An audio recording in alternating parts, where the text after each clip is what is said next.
October 5th, 2022 meeting of the Daytona Beach City Commission. We're delighted to have each of you with us. At this time, we ask that Ms. LaMagna review the procedures for tonight's meeting. Okay, I'm going to do the roll call. Commissioner Henry. Present. Commissioner Reed. Here. Commissioner Traeger. Here. Commissioner Strickland. Here. Commissioner May. Here. Commissioner Cantu. Here. Mayor Derek L. Henry. Here. Ms. LaMagna, may we have a roll call? Just did the roll. Oh, I'm sorry. Read it down. At this time, we'll have the invocation led by Commissioner Reed, followed by the Pledge of Allegiance led by Commissioner Henry. Please stand for the invocation and pledge.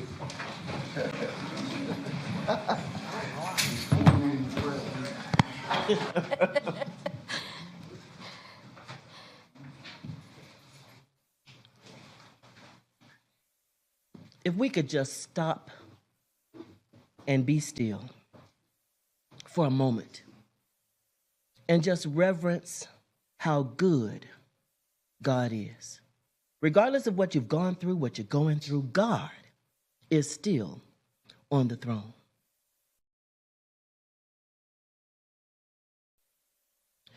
Lord, before I thank you for anything or ask you for anything, I just want to say thank you.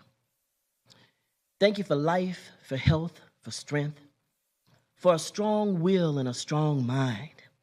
Thank you for a place called Daytona Beach, and I thank you for those who have been called to serve, and I thank you for the citizenry that lives in this town that makes it what it is. We thank you for the rising of the sun, and Lord, we even thank you for the rain.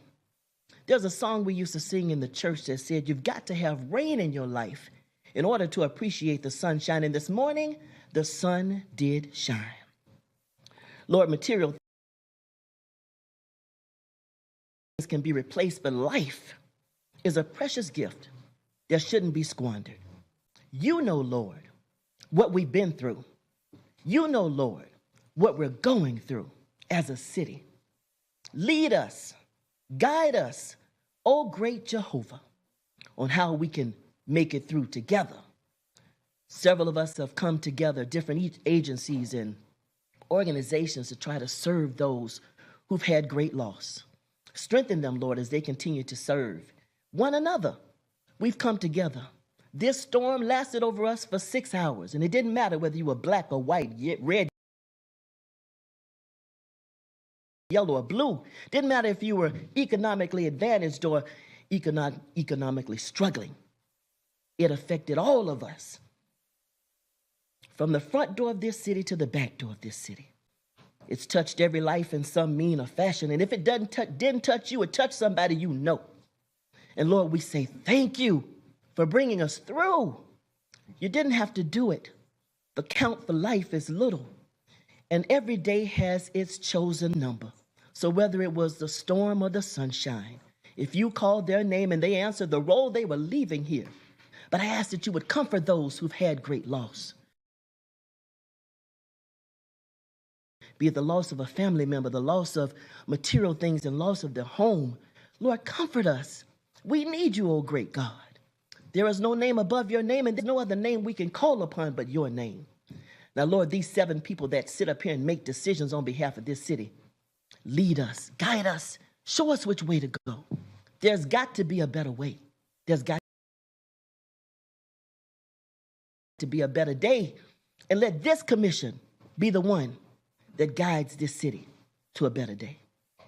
Lord, as we deliberate this evening, help us to make decisions that are best for this agenda, best for this community. And Lord, keep us in thy sight, O God, I pray. In the mighty and matchless name of Jesus, let us all say, amen. I pledge allegiance to the flag of the United States of America and to the republic for which it stands, one nation, under God, indivisible, with liberty and justice for all.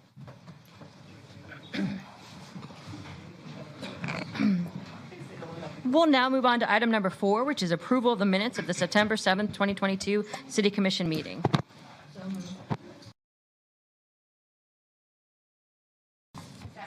We have a motion from Commissioner Traeger and a second from Commissioner May. There's no other questions. All those in favor, let it be noted by saying aye. Aye. Those opposed, same sign. Motion carries 7-0. We'll move on to our agenda approval. If there are any changes, our city manager will address them. Yes, Honorable Mayor, Commissioners, we have numerous additions.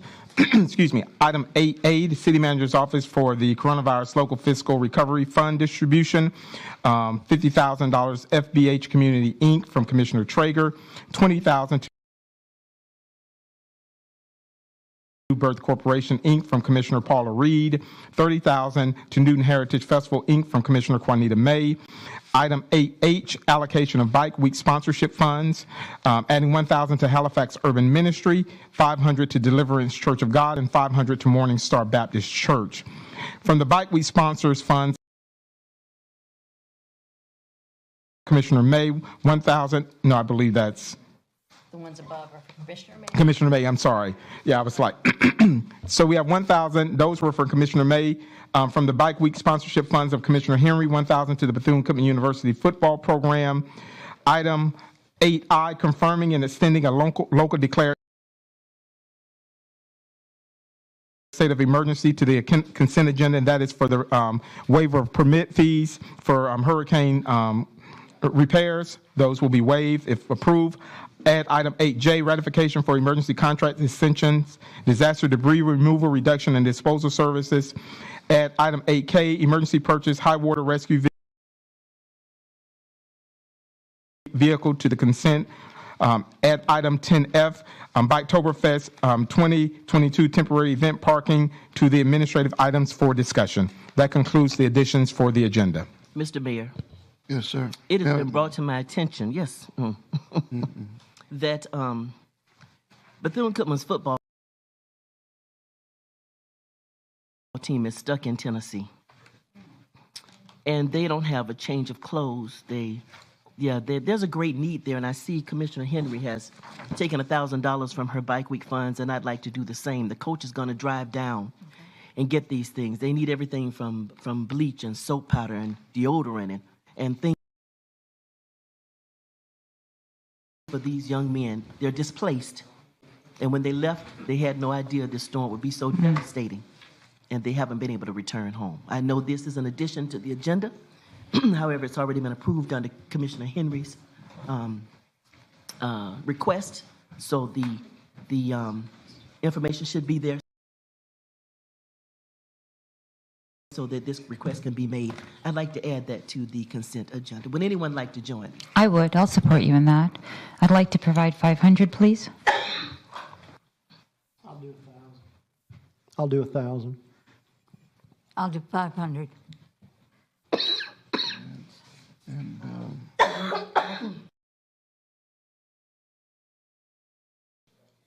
I like to go up to 1,300 for mine, please, Okay. if I can. Oh, it's not even on. I like to go up to 1,300, please. And I want to thank everyone for helping these young men. And it's also, I want to believe the tennis team as well, right? And volleyball I team? think, and that's why you put for the athletic program, so it's for all of those that will be traveling. Mine says to the football program, but Okay. I think we can, I don't know if you all don't mind, we can split it between all three teams. I Where the think it's need is. the tennis team, the tennis team, football team, and I think volleyball is. volleyball team. I'll just say in general, athletes displaced due to the storm. Yeah. I just said, we put on flight general. Commissioner Cantu, did you want to join us? You don't have any money? All right. I just thought I asked. The trunk or treat. 500. I'm sorry, 500 for the mayor?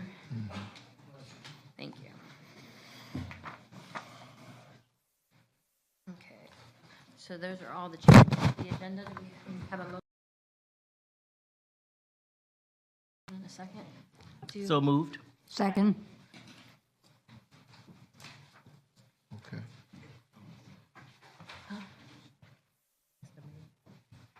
Okay, so we have a motion from Commissioner Reed and a second from Commissioner May, I think it was, to, okay. All right, we have a motion and a second. All those in favor, let it be noted by saying aye. Aye. Aye. Those opposed, same sign. Motion carries 7-0. Okay, so we're going to move on to item number 6, which is our presentation. Item 6A is a presentation for the Newtown Heritage Festival.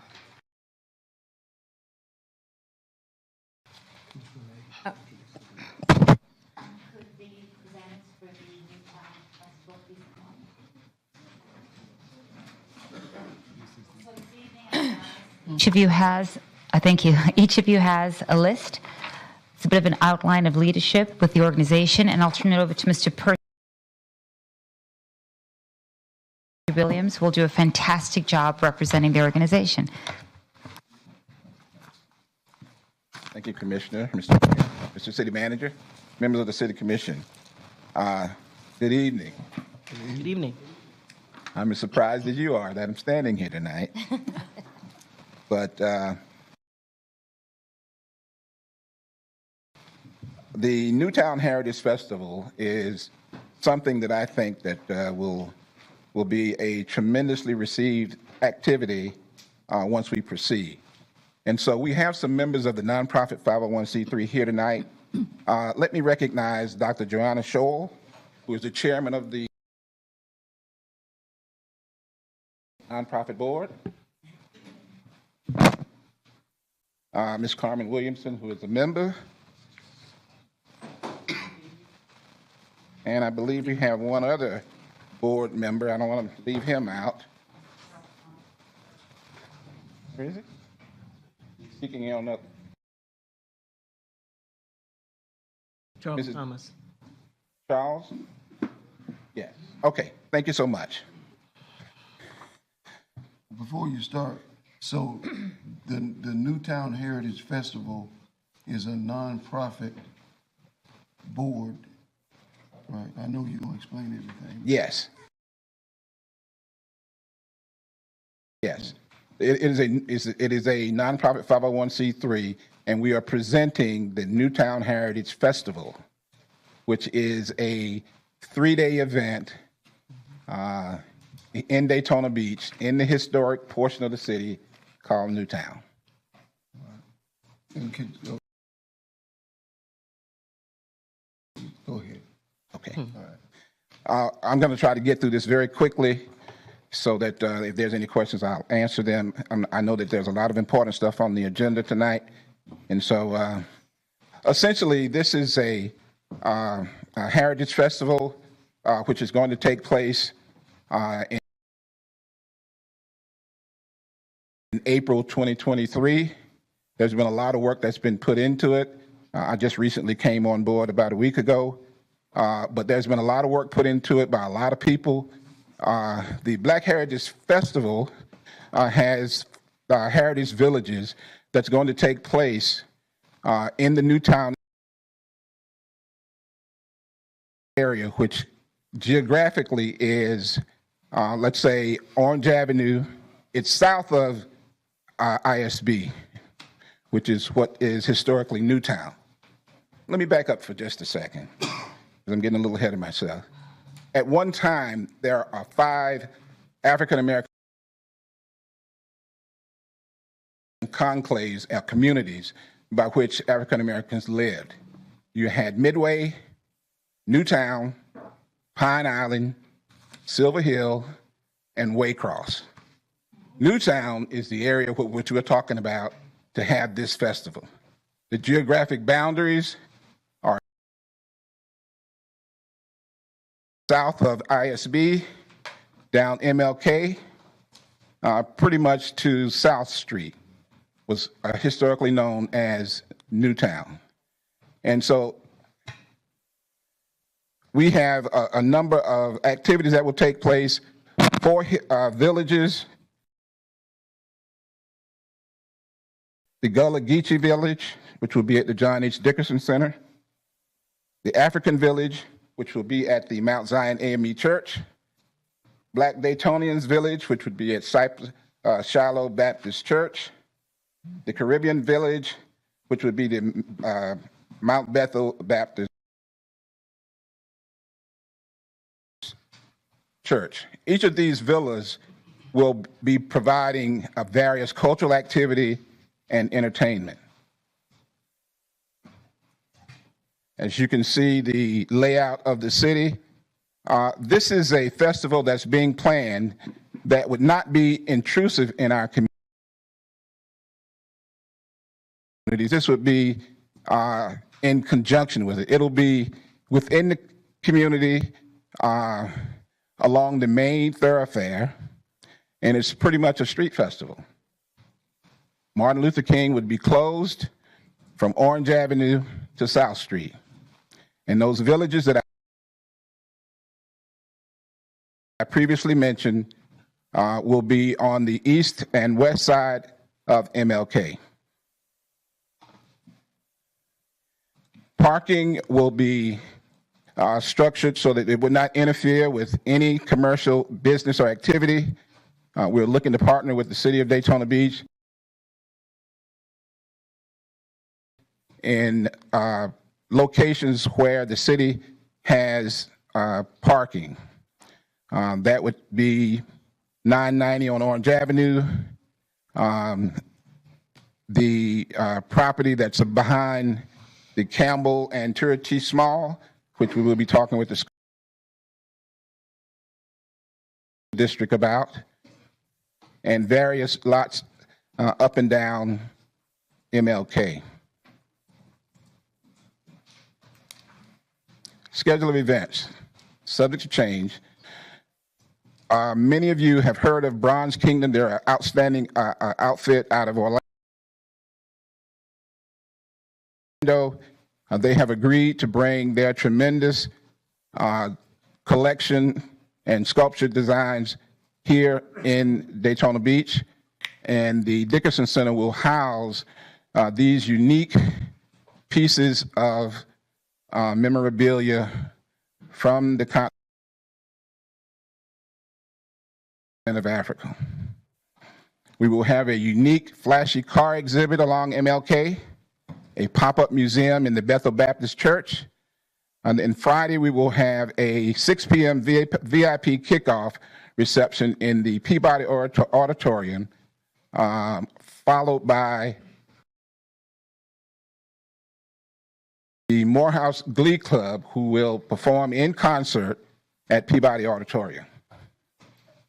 Saturday from 9 to 11, Carnival Parade and March of Athletes.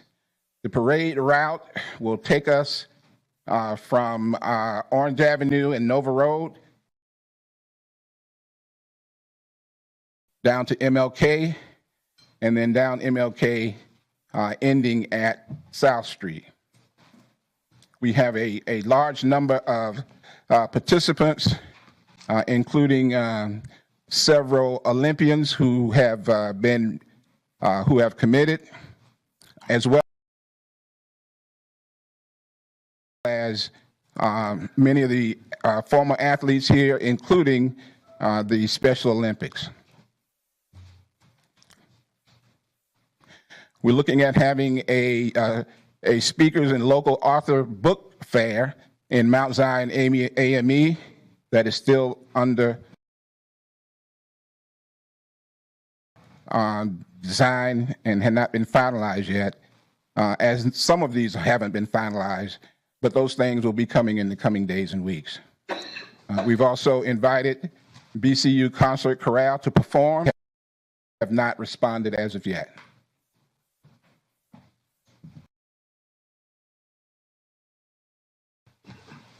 Carnival Parade and March of Athletes, as I indicated, on Saturday at 9 a.m. Activities on MLK Boulevard, food, vendors, entertainment, multiple stages, As I said, unique flashy cars. And what we're attempting to do is utilize local vendors to be the ones that we provide the majority amount of work to. Why support Newtown Heritage Festival? This particular festival is more sustaining than other special events that put pressure on city infrastructure and disturb residents. The residents won't be disturbed because we're coming into the neighborhood and providing an activity by which there won't be a lot of negative fallout once the event takes place, nor will it be any fallout once it leaves. It's very clean. It has a over $3 billion historical economic impact just in historical cultural tourism. And we're looking to tap into that market. This will not be a one-off thing. This will be an annual event by which we're looking to partner with the city of Daytona Beach. Again, why support Newtown Heritage Festival?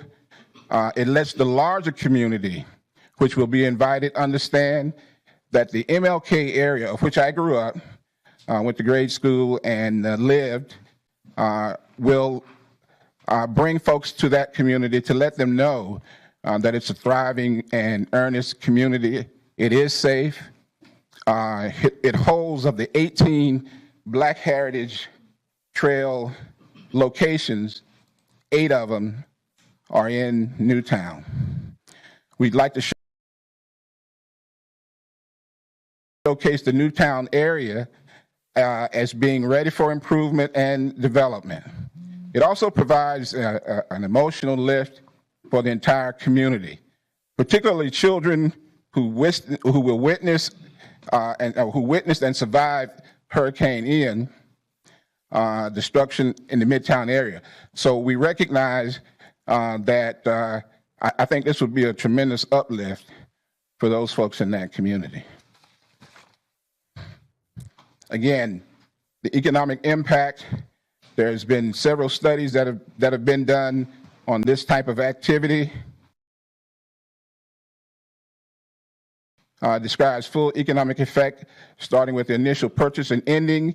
When the last of the money leaks out of the community, it includes direct economic impact, which is the effect of the initial expenditure, and direct and induced economic impact, which is the effects of the subsequent rounds of spending by business and individuals.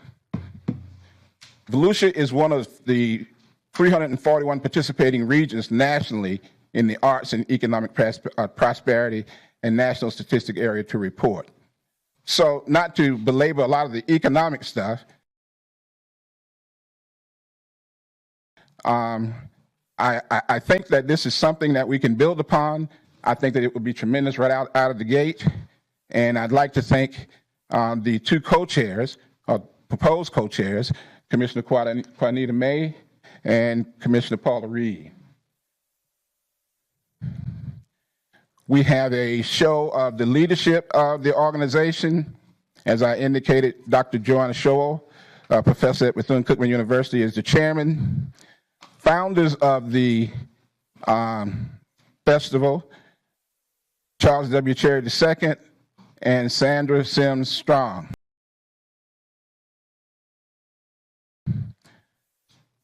Our honorary, okay.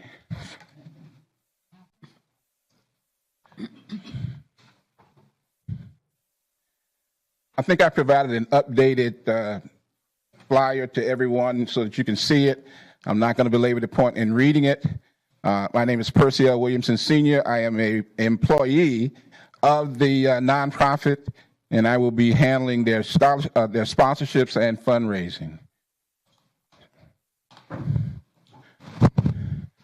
And I would be very happy to answer any questions at this time, Mr. Mayor.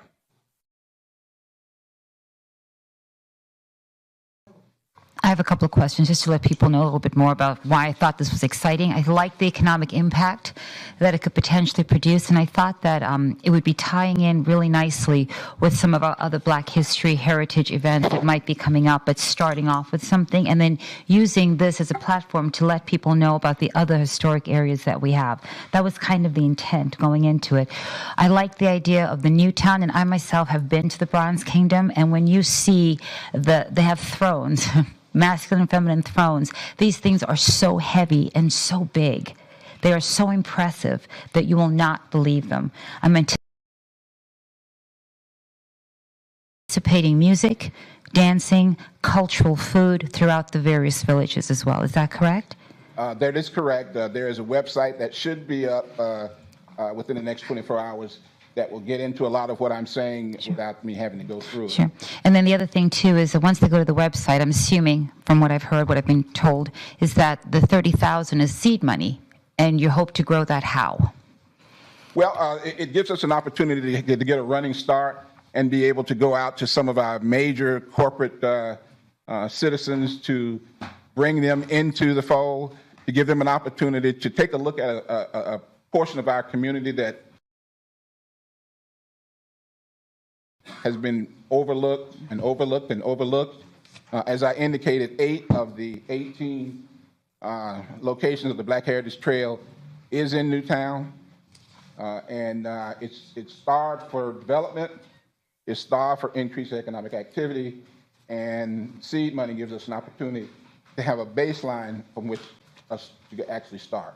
And then finally, with the march of the parade of athletes, all ages included? Am I going to see young? All ages included. We're starting out front of the line is our Special Olympians. And then, believe it or not, Daytona has a tremendous amount of well-known athletes from high school, collegiate, and professional ranks, of which we've been, reached out to. We've reached out to one of our homegrown Olympic gold medalist, Walter McCoy. We're waiting to hear back from him. And I think we'll get a lot of reunions of former Daytonians who grew up in this area. Returning home. Returning home. Okay, good. Thank you, sir. What was the date again? The date is, we have currently April of 2023. The specific date is going to be in consultation with Commissioner Reed. Is going to be April the 14th, 15th, and 16th. So we've got almost 200 days. The April 14th through the 16th, those are proposed dates because you did announce some facilities. And did you all get approval, like for the Peabody? Have you checked their dates or anything of that nature? Because that will be key right now. Of those the signature dates you want for the different facilities and the locations. Okay, it's my understanding that some legwork has been done to make sure that it's not conflicting with anything. It was recognized that the Seafood Festival, of which is a 3-year venture by Commissioner Reed, falls within that month, but I think she is looking at the end of the month. We looked at and had a conversation with her about some other things, but I'll let Commissioner Reed speak for herself on that. Okay, will the Dickinson Center be done in 200 days? Yeah, I think so. That will be the key of if getting the permits and stuff for those different facilities, and that's why I'm glad you asked for those particular dates. We'll start looking at that to see if they're available. Yes, we did have a conversation about the construction, and we understood that it was slated without changes and delays mid-January. Yeah, we had like 2 weeks now. Yeah, and that's the issue. I think a lot of things are going to slow down. Just, but we'll lock them in. Things being completed. But we'll look at it. I was able to get those dates, yeah. Okay. And Commissioner Reed. Commissioner Reed? Yes, sir. As a lifelong member of Newtown, resident of Newtown, lived on Live Oak Avenue for 16 years and now on Magnolia, still Midtown. I agree that very little has been done in that area. And I do commend the citizens and the hometown folks that are on this list, Sandra Strawn, folks that no longer reside here but want to do something in our town. I'm looking at this list, and most of these people on this list I know. And so I'm elated that the citizens have come together to do something, but let me share my concerns. Knowing almost everyone on this board, I didn't know about this until last week. But yet I'm an honorary chair, invited. And I was told in a meeting last week when this was presented at a board meeting that I was in to another group, that they've been working on this for 6 months. Being charged to serve the city, yes, I serve all of Daytona Beach, but in particular Zone 6. And I didn't have to necessarily be at the table, but I would have liked to have known that something was going on because I know you're going to be asking for funding. I have to tell you that there is a certain thing called political protocol. And Zone 6 is my zone. And yet this kind of reminds me of something else that came before us that I didn't know anything about until it came right there, called Midtown Lofts. However, I just want to express my disbelief that in knowing all these people that nobody said anything to me, how I was totally disregarded, dismissed, and dismayed. I think it's a great idea. I just would have liked to have been told. The two concerns I have is one that I was this was never shared with me. And then I was sitting at another meeting where it was shared and I had just been told about it the day before. But I also have issues with that April date. You know, our community is begging for something. And I think to put two major events in the same month doesn't give them an opportunity to celebrate. I was told in that board meeting that this is the third date that this board has juggled with and settled on this April date, which is 2 weeks prior to the Seafood Festival. This will be the third year for the festival, and the date has already been confirmed because all we did was just plan it for a year later. So I do have concerns with facilities. I do have concerns with staffing because if the city is sponsoring, it's going to be the same staff that's trying to put the Seafood Festival together that's going to trying to put this festival together. Don't misunderstand me. I think it's a great idea. I just wish somebody would have said something. My colleague didn't even say nothing. She giving y'all $30,000. But I wish you well. And those are the concerns I had to voice. And I see that I've changed from what was on the slide before I was an honorary co-chair. Now I'm being invited to be an honorary chair. May I ask you to respond to that? Oh, certainly.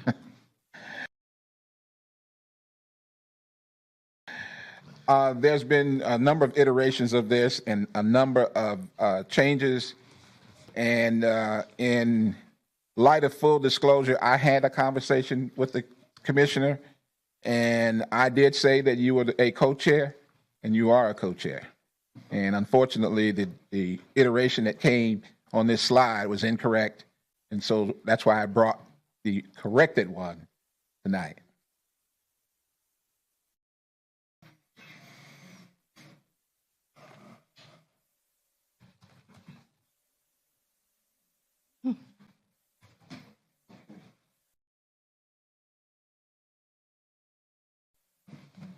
We have Mr. Manager.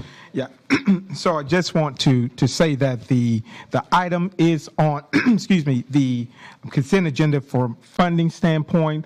It is contingent upon getting the approvals, I think, in the resolution for events. So if they get the space from the city, that's when the check, I think, was part of the resolution.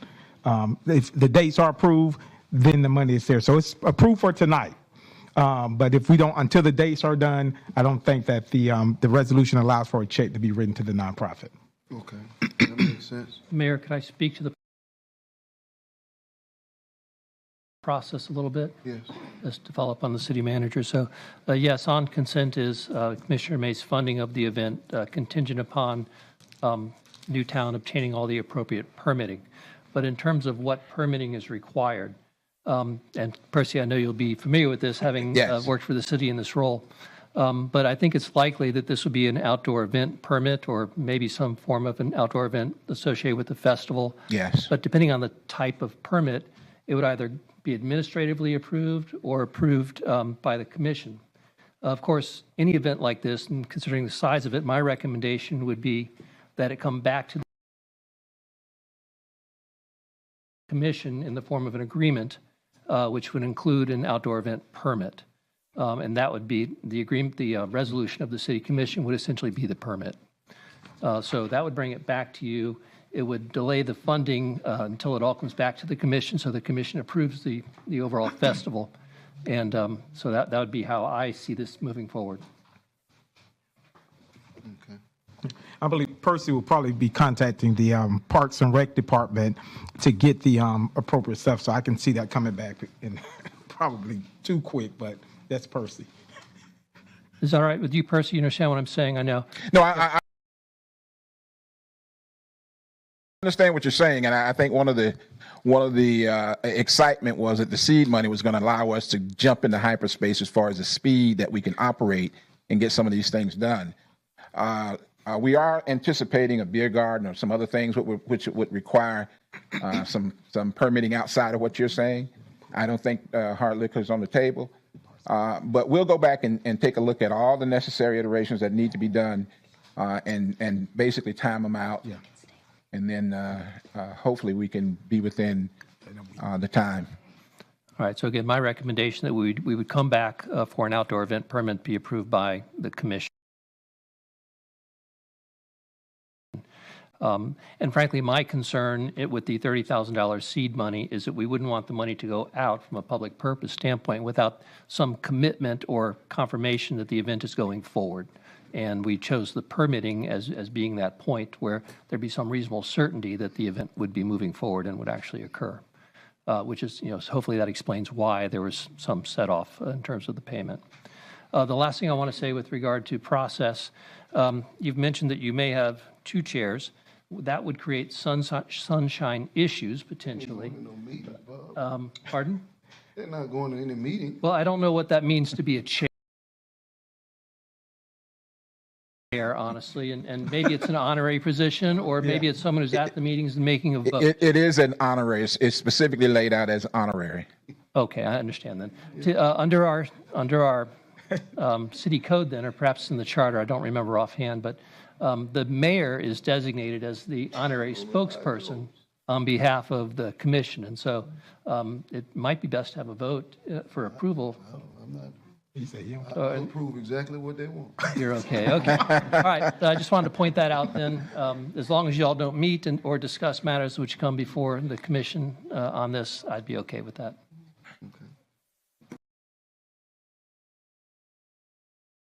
Thank you. Commissioner Reed has expressed herself, as always, very eloquently. I want to say that you know, when you're doing something, you go where you're going to be successful, and you get the money as quickly as you can. And I understand that there's some things that have transpired, you know, and I say this to say, on my part, and that's why I say, you know, the money's coming from a certain pot, you know, and that's good. I know my role. I'm very comfortable. I didn't know about this either. This is a big city. There's a lot of things that happen. And Commissioner Reed alluded to the Midtown Lofts. It was in her zone. She didn't know about it.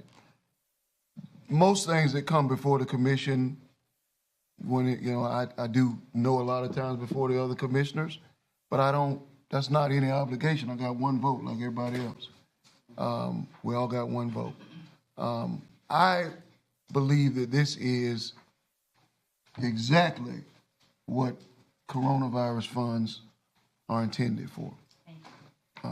This is what I believe that they are 100%. I don't have 99, I got a total 100%. So that's really what I'm looking at. You mentioned that there are 8 historical designated places in Newtown. Yes. To me, that's all the more exciting. We are currently working on an application through the city that has not yet nearly met the standards that I would like, although they asked me for feedback.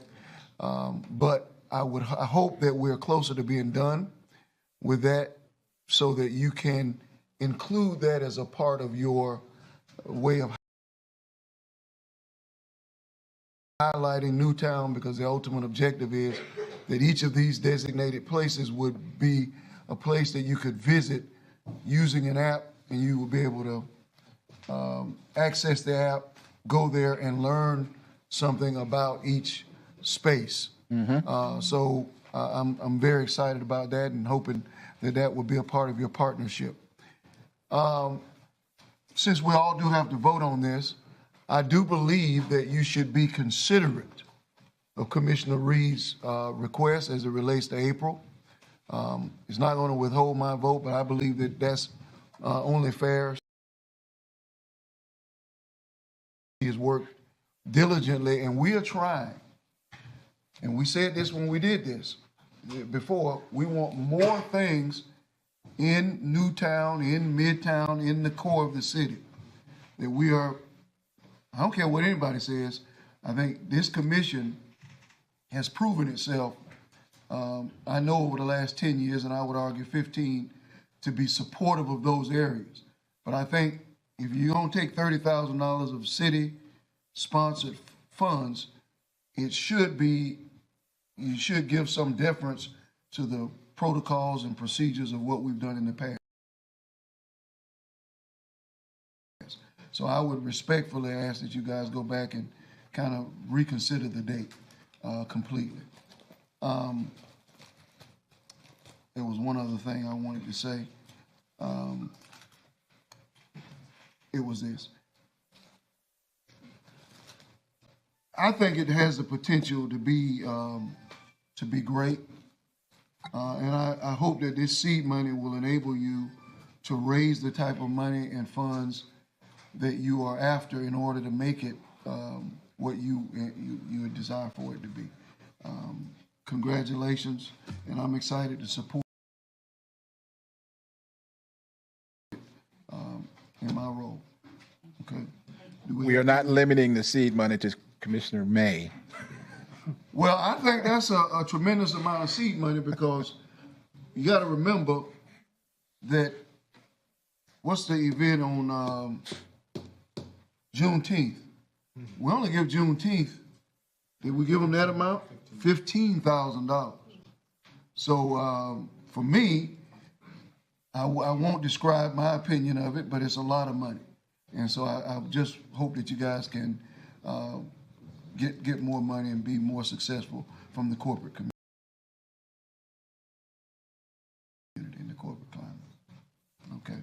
Do we have any other questions or comments? All right. Thank you for a thorough presentation, and I look forward to a great event. I think it has the ability to mirror Zora Neale Hurston once it really gets going. Okay. So, all right. Thank you. We do. And one thing that I did mention, and I wanted to, and let me mention it now, the Geechee Gullah Village, I had some people ask, well, what is the connection there? The connection there is Mary McLeod Bethune. She's from the Geechee Gullah region in South Carolina, and she brought it here. And we're going to highlight that in a big way when that happens. Good job. Okay, that's great. Thank you.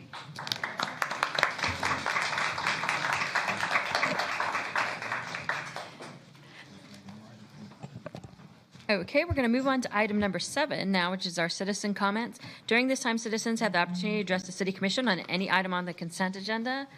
Our first speaker is John Nicholson, and on deck is Frederick Brown.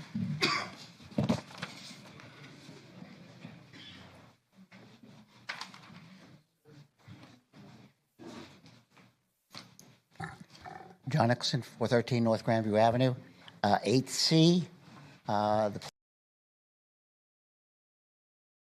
police officers for our schools.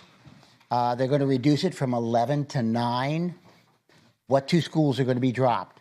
Beachside has 2 schools. 2 schools on Beachside, or both schools on Beachside going to be dropped? We should at least know which schools are going to be dropped and why. That's a good question. All right? It's a fair question. Secondly, Percy, I like you. He was Leisure Services Director for 15 years. What took you so long, Percy? All right?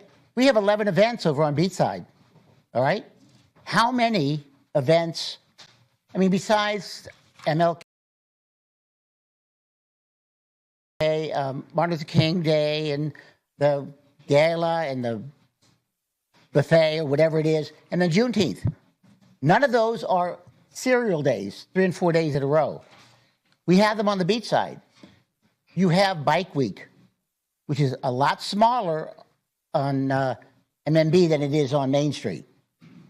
This event, which took a long time coming, should be pushed by the city. You think $30,000 is a lot? I don't. Dino started Saturday night at the band shell. It brings a ton of people throughout the summer. We give him $56,000 for fireworks. All right? I don't know how much he's going to need. There are 4 different areas. Each area is going to be needing something. There's going to need promotion. Is Hive Board helping them? Because this is something that will bring people from outside the area. I have a problem with the date as well. All right? You've got a successful event, and sorry about this, Mayor, but the people in that area don't have a lot of money all at one time. So if you stack up these things, they can do it month after month after month, but you put them all together, their funds are limited. And they should be, if anybody's going to enjoy this thing, it should be the neighborhood. And secondly, when is homecoming? Isn't it generally around that time? So I thought it was like May. Football season? They have something during this time. I can't remember, homecoming or where the students come in from other high schools. What do they call that? It's with 10 events. Could be. It's a whole summer. They don't do that anymore? Okay. Okay. So if this is the only thing, as long as it doesn't conflict, that's the major thing. You want to make this successful. So I'm asking you, 1, look at the date carefully, and secondly, look at the money carefully. This is something that really could be successful. They have the Caribbean in Miami that grew from a very small thing to a very large thing. This could grow, and I'm asking you to support it. Thank you. Chief, before Mr. Brown come up, can the chief just announce which schools? And I'd also like to say that 56,000 or whatever that number is, we can never trust your numbers. But we have to remember that's over the whole course of the summer for a series of summer concerts that has proven itself, and we've been doing it for 15 years. Yes, sir. Jakari Young, Chief of Police. Good evening, Commission. Good evening, Mayor. Just for clarification, no schools are being left high and dry. We would never do that. If there's not a full-time police officer in a school, there is a school guardian in a school. One of the schools that we couldn't afford to keep a full-time police officer in was Childs Academy. So they now have a guardian. The other one, I don't remember which one right offhand, was replaced with a guardian, but all schools, if they don't have a full-time police officer in them, they have a school guardian. All of our high schools have full-time police officers. All of our middle schools have full-time police officers. And I believe the high schools have both. The high schools have police officers and guardians.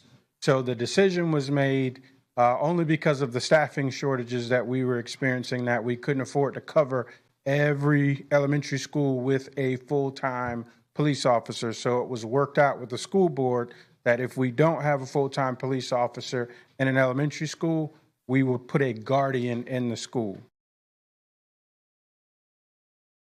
no schools are left high and dry. All schools have coverage.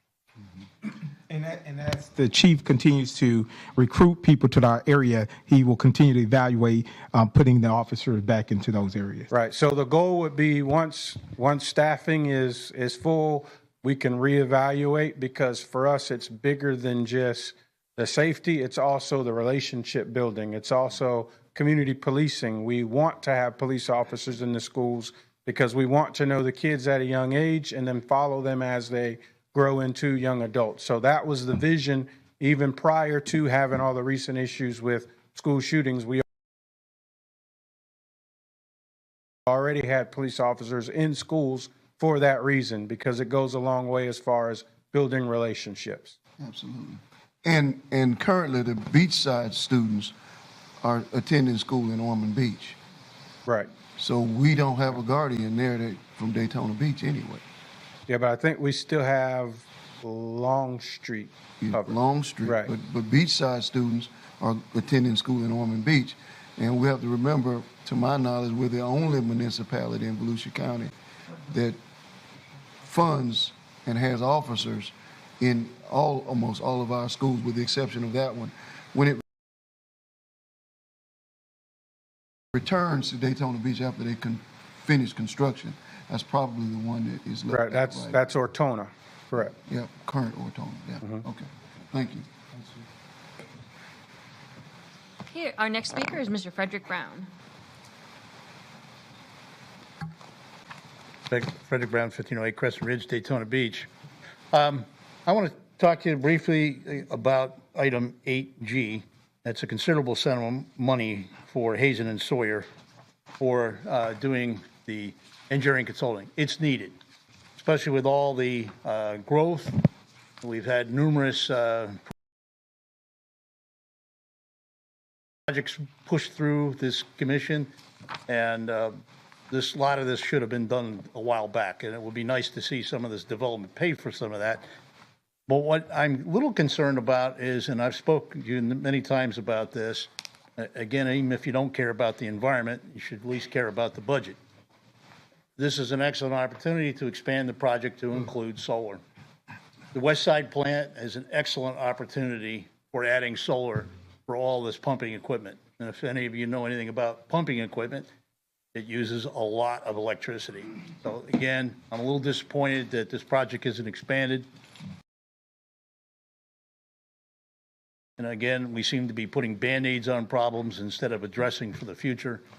I would like to, again, as I've mentioned before, like to see Daytona be the city of the future and not the city of the past. Thank you. That was my final speaker for the consent agenda. Who was the motion? Commissioner? Motion to approve. Commissioner Henry, motion, second, Commissioner Reed. Do we have any questions or comments?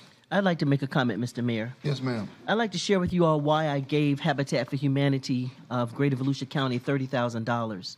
As you know, we've had citizens on our roofing list for a number of years. And I have a partnership with them that of the roofs that we've done, and the last I heard, and it may be different now, we had completed 32 roofs. And of those 32 roofs, 12 of them were in Zone 6.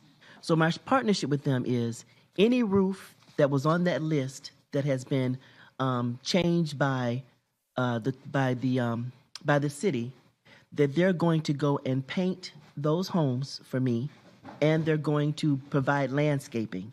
We've already completed our first home, and those individuals, their garage was burned.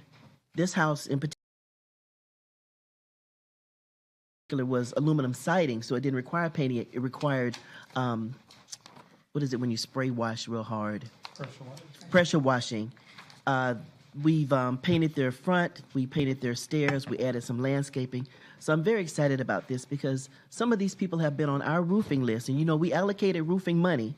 Some of these individuals have been on the roofing list for over 2 years. So they're excited about the fact that this is being done. I mean, if we put a roof on somebody's house and then the house still looks like who done it and left it like that. So I've chosen to try to assist those individuals in Zone 6 whose roofs have been replaced by still doing something else to their home and to their yard so they can feel good and proud about the property that they've been blessed with. So I just wanted to share that with you. Thank you for sharing that. I think it's wonderful.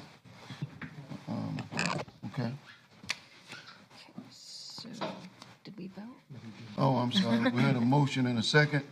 All those in favor, let it be noted by saying aye. Aye. Those opposed, same sign. Motion carries 7-0. Okay, we're going to move on to item number 9, which is our public hearings. Item number 9A is the Development Administrative Services Planning Division, RDM1 Single Family and Duplex Uses. This is a Land Development Code text amendment. So this is an ordinance, an introduction of an ordinance and a public hearing.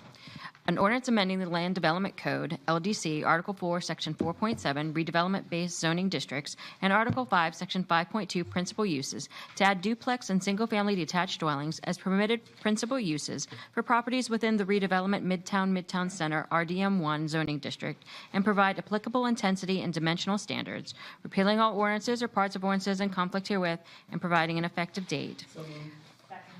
This is just an introduction of an ordinance.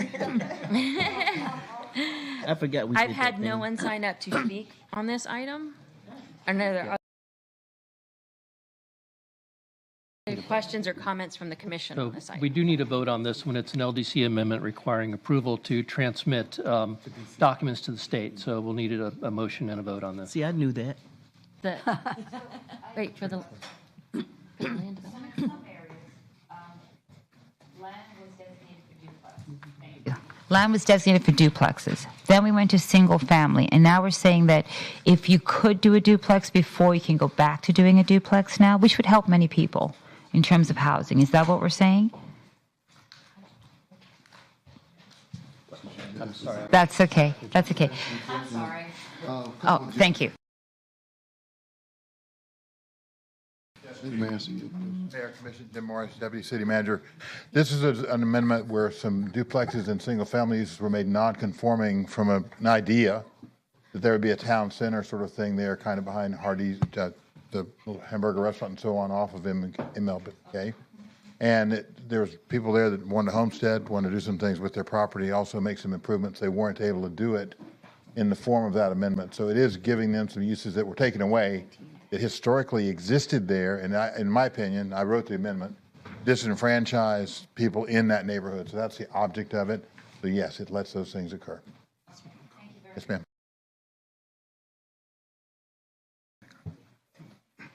Right. All right. No, it's Okay. not. Let me correct what I said earlier. I've been corrected by our deputy city attorney in the back via my phone. The vote is not because it'll be transmitted to the city. It's because it changes uses for certain properties, and that requires 2 votes. Okay. Okay. So, and I'm trying to think, the original was Reed and May. Okay. All right. We have a motion and a second. All those in favor, let it be noted by saying aye. Aye. Those opposed, same sign.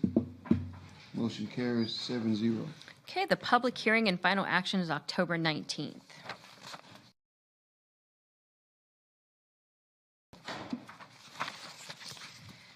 we're going to move on to item 9B, which is the Development Administrative Services Planning Division, Second Amendment to the O'Connor Capital PD Plan Development General. This is an ordinance on second reading, public hearing.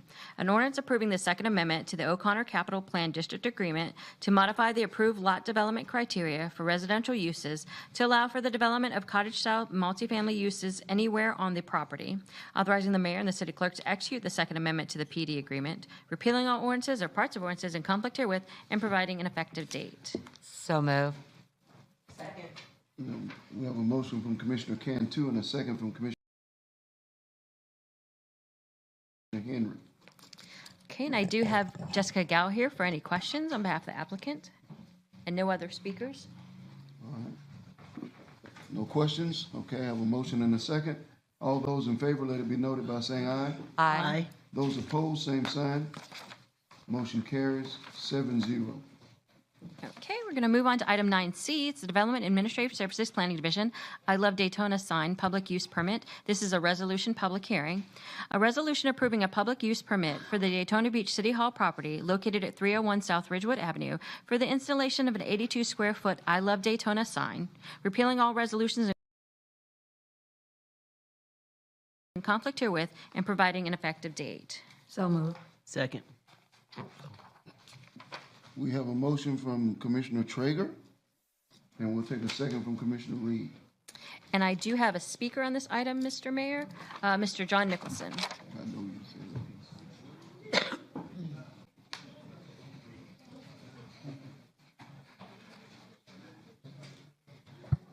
John Nicholson, Daytona Beach. Again, 4:30. the article says, I love Daytona.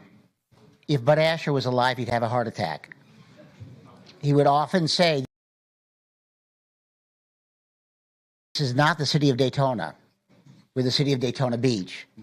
In 3 years, Daytona Beach, I know, that's what I'm asking. Because this does not say that. I know, I saw it. Yes, I saw that.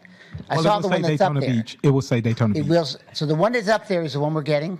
Yes. Okay, that's all I needed to say. Thank you. Sorry. I don't blame you. Glenn Ritchie would say it too. I don't get so particular about it, but hey. You have I'm smiling broadly because when I first brought this up to the city manager, I said, how about we do this? I think it'll be wonderful. All these major cities have it, and it looks really good and whatnot. And we sort of tossed it around, and I'm really happy to see it. I wasn't sure where it would go, but I love the concept. I think it's really great, and it's a really, really good thing as a photo op and to put us all over. I think it'll be wonderful. Thanks. Mm-hmm. I will have to say for the record, we did get an email from, I think it's Hometown News, who was disappointed that the Daytona Beach News Journal building was in the picture. Oh. So they asked me to say that on the record. They don't have a building in Daytona Beach. So build a building in Daytona Beach and we'll put a sign in front of you. Okay. So we have a motion and a second. Do I have a motion in a second? Okay, do I have any other questions? All right, all those in favor, let it be noted by saying aye. Aye. Those opposed, same sign.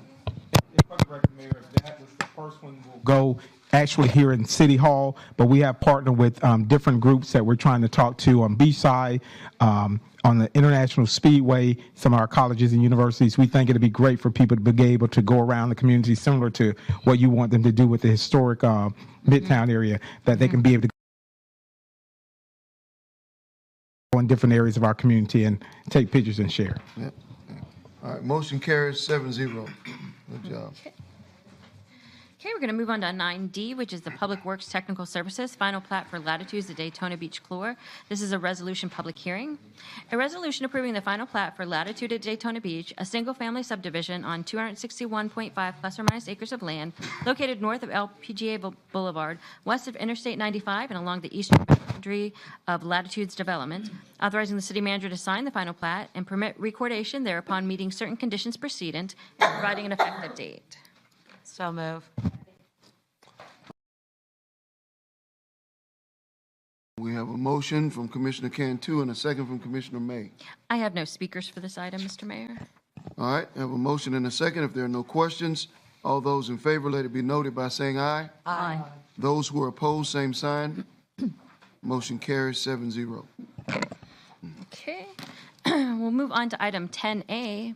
Item 10, which is our administrative items.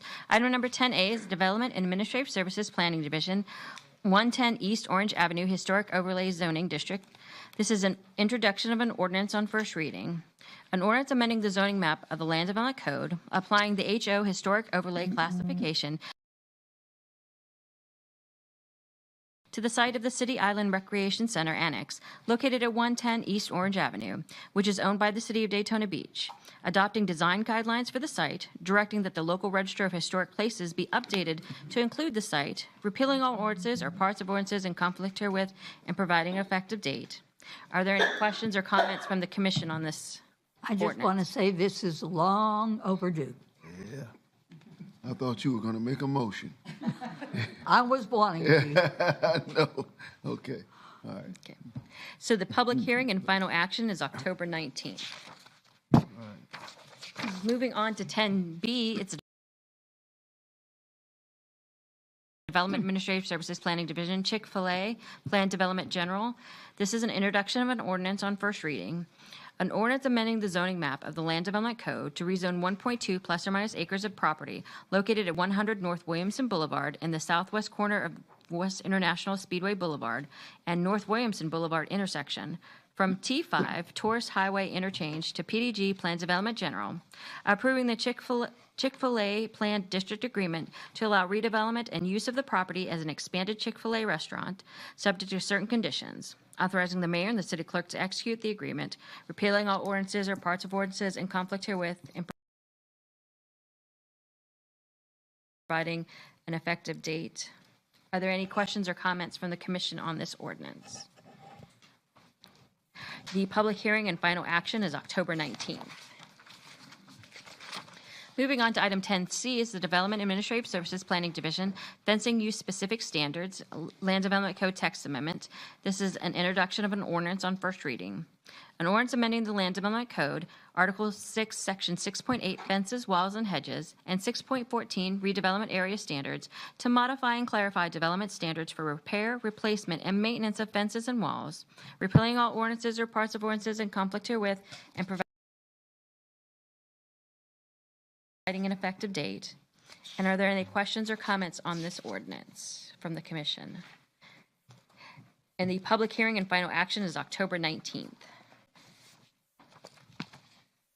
Okay, moving on to item 10D is the Development Administrative Services Planning Division, Sungate Logistics Park, Plan Development General. This is an introduction of an ordinance on first reading.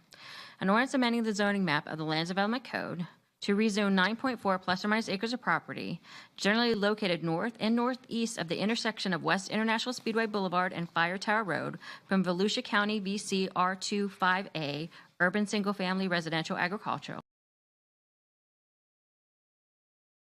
BC R35A, Urban Single Family Residential Agriculture, BC BPUDC 5A, Business Planned Unit Development Agriculture, BCFRA, Forest Resource, and VCB-1C 5A, General Office, Hospital, Medical, Agricultural, to City Plan Development General, PDG, approving the Sungate Logistics Park Plan District Agreement, authorizing the development of approximately 859 plus or minus acres of property generally located northeast of the intersection of West International Speedway Boulevard and east of Indian Lake Road, with agricultural, commercial, institutional, residential, and industrial uses subject to certain conditions, authorizing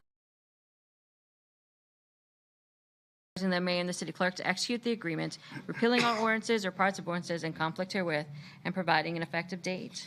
Are there any questions or comments from the commission on this ordinance?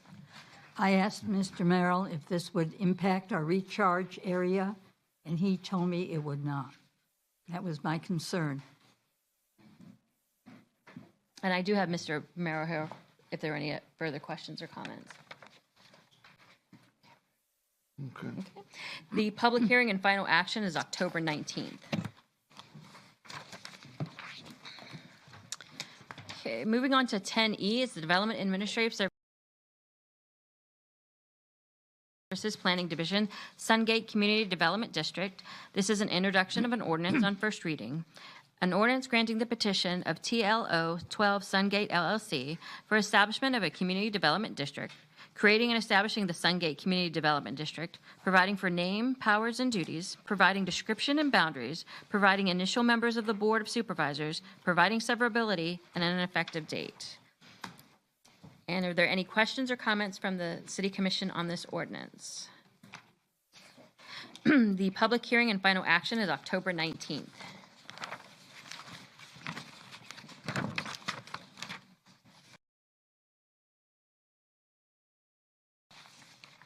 Okay.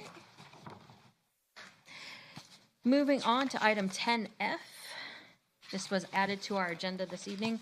This is Development and Administrative Services Biketoberfest 2022 Temporary Event Parking Resolution. A resolution approving a temporary parking on several parcels adjacent to or near the Streamline Hotel at 140 South Atlantic Avenue during Biketoberfest 2022, establishing conditions, providing for violations and enforcement, rescinding all resolutions or parts of resolutions in conflict herewith, and providing an effective date. So move. Second. All right, we have a motion from Commissioner Cantu and a second from Commissioner Traeger.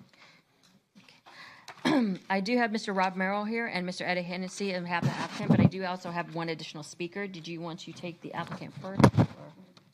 We'll take the speaker. Okay. Then our speaker is Mr. Jim Cameron. Here come John. And John.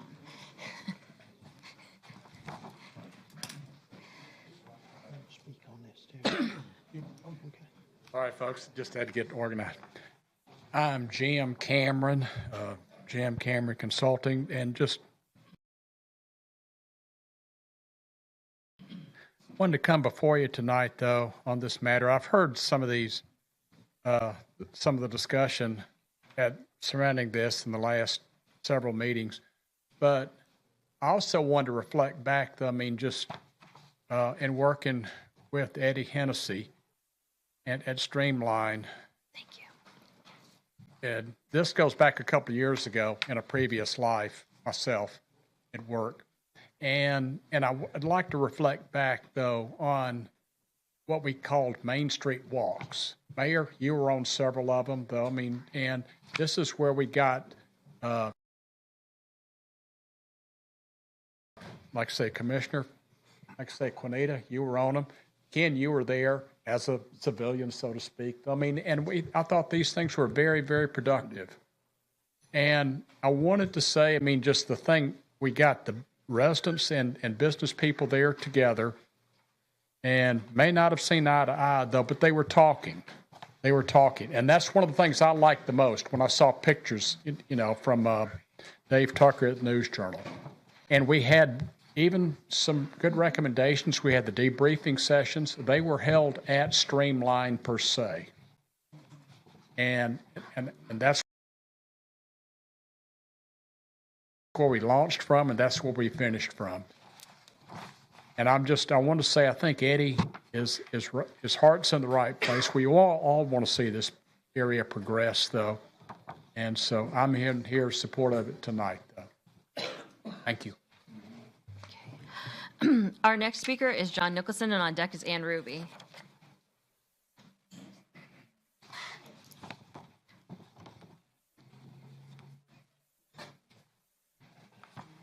John Nicholson, 413 North Grandview Avenue. Historically, and it's called institutional knowledge. We went through this years ago. People were able to park wherever they wanted to park in the 1980s. Then we got to the point where they were running through the neighborhood at 3 and 4 o'clock in the morning. They were starting their motorcycles underneath people's windows. This is a residential neighborhood. He's surrounded by houses. To get to Main Street, any one of those 3 streets other than A1A, they're going to have to go past all of those people. All right? Are we opening up all of Oak Ridge, all of Butler, Ora Street? How far are we going to allow parking and the motorcycles in residential neighborhoods? Okay? We went through this one time. We established where they could park. Jim Morris went through this 3-4 years ago, and we looked at the ordinances.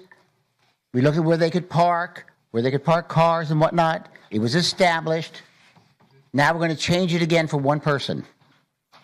And what's fair is across the street, there's another person that would like motorcycle parking on the south side of International, which would be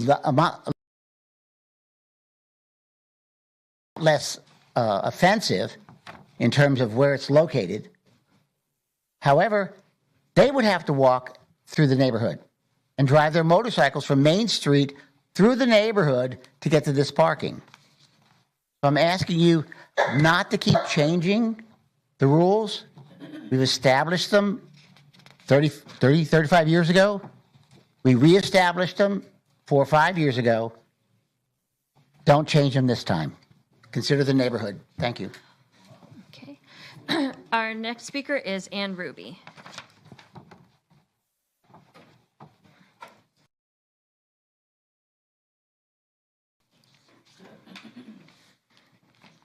Ann Ruby, 137 Park Avenue.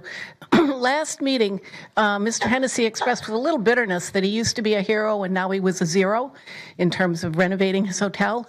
But what didn't get discussed, and it wasn't discussed tonight or brought up, the heroes are also the residents who have purchased homes in those neighborhoods and worked very hard to improve that neighborhood. And those homeowners have done a tremendous job in bringing up the value of the neighborhood. So they should be viewed as partners, not adversaries. Just because they're opposing parking RVs on that property, it doesn't mean they're not partners. They should be partners. They are heroes as well. And that's important to remember.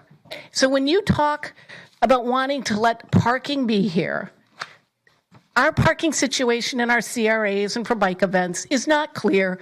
It's not well defined. It's a mess. Taking RVs out of this situation, great first step. But I am wondering, if you read the application, it says those lots will be empty from 2 a.m. to 8 a.m.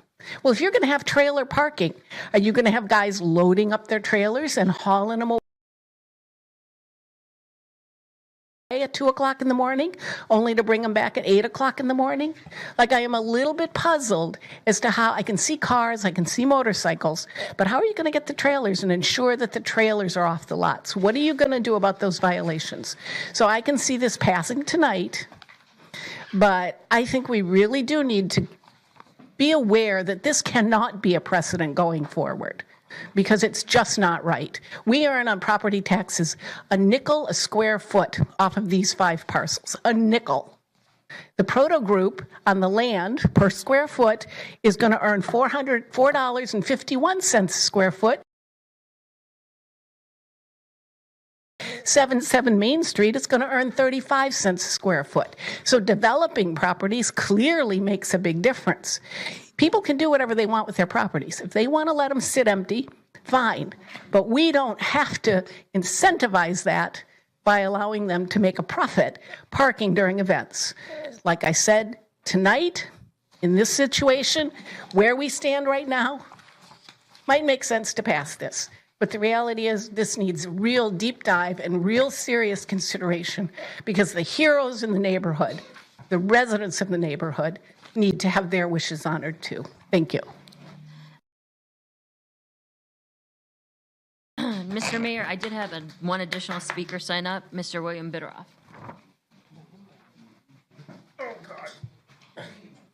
I don't move like I used to. I'm kind of sore from getting on the ladder. I used to be able to jump up and down a ladder. I can't anymore. I want to say thank you to all of you right now, because I know the dedication that you all had during the hurricane, especially you, Mr. Mayor. You were everywhere. You actually helped me save some people, actually. I greatly appreciate that. With this thing is, I have no problem with anything, but I just like, if we're going to do it, we shouldn't choose sides. It should be the same for everybody, not just on that side of the street. The other thing is, possibly there should be some kind of, I traveled over to California. They had these marketplaces where they're doing events. They don't have all the noise problems and things like that. I think that for the people that are doing these events, they should be held more responsible to the neighbors when they're playing loud noise and things like that than they have been in the past. Because that's the only complaint that I've seen, because Eddie's actually a friend of mine and he's a good person, but that's the only complaint that they've had from the neighbors. So that's the only thing I have to say. And I just wanted to thank all of you, and thank you, Ken. Thank all of you, because I couldn't do your job, because no matter what you do, you're going to be blamed one way or the other. So thank you all. God bless. Okay, that was my final speaker. All right, yes, sir. Mayor, Commission, Rob Merrill for the record, with my friend Eddie Hennessy here with me. Before I say anything, I want to say to Commissioner Reed, I never thank you for your prayers, but tonight was a great prayer. Thank you. It really was a good one. So thanks. I want to start by putting the context on this one, because Ann Ruby, who's a friend, I consider a friend, made a couple good points. And she mentioned the RV part of this. So what's happening tonight is the reason why we're asking you guys to reconsider what you turned down on a 3-4 vote a month ago is the removal of the RV component to this. So there won't be people spending the night in the parking lot. It'll be cars, and it'll be Eddie's cars and patrons of his hotel who are there for Biketoberfest. I'm going to say a couple things about myself because this feels personal to me. I've been riding and racing motorcycles since 1970. I raced on the beach. One of the last races on the beach, I raced at your Memorial Stadium over on White Street. I raced at the International Speedway. My father raced motorcycles. My son raced motorcycles. My family has had people from all over the world come for motorcycle racing and stay in our home. I still have people come stay in my home for motorcycle events. This is near and dear to me, the whole idea of motorcycles. It's not only, in my view, great for me and my family and my friends, I think it's great for the community, both from a standpoint of camaraderie and the culture that it brings from people all over the world to come here for these events. And mainly the racing part, but the social part too. But most importantly to you guys, it brings us a lot of income. And people like Eddie, who spent millions of dollars to invest in our community, thrive in part based on these events. Not just Biketoberfest, Bike Week, or racing events, all of them. I understand also, I mean, I literally, where I live, like I said, I've had people parking in my driveway and staying in my home, but I live in a place where I can hear the Iron Horse from my back porch. I can hear the guy on the microphone. I don't mind it because I love motorcycles, but not everybody does. So I get that. And I think, you know, all of us understand that this is part of our economic engine, like a lot of things that happen in Daytona Beach area. That brings us something that we need, which is economic impact. But we also understand and we balance it with our residents. You know, all of us are residents. Some of us love motorcycles like me. I think Ken, Jim Morris over there in the back room, I know he loves motorcycles. But the people who don't, we also understand that there's got to be a balance in these things, right? I would suggest to you that things are changing in the world of Bike Week, Biketoberfest, even race weeks. Things are changing. The location of where these things have happened have started to change. You know, my entire career I've been down here on Beach Street, and I've watched how Beach Street has changed as it relates to motorcycle events. I used to love to be able to walk from my office across and be right in the middle of it for lunch, you know, during the events. But it's changed. I mean, we've had people come in. We've had some corporate citizens come in and make significant investments in Beach Street. We've had Hyatt and CC Brown and their museum and their park, Esplanade, come in and change the whole, you know, front door of Beach Street. So it's no longer a place to have motorcycle events. I think that, in my view, East ISB is going through a change. I'm hoping it is. I mean, we have you guys invested with the DOT to make a significant upgrade, you know, facelift on East ISB. We've got people like Chuck Duva, you know, and Eddie Hennessy, who've put their hard-earned dollars into this area to make it look better, to make it be better, to make it part of what we hope is going to be an economic engine that's the gateway to our beach. So sorry for all that, but this is kind of near and dear to me. You guys don't see me get personal with these things that often, but it's personal to me. And I think the idea that we're respectful of our friends like Ann Ruby or Amy Potts actually live in these neighborhoods is something that's personal to me too. So to the extent that anything that Eddie or his organization have done that have offended them, I think that can all be corrected. I would suggest to you that this is an item tonight. Bike Week's coming up, you know, in a week. And Eddie's got people coming here. We've got people that are coming here to be part of this event right now. We know it's happening. I think if you were to tell him, okay, you can park there, but you're going to have to do it right, and we're going to watch you and make sure that you do it right. And if it's going to happen again, it's going to be based on the track record that you make for yourself moving forward. I'll let Eddie speak to the specifics of it, and I'm sorry to take so long for my part of this, but I would hope that you guys would consider it in that way. Long term, I think this is changing anyway. It may be a year or 2 or 3 more that this kind of thing's going to happen in this neighborhood. But for now, I think this is the right decision. So thanks. And Eddie, if you don't mind. Hello, everybody. Hi, City Commissioners, Mr. Mayor, City Manager. Mrs. Reed, your prayer was amazing, by the way. I think where the complication started was in the beginning. The permit division, I think, just copy and pasted my original permit from 5 years ago when I did have an RV park overnight. I did speak with Captain Lee Scott throughout the years. Never had another overnight parking. I've never had tents in my, I don't know where Amy got tents. I've never had a tent in my property ever. I try to keep a very clean property.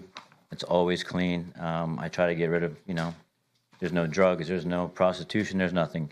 Again, I've tried everything. I'm here to help the community. I'm not here to cause any grief or have any enemies. With Ann Ruby and Amy Pyle, I would love to just talk to them, but I've tried to contact Amy a million times. She won't respond. I've gone out of my way. I've contacted soundproofing companies to put soundproofing, even though it's not about soundproof and noise, but it's all kind of correlates with the hotel. Remember, the hotel is the birthplace of NASCAR. It's where speed, motorcycles, race cars, everything was started. So again, my occupancy is 400 people, and I have 26 parking spots in the hotel. So the reason why I purchased all these properties was, believe me, guys, I want to develop this, but I don't want to put a parking lot in the most prestigious corner of A1A International. It makes no sense. There's other parking lots being built. This should be a big, beautiful structure, a big name, something that's going to help the community. But that takes time. It doesn't happen overnight. COVID, the banks, interest rates have gone up. I mean, my engineers a year out to even come look at the parking lot to see what he can do. So, commissioners, I'm trying my best. I'm doing everything I can. I'm not doing anything. I've talked to many individuals and, a couple of you guys, and I think you kind of understand my situation. I'm kind of in a corner with no real solution. I have 17 parcels. I don't know if you want to see this, but every X is every parcel that I've bulldozed and where I've cleaned up the town. But knowing that I have 15 entrances, unless like I said last time, I put a 6-foot fence around 2.5 acres on the corner of International and A1A, there's no way to control that property. And I have one example. So Truck Week last year, I'm not a big fan of Truck Week. They come and destroy my property. They do all kinds of burnout, everything. I got with Captain Lee Scott. We shut down the entire property. At midnight, Captain Lee Scott calls me, tells me there's 75 trucks in my property having tailgate parties and doing burnout competitions. So I don't know how to control that. I called the tow truck company. I called Captain Lee Scott to help me. I've called, so again, we're talking about 2.5 acres on the most prestigious corner to me, the gateway of Daytona, that's uncontrollable unless I have an entire army of staff there. So me, using it as overflow parking, and when I say overnight, it's not people going to their cars overnight or trailers overnight.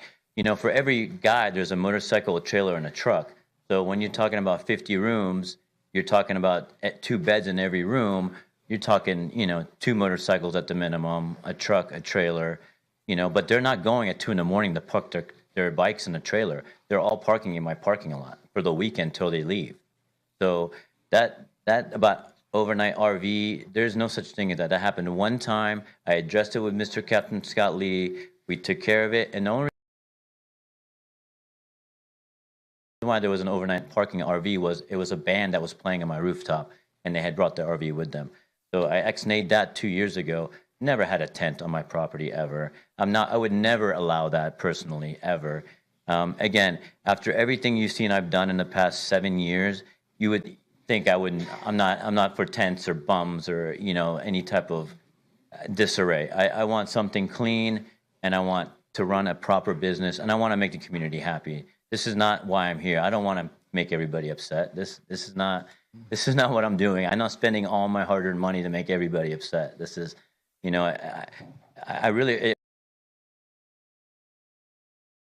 really hurt my feelings when Amy and Ruby said that I've left the property disarrayed and there's signs and trash. And I mean, I pride myself in keeping all my properties, which I own a lot on International Speedway, not like Mr. Will here, but all my properties are pristine.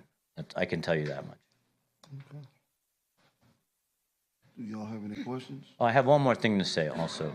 So let's say if I were to build a parking garage or any type of parking establishment on that corner of A1 International, how are people going to get to Main Street? Don't they still have to walk through the neighborhoods? Don't they still have to walk to get to Main Street? Regardless if it's a parking garage on grass or a parking lot. So you know what I mean? To me, that's a kind of a thing where it's a directional thing. Pedestrian walkway this way to Main Street this way. But again, that's something with DOT when they build a new road. All that's going to change. That's going to be a new facelift. It's going to bring developers, people that are going to be excited about buying parts of that road and start developing. Right now, we have a pretty blatant road that we're waiting for DOT to come and fix. So there's a lot of hurdles that I'm going through because I'm the first one with a foot in the door basically when it comes to this department or this area. So again, I'm trying my hardest. I'm not here to upset anybody, especially not the community.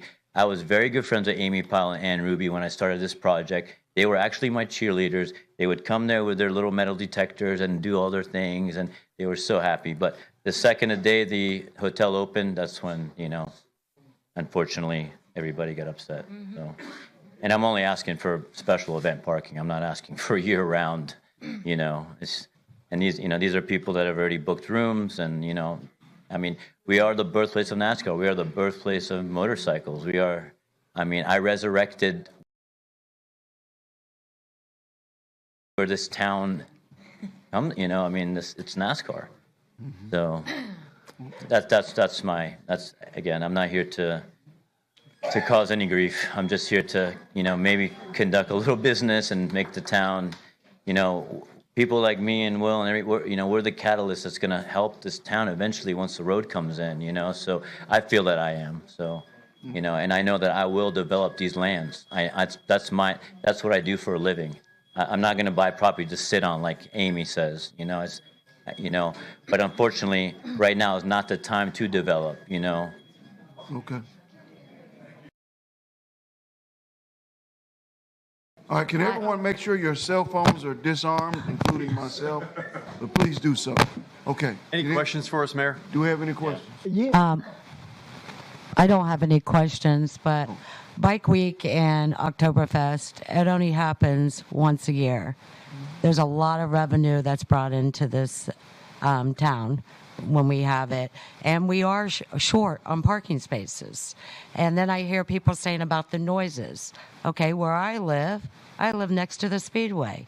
I listen to the races go on. I listen to the fireworks, Rockfest, the airport's next to me. It's not like it happens all year long. And I do agree with Ann Ruby as well that we do need to go back and look at these these lots and see what we are going to do with parking lots.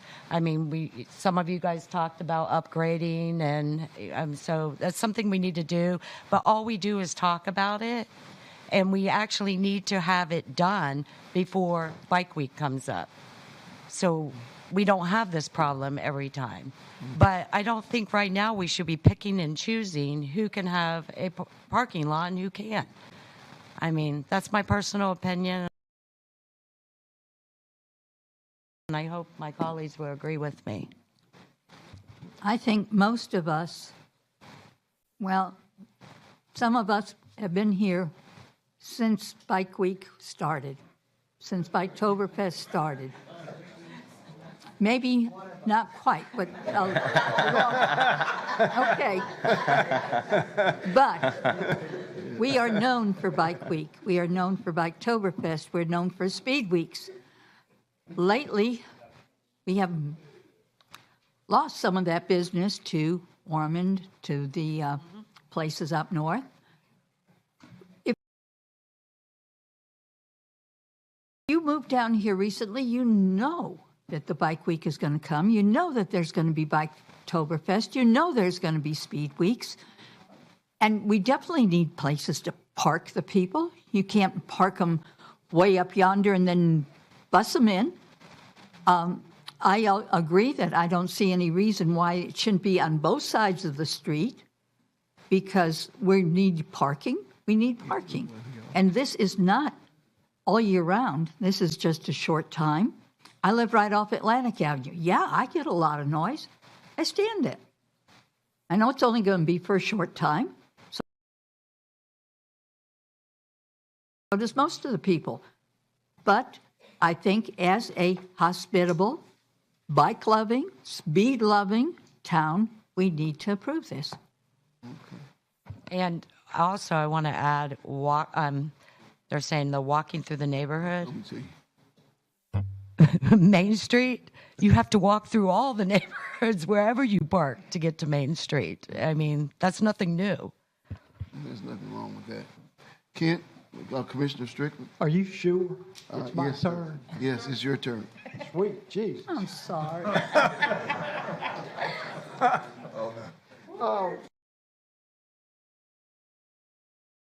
We spoke, Yes, sir. Mr. Hennessy, Yes, sir.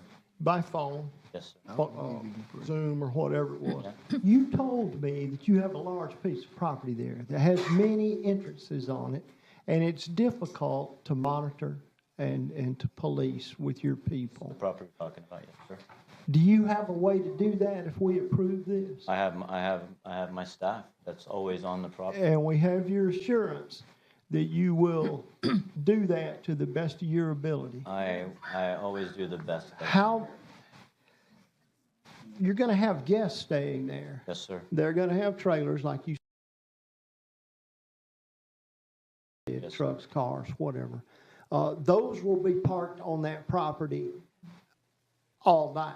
Yes, sir. Is that correct? Yes, sir. Nobody will be sleeping in Nope. anything. Nothing overnight. No Nothing human overnight. being in No the RVs. motorcycles out on the parking lot. No, once they're out of the trucks and the RVs, They stay They out. go into my main parking lot. Okay. And that's from the 13th to the 16th, Yes, sir. correct? And there's no RVs allowed on my property, period. I kind of agree. Also, the semis that somebody mentioned last time, I have no idea whose semis they are. I have no idea how they were there. I think the city they were doing some road work and they left. No idea. Anyway. No, yeah, but no overnight RV. No human being is sleeping in my parking lot. All right. I think Mr. Merrill said that we can use this as to what we decide come that bike week next time. Okay.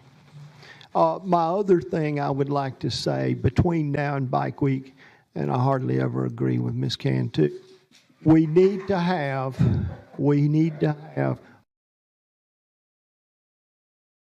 a workshop about parking, the footprint of Bike Week around Main Street, and address, I believe, the reason the line is drawn down the middle of the street on East ISB is because of the CRA. And it's highly unfair for one side of the street to be available for one, be approved for something, and the other side of the street's got to sit there and go, oh, well, if I were on the other side of the yellow line, put it at least at the back of the property line of commercial properties on the south side of the street. If we can have a workshop on that way before Bike Week. I would like that a lot. And that's all I have to say tonight. Commissioner May? So I've sat here patiently listening to everything, and I've had a couple of conversations. You use the word uncontrollable in your own statements. If you yourself use the word uncontrollable and at the same time state that your people are always on property, how do those two things go together for me? People aren't on property, uncontrollable. And so when you mentioned yourself earlier, the truck event that happened, how did you let it get to that point? I didn't. I closed down the property like everybody told me. So they said, shut the property down, no parking. So I barricaded everything. After the fact. Everybody jumped over the barricades, and at midnight they had a party. May I? Juanita, I think one of the misunderstandings, because you and I have talked about this too, is the property that we're talking about here is open. And to fence it or gate it or put a wall around it, I don't think it's going to look right on ISB. So that's what he's saying. He's saying it's when he says uncontrollable, he means it's got a perimeter that's not guarded, but he has security. So if somebody comes across those lines, he can tell them to leave. Mm-hmm. But I think somebody had maybe said or suggested if you gated the whole thing, then you'd only have one or two ways in. It just doesn't make sense. That's what he was trying to say. I'm going to go back to the phrase uncontrollable. Yes. So I imagine noise, I imagine all kinds of things going on. I actually don't have to imagine it, because when all this was going on, there were a few residents calling me midnight, 1 o'clock, 2 o'clock, 3 o'clock, 4 o'clock, during Biketober week, etc. events. And I worked with Captain Lee on this because I had one particular resident who was calling me about a generator that was not only going on, but an entire RV that was being repaired directly behind his house while it, do you recall that? Okay, that went back and forth, and that's fine, that's fine. So I said, okay, 2 years ago. So There was a band member that was already broke down. sure, I am trying to, Again, it's control. It's that's something that was sure. You used the wrong word, Eddie. I used the wrong I mean, word, and then also the permit that you had approved said overnight parking for RVs. So back then, it was a different permit. Now we're talking about a new permit with no overnight Okay. parking. All right. That's So everything is based. corrected all that So 2 years ago. it would be nice if we could just forget. Yes. Right? That would be great. Yeah. Okay. Residents don't just forget. Residents live there. So what I did was I said, well, let me see how accurate all of this is based on credibility. So I asked some very specific questions of legal and code, the police department. And my question was, you know what? I believe this person has probably a pretty good track record. Pretty good track record with the city and code. I mean, otherwise, pretty good track record. Okay. What I discovered was this. The question was, how many complaints have been logged against Streamline during Bike Week and Oktoberfest in years from 2015 to now? I want to say that following 4 cases were generated during Bike Week 2021, 4, all dealing with unpermitted parking lots. All 4 cases relate to temporary event parking for Bike Week 2021. You addressed that. In lieu of making 1 citation for the unpermitted temporary event parking, a case was generated for each parcel being used. First thing. Next thing, the following cases were generated during Biketoberfest 2021. Again, 2 of them, outside parking of non-conforming commercial vehicles, motor vehicles, RV trailer parking. 2 incidences. Next, both cases related to event parking associated, and that was in 2021. Moving on. So far, I'm up to 4, I'm up to 6. No, let me finish. In addition to code citations during Bike Week and Oktoberfest, activities in the properties had the following cases additional for unpermitted parking. There we have 1, 2, 3, 4, 5, 6, 7 cases. Okay? So now we're up to 13 cases. So to me, that's history. No, can I? No, you will. You feel free. Just let me finish for just a second. That's number 1, okay? So I did some research on this because I really wanted to say, am I being unfair to somebody? Am I being fair to someone? Do I have information that supports a position? This is not about Miss Amy Powell. This is not about Miss Ann Ruby. Because during this week, we all received other emails from residents. Sure. And other people contacted us personally. So that is in Zone 3. So I know people there also. So my concern, as always is for the residents of Zone 3. I will tell you one thing also. When FDOT was doing its road work in Oak Ridge, I got a call at midnight. The call was, we are having FDOT doing work until 6 o'clock in the morning. I'm not sure if you recall this. And you need to come out here and listen to this now. I got up out of bed, got in my car, and off I went. I sat there, I listened to the noise, and I thought, how are these people sleeping at night during the week, 5 days a week? So there are working people there, and those working people don't just work Monday to Friday. They also work on the weekends. I'm one of those people. I have residents there, those people. I have sick people who live there. I have older people that can't move from there. They need their rest. The lagoon was having issues with loud music. I had a cancer patient across the street who was literally getting more and more sick because she couldn't get any sleep. They adjusted. They worked together and they're able to drop the noise. She's better. You're welcome to go visit Mrs. Kuhn. All right? So that being the case, my concern, as always, is for my residents. So I have one vote. I have one vote. And my vote is going to be based past history and whether or not you can control or not control, or whether your property is uncontrollable. I do have a question for you. You said you have a hotel. You have 26 rooms. 44 rooms. And how many parking spaces? 26. You knew that. No, I didn't. Okay. Okay.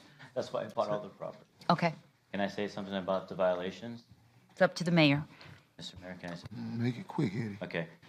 If you go before 2015, see how many violations there were. It was 150 a month for prostitution, drugs, He's right.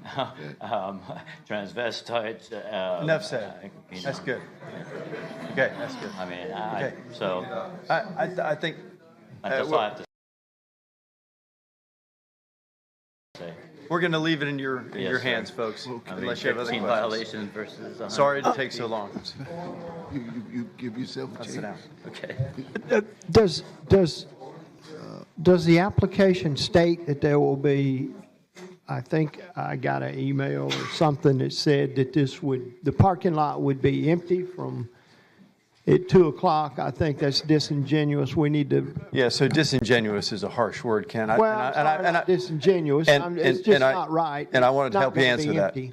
I want to help answer that. I think what Eddie meant to say was people will be out of the parking lot by 2 a.m. and back to their hotel rooms. Okay. These are hotel guests, ultimately. Yep. So the parking lot is being used for hotel guests only. Yes. And at the end of the day, Mayor, when you think about it, he's got 44 rooms and he doesn't have enough parking when the hotel's not having an event. So this is an issue that I think we probably need to kind of workshop a little bit ultimately.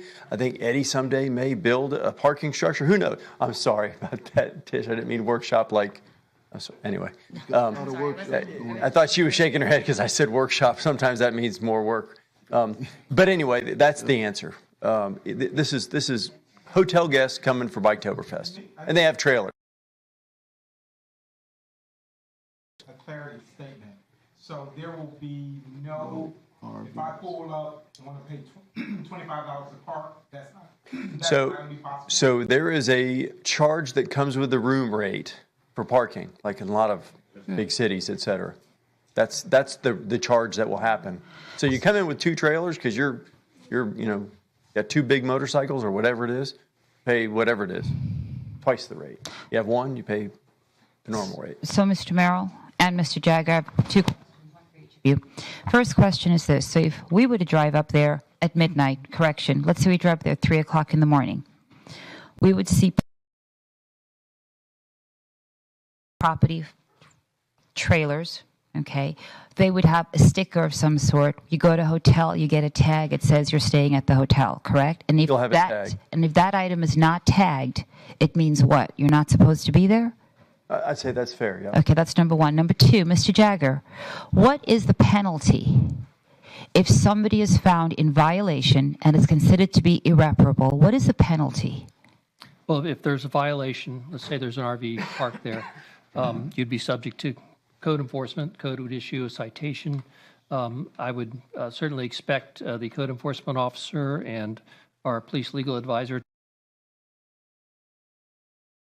to prosecute that as an irreparable violation and seek a fine associated with that.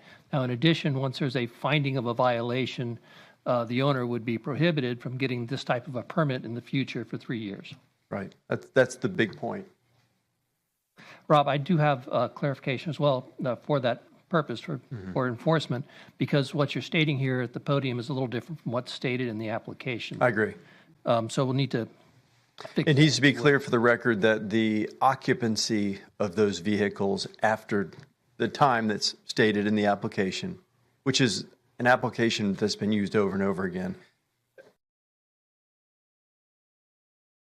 is what we're talking about here. So the cars, if someone's in their hotel room and their car's still there, and they're not in their room, in their car after 2 a.m., we're in compliance. Will That's the the use be intent. limited to hotel patrons? Yes. All right, again, that's not stated in the application. We We'll can revise say that for the record here tonight. Okay, patrons only. And although there'll be overnight parking, there'll be no operation of the lot between the hours stated in the application. Nobody going in and out. Okay. All right, very good. I'll revise the resolution accordingly, and we'll have the motion reflect this as well. Thanks.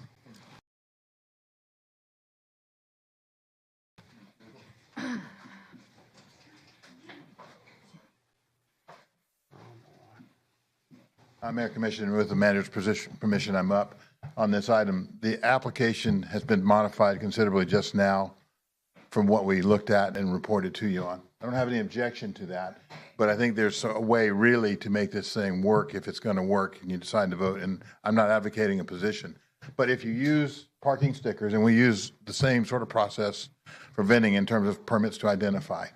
And these guys, as a part of this request, agree to engage a wrecker company that will remove any vehicles from their parking lot that don't have their stickers on their properties. Then you'll have some enforcement.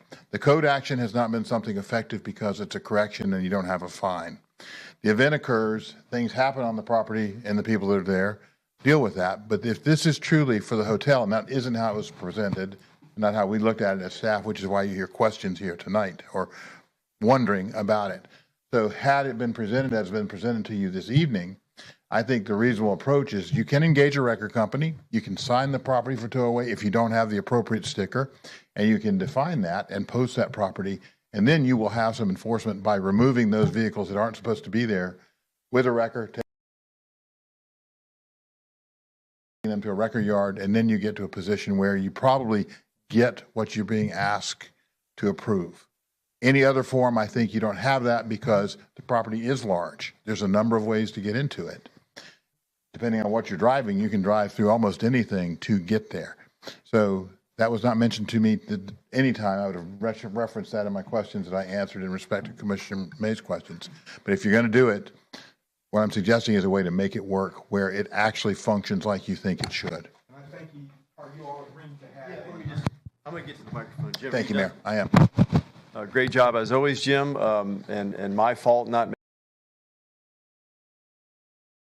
making that clearer. Yes, for the record, we agree with what Jim just said. Make that part of your motion, please. That you will use a record. Correct. And cards. Actually, who calls the wrecker? Who decides to call the wrecker? Who does that? Who's going around enforcing this? It's Jim's idea. Well, no. I mean, the way that it functions is you actually have, and they need to show us, they've engaged a record company, they put up statutory, no, listen. This record companies make money by towing. They do. And it's signed, I think it's chapter 713. I've got an expert probably in the back. You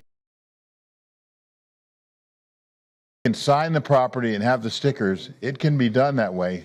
And I think the record company would do it. In terms of if you're trying to make this work, I'm not suggesting to you you should vote for or against. It's just if you're trying to do it, there is a tool to try and get there. And we can look at how they've done it in terms of making sure that it should do what we're suggesting it should do. And I will attend to that part of it with legal staff to do that. To help you guys on that particular note, Eddie has a record company that he uses, and he will use them for this purpose. So that's your answer, Cornelia. He's got somebody, he will do it as part of this approval. Mr. Mayor, can we take the vote now? Are we doing a roll call vote? Not yet, unless all the commissioners are done talking. I'm not done talking. I haven't talked yet. I just want to put on the record, something that keeps coming up is parking on the south side of the street, which intrudes even more into neighborhoods. We already went to the north, more on the north, and now there's talk this evening of going into the south side, and I'm extremely aware of it, as are the residences in those particular areas. Thank you. Okay. I know you have nothing else to say, Commissioner Henry. Commissioner Reed? No, Commissioner Henry. Do you have anything, Commissioner Reed? Well, I'm glad to hear that it is for those that are living there, residing there only. Me too. Because that was one of my concerns. I asked Rob today, how did this differ from the vote we just had? So no RVs. I know that Biketoberfest is just around the corner. And I do agree with Ken that we do need to seriously sit down and be more proactive in regards to how we address this in the future, because these events are going to keep coming. They're ours. We own them. How can we better exercise these events? I did have a couple of questions, but I'll just say them out loud. I'll let them be rhetorical. One, I'd like to know how long he's owned the property, because the property's been vacant for some time. He indicated he's been there for 7 years. I said, it's going to be, you don't got to respond. 7 years. I'd like to know what he's planning on doing. It is prime property. It's the corner of International Speedway and A1A. You know, does he need to partner with us on doing something? He's talking about the cost of everything and what have you, and trying to get supplies in. But you know, that's a major entryway right there where the sign says "Welcome to the world's most famous beach," and it continues to be vacant and used for parking. I think there's so much more that can be done there. So I'd like to know what he's even projecting. If you can't do anything, are you at least projecting to do something? What do you have in mind? You know? Yes. Okay. You have any other additional questions? No, I think it should be extended to the south side too. Jesus, it's just gonna go all over Daytona. Okay. Well, I came in fully expecting not to vote for this. And I'm still not certain, and I'm not gonna oppose it. I want to make something very clear. Where people live is important. And we must respect where people live. And if we can't do things to ensure that businesses are protecting it, then we have to do things to make sure that we are not adding to their misery. Yes, Bike Week has been here for over 75 years. That's longer than most of us have been living. But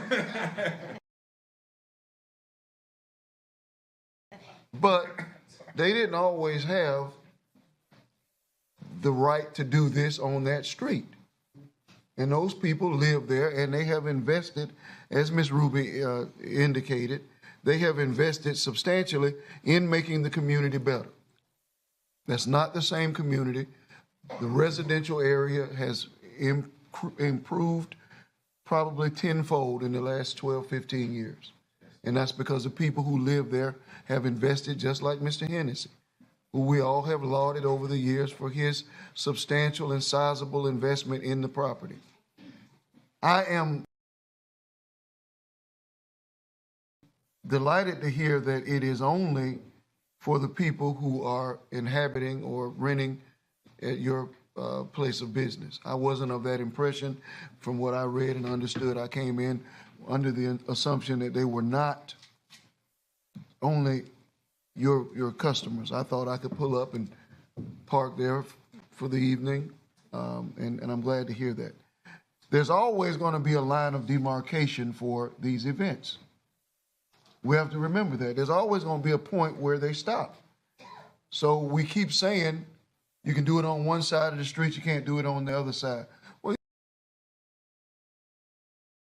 you can do it on that street, then you can't do it on the next street. So it always has to stop someplace. And I'm always willing to be a person who makes a decision and say, this is where it stops. So I am prepared to vote, and we'll take a roll call vote. I will just say that I want to remind folks that where you live, it matters. And while I'm up here, I'm going to push to support and to protect where people live. That's important to me. At this time, if there's no further comment from my colleagues, we'll take a roll call vote. Mayor, one more question. Yes, question. Are the lots for sale? Are your lots for sale? I mean, Anything's for sale. but I'm looking for a developing partner. We'll partner with you guys. I ain't looking to be no partner. I've actually been in contact with major big names, Publix. I mean, I'm working every day I'm trying to market that corner for a beautiful big name, something to catapult that street to turn into something eventually. I mean, we need something big, you know, so to put a parking garage in that corner of the most pristine property on A1 International makes no sense to me, you know, so that's why right now I just need a little bit of time because, you know, development doesn't happen overnight. For me to get Publix involved, for me to get engineers, I mean, you're talking years of planning and, you know, but this is all already in the works. I've already actually brought the brokers of Publix to the city a couple of years ago to talk about that property. Right. So believe me, I don't buy just to sit on things, you know, but right now with the economy, COVID, everything that's going on, I'm waiting to see where this road ends up because I gave DOT many parcels to move the road around. Okay. To help them facilitate to build this road. So that's where. Okay. Yes, Mayor, may I restate the conditions for the permit just so that we're all clear? As I've written it down, the conditions for this permit will be that the hours of operation will be from 8 a.m. to 2 a.m. That's correct, on October 13th through 15th, and from 8 a.m. to 5 p.m. on October 16th. There'll be no overnight operations beyond those hours, no RV parking. Use will be limited to hotel guests or patrons, and the owner will sign the property pursuant to Florida statute to provide for removal of vehicles that are authorized. Those are the conditions. We do have a motion on the floor. I'd ask that the motion reflect these conditions for the permit. Okay, the motion was by Commissioner Cantu and the second was by Commissioner Traeger. So I need to withdraw from the other motion? Or amend your motion. Just amend it. Amend to reflect his conflict. revision. What Jagger said. Okay. Do you second that? Yes. So fine. Okay. All right, we have a motion, we have a second, we have a roll call vote. We'll commence with Commissioner Henry. Commissioner Henry, Yes. Commissioner Reed, Yes. Commissioner Traeger, Yes. Commissioner Strickland, Yes. Commissioner May, No. Commissioner Cantu, Yes. Mayor Derek L. Henry. No. Vote carries 5-2. All right. Good work. Thanks, everybody. Sorry to take so much time. That's all right. It's all right. Let's do some good work. That was our final item on the agenda tonight, Mr. Mayor. All right, that's our final item. We will now move on to City Manager's report presentation. Oh. Honorable Mayor, Commissioners, wanted to bring up our staff members who worked during the storms relative to Hurricane Ian. First and foremost, I want to commend many of the staff members, especially our essential workers from Public Works, Utilities, Police, Fire, Parks and Recreation, and Communication, who worked through the entire storm. Public Works distributed, based on the information within the City Manager's report, 39,000 sandbags before the storm. The police responded to 2,707 calls for service. Wednesday through Sunday, 7 fire stations doubled staff during the storm. Public safety, police evacuated approximately 269 residents and 13 pets. During the storm, Chief Young actually called my office, called me by cell phone because we needed to open up the Midtown Center to evacuate 70 residents from the Caroline Village and Midtown areas. Park and Recreation staff came in and actually started serving food, cooking food. Really, Vince and his team went to Municipal Stadium and started serving the evacuees in our public safety staff members. I know me and the mayor were out in the storm and saw them out there cooking. Prior to the storm, our utility crews cleaned our. He had a hot dog. It was pretty good. You had one. You had two. Prior to the storm, our utility crews cleaned out the storm inlets, stormwater lines, pumped down retention areas, and placed temporary pumps throughout the city. City parks, except for Tuscarora Park, have opened. All recreation facilities will open tomorrow morning, and the aquatic center will open on Friday. I'm going to have Hardy come up a little bit also. The Nova Canal flood mitigation update. Areas south of International Speedway Boulevard between Nova and Ridgewood experienced significant flooding during the storm. Like I stated, with 269 people needing to evacuate. Those numbers don't include the individual rescues by family and friends of their loved ones. In the past, based on information, my conversation and riding around with Commissioner Reed, we rode around into her zone as well. She provided me some information about what has been done in the past and what needs to be done and what was recommended around 2009. Also, when we rode around, and Cynthia Slater was sharing with me some of the concerns that took place during the 2009 area and the cost that's associated with it. You all had submitted some requests to Congress for feasibility studies and design solutions by the Army Corps of Engineers. That'll be talked about. The city did complete some of those components from the last storm, and I know when I first got in the mayor, talked about some of the improvements that were made in the Nova area. I know that the mayor and several commissioners throughout the storm have been communicating with our congressional delegation at the federal and state level, and they've contacted our office recently. We sustained flooding in numerous of communities as well as here at city facilities.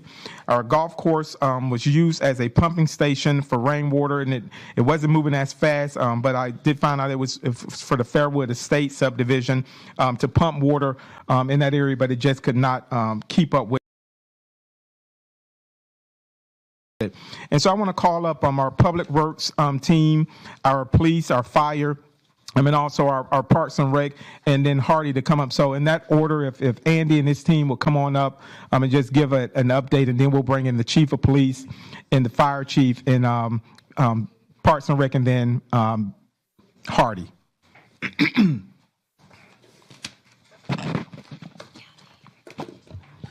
Good evening, Andy Holmes, Assistant City Manager for Infrastructure. I want to thank the Commission for all of the support that you all gave us in enabling us to do this work through this storm and the response. Got a lot of notes. I don't want to go through all of these notes, but I'm just going to mention a couple of things. Our Utilities Department experienced all three plants lost power, FPL power, and went to generator power. One of the plants ended up on its secondary generator because the first one broke. That was for a several day period, and they're all back on FPL power now, and we are starting to recover. The Utilities Department worked over 2,900 hours of overtime during this storm. We had one person still on duty today that had not gone home yet from utilities. We are still in a recovery mode. There are crews out there right now working on pump stations. We have 157 sewage pump stations in the city, and 65 of them were in power failure in the height of the storm. And we had crews going around in a round-robin fashion with generators to pump those stations down to try to stay ahead of the flows. And we were able to do that for the most part, but there are some areas where the flooding was very severe, that the piping just got overloaded. And so we did have some areas where toilets were slow to flush and that kind of thing. So, and I did talk to many you commissioners during the storm and during the recovery efforts. There's a lot of other stuff that happened. I'm not going to, like I said, belabor every detail here. We are still in recovery. We are still working. Our staff is still doing a real good job and dedicated job out there working the overtime and getting this stuff back in shape to work. So Public Works worked almost 2,000 hours of overtime during the storm. We had 9 staff members that remained on the Public Works campus. 8 out of the 10 buildings on that campus flooded, and water in the buildings and damage. But the guys stayed with it, and they responded to calls during the storm as safety permitted. We had 34 traffic cabinets flooded, 750 traffic signs are down. Our staff is working on that to get going. I think we have 3 signals, it says on here, still out of service. One of those might be back in service. Again, the recovery is still ongoing and staff is still working through those issues. So I'd be happy to take any specific questions that you have. I just want to say thank you. You were amazing during this storm. You kept my residents very calm and one of my subdivisions, and I appreciate it. Thank you. Kept most of your residents calm. And let me say this, the angst and the stress and the disturbance on the part of the residents is totally understandable. This was a catastrophic event by any measure. I personally lost a house to a flood about 13 years ago, and so I understand the sense of violation and helplessness that causes, and my heart goes out to every person affected by this storm. Well, it showed in your work. Thank you. You can say it, but it showed in your work and the work of your team. And the work of your team. It showed. Dave Waller and Shannon Ponitz are here. If you would like to ask them any questions, I've kind of covered the material, but if you have any questions for them, you're welcome to ask them too. Thank you for all your work and service. I appreciate it. You were very responsive during the hurricanes. I'm noticing something interesting, though. So let's say on Cedar Street, I actually have pictures of totally dry, and I'm watching water come back up through the street, through the grate. So should we expect reverse flooding to happen, anything like that? What Daytona Beach is a little bit unique. Our community is very low along the waterfront, and you have a lot of tidal influence in the drainage here in the low-lying areas. And so what happens, the tide moves the waters up and down, and a lot of times our drainage system can't drain the streets because the tide is so high. We drain to the river. And so if the river is higher than the street, the water is not going to drain. And so a lot of times that's what's happening. We've actually had clear days last year. We had some days when it was completely clear weather-wise and Magnolia Street flooded. We had a couple of days last year. We had the king tides come up, and that was the reason, because that river gets high and there's nothing you can do till it goes back down. And you said something that we have to remember is it's very low. And that is yes, sir. Problem. The primary contributor, the primary cause of flooding is the relative elevation of the ground relative to the water in the river when storm events happen. You know, the water comes up in the river because the pressure goes down. There's low pressure, and that raises the river elevation. Can everyone please be quiet? This is the information that we're here for. This is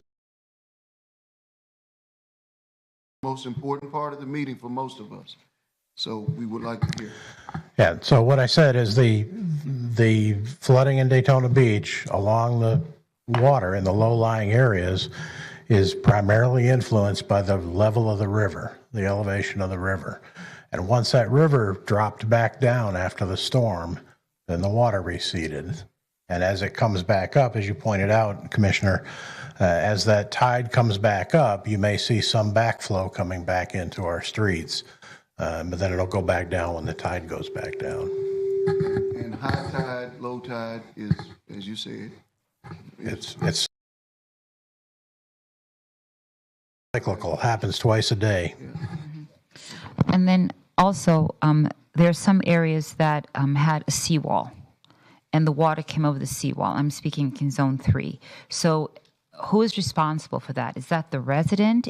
Are there grants for that? Is that a city responsibility?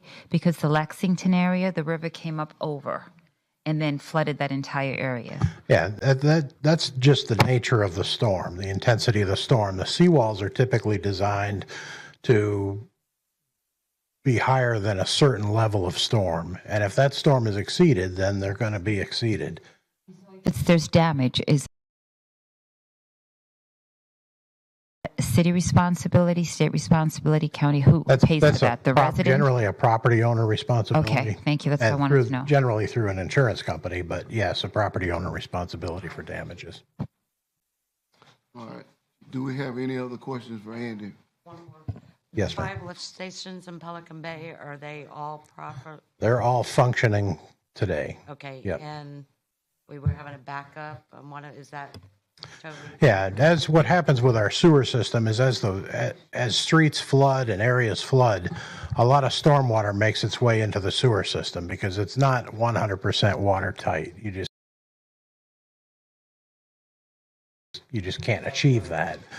And so that overloads the pipes in the system, that overloads the pump stations, and then the residents experience what they experienced in Pelican Bay, which was slow flushing toilets and slow draining showers. And so once the floods start to recede a little bit, then the pump stations can catch up and get those pipes cleaned out, and then it works better. But today, I believe it's functioning fine. We do have one area over on 3rd Street where we have a pump station that is still inundated, still overloaded, and that is causing a backup in that system. We've got a pump truck out there now and a backup pump system that we're working, and there's a crew out there right now working to alleviate that situation. Okay. And I would like, before we conclude this matter with you, certain properties that were in historical areas that flooded and did flood, some of those properties that have been renovated did not flood, like South Street. Yeah, we have a lot better data now on how high floodwaters get for certain level of storms, and that's been reflected in a lot of our building codes, so that we know where the floor elevation of a house needs to be placed now much better than we did 50 or 80 years ago. And so okay, so do we have it in code that they have to build in those areas to that standard? Yes, current building codes are up to date and they reflect that. But that's not to say that you couldn't get a much larger storm than what the code requires you to build for and still flood. There's no guarantee. There's a much less chance of a house flooding that's built to current codes than there was to the codes 80 years ago. So then what recourse would a person have who is in a low-lying area right now? What can they do to help themselves? Are they lifting? Are they moving? Like, what can we do? Because we have so many who are in that it's not current, it's old property. Right. The best advice I could give is to purchase the flood insurance. Now, not everybody has to do that. If your property is financed and you're in a floodplain, I believe you have to purchase, the lender will require that. But there are a lot of properties that people don't owe money on, but if they're in a floodplain and prone to that risk, then my advice would be to purchase the flood insurance. To at least there are no structural changes that they could make to improve their. That would be a very property-specific question, and so you'd have to look at the details. What is the elevation? What is the floodplain elevation? You know, if there's a window opening that could be raised a little bit or something like that. Obviously, there's some property-by-property measures that could be considered, but in terms of a blanket statement, it's difficult to make that kind of a statement. Okay. Thank you. Thank you. Chief Young.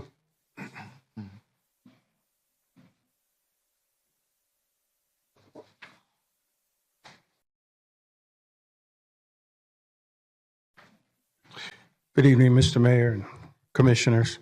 The manager, you kind of touched on some of the things that were already in my notes to speak about. So what I want to do is I just kind of want to read over some of the stats that was provided to me from our Emergency Operations Center. And then I also have about a 2-minute video. If you don't mind, I'll play that 2-minute video, and it kind of sums up exactly what we were dealing with regards to the storm. On Wednesday, the EOC was activated at 8 a.m. with 14 employees represented from police, fire, utilities, public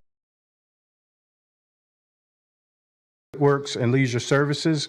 All full-time law enforcement personnel were already scheduled for leave. They were mandated and reported to the police department for deployment. During the activation of 6 days, employees logged over 109 hours of phone calls and logistics reports. A total of approximately 405 calls were received in the EOC, with 280 of those pertaining to rescue. 269 residents were rescued, including 13 animals. We sustained the highest wind gust of 55 miles per hour and 61 miles per hour on the 29th. Rainfall amounts were 13.14 inches, which fell in Daytona Beach. Totals are from 8 a.m. Tuesday, September 27th through 8 a.m. Friday, September 30th. We utilized one rescue boat, which was allotted to us by the county EOC. 2 additional boats were loaned out from the fire department, and 1 boat was utilized from a resident who just decided to help out. And there was 1 rescue vehicle that was loaned to us from the Volusia County Sheriff's Office. I just want to take this opportunity to thank King's Equipment and Auto for the use of their airboat. I want to thank Leisure Services, who was instrumental in just making sure everybody was fed breakfast, lunch, and dinner. John Hall Chevrolet, they loaned us about 12 of their lifted trucks to help us get through the water. Dahlia's, Hooligans, and Four Rivers was also instrumental in donating food to keep everybody fed during the deployment. And then also Public Works for working alongside of us as far as once we were able to start to block off certain areas, they were instrumental in getting that set up. I just wanted to show this video, and then I'll close out with any questions. Hurricane Ian. This Hurricane Ian makes a major Category 4 storm on the edge of being a 5. We have been monitoring the storm ever since it became evident that it would impact our area. We made plans for how we would respond before, during, and after the storm. Our Emergency Operations Center was activated and staffed with dedicated personnel who were ready to support the troops as well as members of the community. We expected that there would be damage and power outages. We expected that there would be flooding. But seeing the devastation that this storm caused was unlike anything most of us had ever witnessed. During the storm, we started receiving calls from residents who needed our help. They had water rushing into their homes. They had trees falling on their roofs. Some were stuck in their cars. Our officers deployed immediately and started working to get these people to safety. Even as some of them were being notified of danger and damage to their own families and homes, officers continued to tirelessly protect and serve the city of Daytona Beach. As I watched the men and women of the Daytona Beach Police Department respond to this catastrophe, I could have not been more proud of their heroism, their selflessness, and their compassion. They traversed through flood waters with no regard for their own safety. I had cops carrying a child in each arm. I had cops literally carrying people on their backs and offering comfort to some who lost everything. Our officers were conducting rescues around the clock, getting little to no sleep. They rescued people on foot, using vehicles, vehicles and using boats. I was extremely proud, but not at all surprised, because this is who we are. This is what we do. We are public servants. We are peacekeepers. We are DVPE.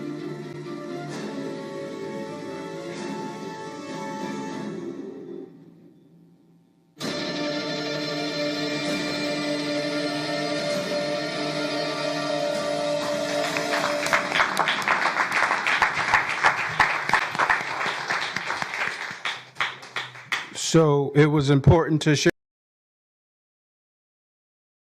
that video for two reasons. Number one, I'm a proud chief. Very, very proud of the men and women of the Daytona Beach Police Department for what they do day in and day out. And I also wanted to highlight that this is a resilient community. Some folks lost everything. When you drive Jean Street, Caroline Street, Teach Street, and you just see everything by the road, couches, mattresses, box springs, they lost it all. So when you see the community come together, we originally planned, the police department, we want to go down and do a barbecue, and then I found out about the event at Campbell Middle School, so we just decided to partner with them. So I also want to thank Food Brings Hope, the Halifax Urban Ministries, Jeep Beach, Red Cross, and every other organization that was at Campbell Middle School. I know Commissioner Reed, you were there, and the mayor. Every organization that responded to Campbell Middle School and just brought supplies to our community. And there's another one that's scheduled this Saturday from 12 until 4. And we will also be represented there, and I'm hopeful. I'm pretty sure every other organization that was there yesterday will also be there on Saturday, just to do what we can to help our residents rebuild and restore. So with that, any questions? Thank you. Thank you.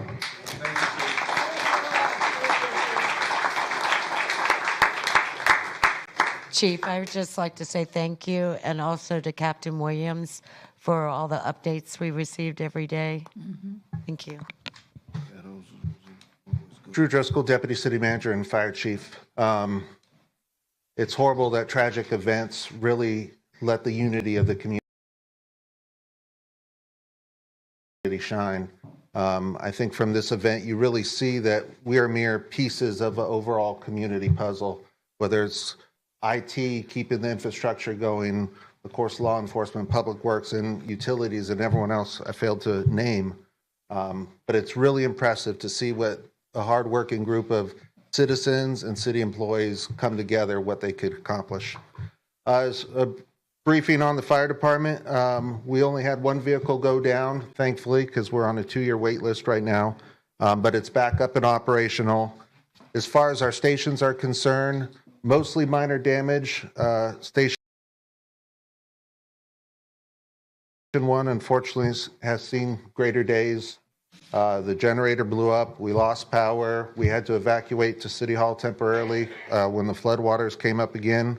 But thankfully, we're dried out. Power has been restored, and we'll see what we could do with the generator so we could maintain our critical infrastructure. As far as personnel, no injuries have been reported. Multiple of our own employees had damage to their homes, so we've begun our efforts to try to assist them and also line them up with federal assistance. And the IFF union also has assistance program for our employees. We brought in double staffing, that's 2 shifts, 1,474 hours of overtime. That brings us with 56 employees on staff when we're normally staffed with 25 people. As far as calls for service, what a challenging thing to try to find out. Through the Volusia County Communications Center, we received 823 calls for service during a 4-day period. And just to give some context, that's a 190% increase in call volume. The same 4 days last year ran 283. So 823 to 283 is a big difference. We had 3 storm dedicated units, which were 2 brush trucks and an extra engine. One of our reserve units was in service, providing just storm response. For our operations, we're very dependent upon outside agencies. One, because of staffing size, but of course, and the local ambulance provider. So when they shut down, transports don't happen. And I'll say we may or may not, close your ears, sir, we may or may not had to have transported patients to higher ground in the trucks. If that cost us my license, so be it. But they treated people medically in the back of the trucks just to get them to transport capable units so they could get to the hospital. We did rescue people from medical emergencies that were in high water. This year was different than most, is we normally conduct the high water evacuations, and beyond gratitude to law enforcement, they have the high water vehicles, and I believe another one was approved this evening. So thankful to them to be able to focus on the evacuation process so we could focus on the medical emergencies and the fire emergencies. Big assistance, and again, that's just really the pieces of the puzzle coming together. We've started our internal after action report to see areas of improvement, because you could always improve for any incident. In addition, the Volusia County Fire Chiefs Association, next week we start our after action for our regional, because we work together as a region along with the dispatch center. Are there any questions for the fire department? Fantastic job. Yes. Well, thank you. And I'm just the guy that sits behind a desk that keeps the lights on and toilet paper and the holder, but the men and women out there doing the job, remarkable to see what they do. Just love being a part of the city team. Thank you. Thank you. Thank you.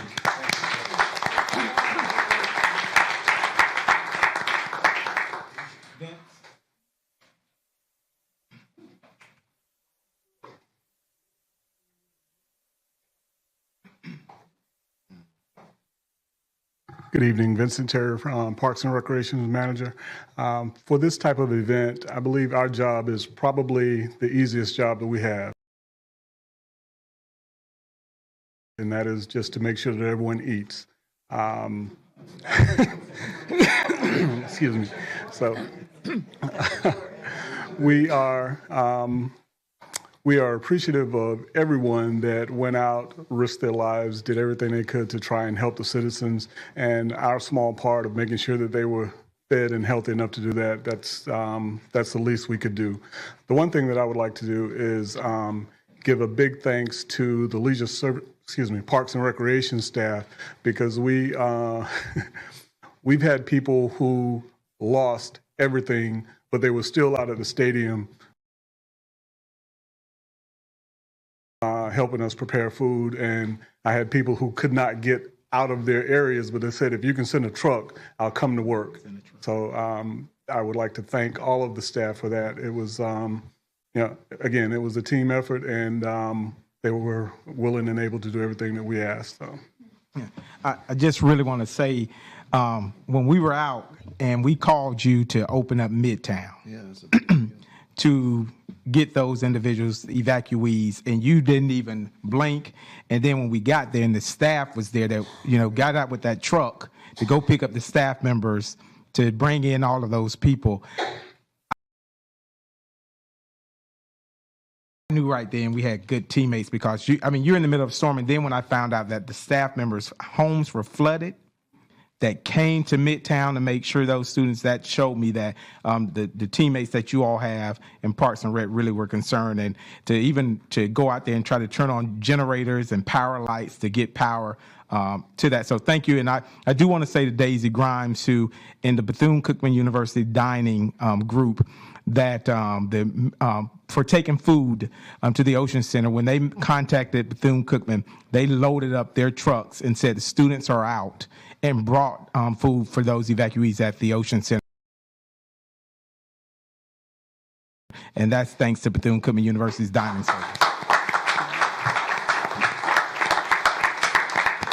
And Theater, you might want to say thank you to Daisy Grimes because she's still working. She's been at the Ocean Center every day, yes. Yeah. And also both Commissioner Reed and Commissioner Strickland were both at the Ocean Center. I don't know how much work they were doing, but they were there. Y'all were doing a lot because you had me driving around. Mayor, members of the commission, Hardy Smith, Government Relations Administrator for the City of Daytona Beach. The city manager asked me to give a brief status report and somewhat of a explanation on what we're doing at the federal level to help mitigate the flooding issues that Daytona Beach has had, I guess, since the beginning of time. There was a very good update written by the communications staff in the manager's update about our involvement with the Army Corps of Engineers. So I would urge you to take a good read there. But here's some additional information. When you're trying to fight the ocean, when you're trying to fight Mother Nature, when you're trying to fight that rain that Commissioner Reed included in that wonderful prayer, there's no easy fix, to be honest about it. There is no one single solution that is going to offer some hope and relief. But one of the solutions that the city has been proactive on for a number of years has been working to alleviate the problems that are seen to be directly attributable to Nova Canal. The dealing with Nova Canal will require a regional solution, regional participation, and there has been good regional cooperation over the last several years in this regard. Nova Canal, if you don't know it, Nova Canal drains everything from north of Ormond Beach all the way down through Ormond Beach, Holly Hill, Daytona Beach, South Daytona, and then exits through Port Orange out into the Halifax River. Now consider this, on a non-rain event day, over 10 million gallons of water is coming down Nova Canal and out into the Halifax River, 10 million gallons. I have no idea how much rain we experienced during Hurricane Ian. But all of that goes on top of the 10 million gallons. The project estimates that we have received so far dealing with Nova Canal could be in the window of $50 to $100 million, with some estimates going as high as $200 million. From a city standpoint, there's just no way the city's ever going to have that kind of money. There's really no funds available in this magnitude from a state standpoint. So our solution for funding, the only bank account that we can try to tap into, is going to be at the federal level. Now, there's some important nuances here I wanted to especially share with you.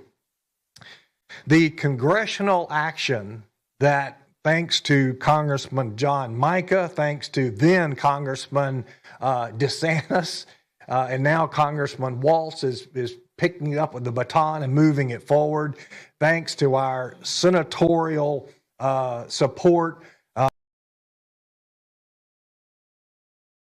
but Congress, by Daytona specific language in the 2016 water reauthorization bill, and those don't happen but every so often, included Daytona Beach and authorized Daytona Beach to have an Army Corps of Engineers feasibility study of what we named the Midtown Flood Mitigation Project. Now, I know what we all think about, oh great, another study by government. Here's the significant thing I would really like for the community to understand. This study is the prerequisite. We must have this study to be eligible for funding from the federal government. Without the study, we will not get a penny of federal government money. That's the way their rules are written. By having the authorization in 2016, it means we have a fully vetted project by the Army Corps of Engineers. They've evaluated us. They've said, yes, we would like to work on this project. Daytona Beach has our support, and now we want the support of Congress. So we must have that Army Corps of Engineers study. The big challenge to overcome, the study is only $3 million. And the City Commission has already taken action to partner with the Army Corps. We would partner in 50-50. And we actually get credit for all the research work we have done previously toward our partnership in that amount. There is a term in Congress called New Starts, dealing with the Army Corps of Engineers. New Starts, critically important to understand. The rules of Congress, in an effort to rein in overspending by the Army Corps of Engineers on projects all over the country where they get into the billions of dollars, adopted a New Start policy that only 6 new starts can be approved on an annual basis. 2 of the 6 can be designated as flood-related projects, 2 out of the 6. Now, these are projects to be considered all over the country. The dollar amount doesn't matter. So Daytona Beach is competing to get one of 2 slots out of 6 with everybody else that's looking for Army Corps of Engineer projects nationwide. We have continued to work with our congressional delegation. Congressman Waltz has been a true champion for Daytona Beach. We're working with him on a regular basis, and his staff is extremely knowledgeable. We have found a couple of loopholes in some of the recent federal infrastructure laws that have been enacted that kind of had a workaround to kind of squeeze through, Mayor, the New Start requirement. And thanks to Congressman Waltz, we've made a run at that. But we just weren't selected. Matter of fact, few Florida projects were selected, as a side note. So we continue to work with the Army Corps of Engineers to get this vitally, critically important study done, which would then put us eligible for federal funds. I think it's also important to conclude with this reminder. Thanks to the City Commission and support from the City Commission, the city has invested millions of dollars, especially since 2009, millions of dollars in flood mitigation work, such as the massive cleaning out of the Mason Avenue drainage. That was a huge project. The North and Mark retention ponds are very much a part of this. The reconstruction of Orange Avenue, the collapsing of Orange Avenue in the condition that it was in, that we all know, that was a direct contributor to flooding because of all the drainage pipes underneath Orange Avenue. You know, we found pipes when that work was being done that were made out of wood. Now that's 70, 80-year-old pipes, not unusual in Florida. But the collapsing of those pipes meant no stormwater was going through there, which contributed again directly to flooding in the Jean Street area. There have been other projects like the major drainage project, the big piping on South Street, and that's part of the drainage from Butts Park that gets out into the Halifax River. That's a quick update on kind of a background primer on what we're doing with the Army Corps of Engineers. I'll be glad to answer any questions, and I do believe Commissioner Cantu has an update maybe from Congressman Waltz. Yes, from Congressman Waltz. He actually, can you hear me? Okay. Congressman Waltz is actually here. Actually, he leaves tomorrow to go back to D.C., and he was disappointed and frustrated. He did put in to include this project with the Army Corps for the 22, which we didn't get it. He is putting it in again for the 2023 work plan, which that plan should go in, I believe, by the end of the year. Am I correct on that? Correct. Yes. And I would like to have the mayor and all the commissions sign a letter supporting this project to send to Congressman Waltz, so when he's in D.C. fighting for this project, if we could do that. Definitely. Yeah, Okay. can we take that to a vote, please? Can we? Yes.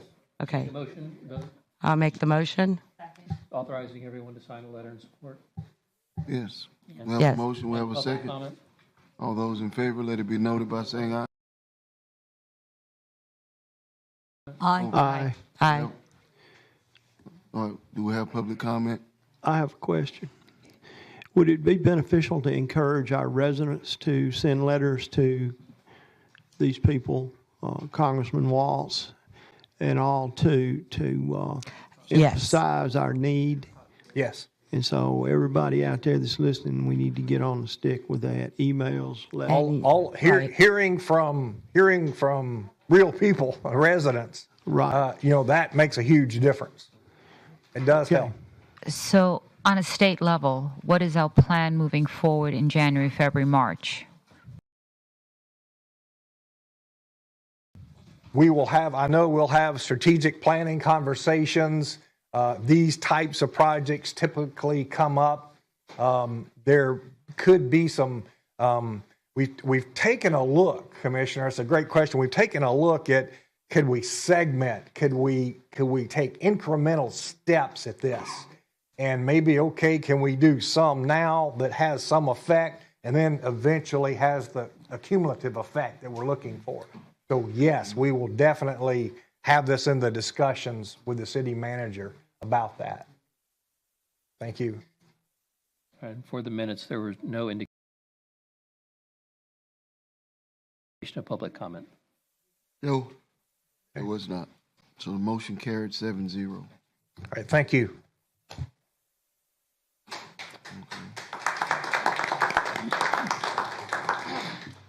We'll start with commission comments at this time. Commissioner Henry. Just a few comments today, Mr. Mayor. And the first comment is that I know everyone was out doing big things in the city, but in Little Zone 5, we fared pretty well. And I want to thank the students at Mainland High School. They came out and helped feed around 110 seniors in our 2 senior apartment complexes who had no power.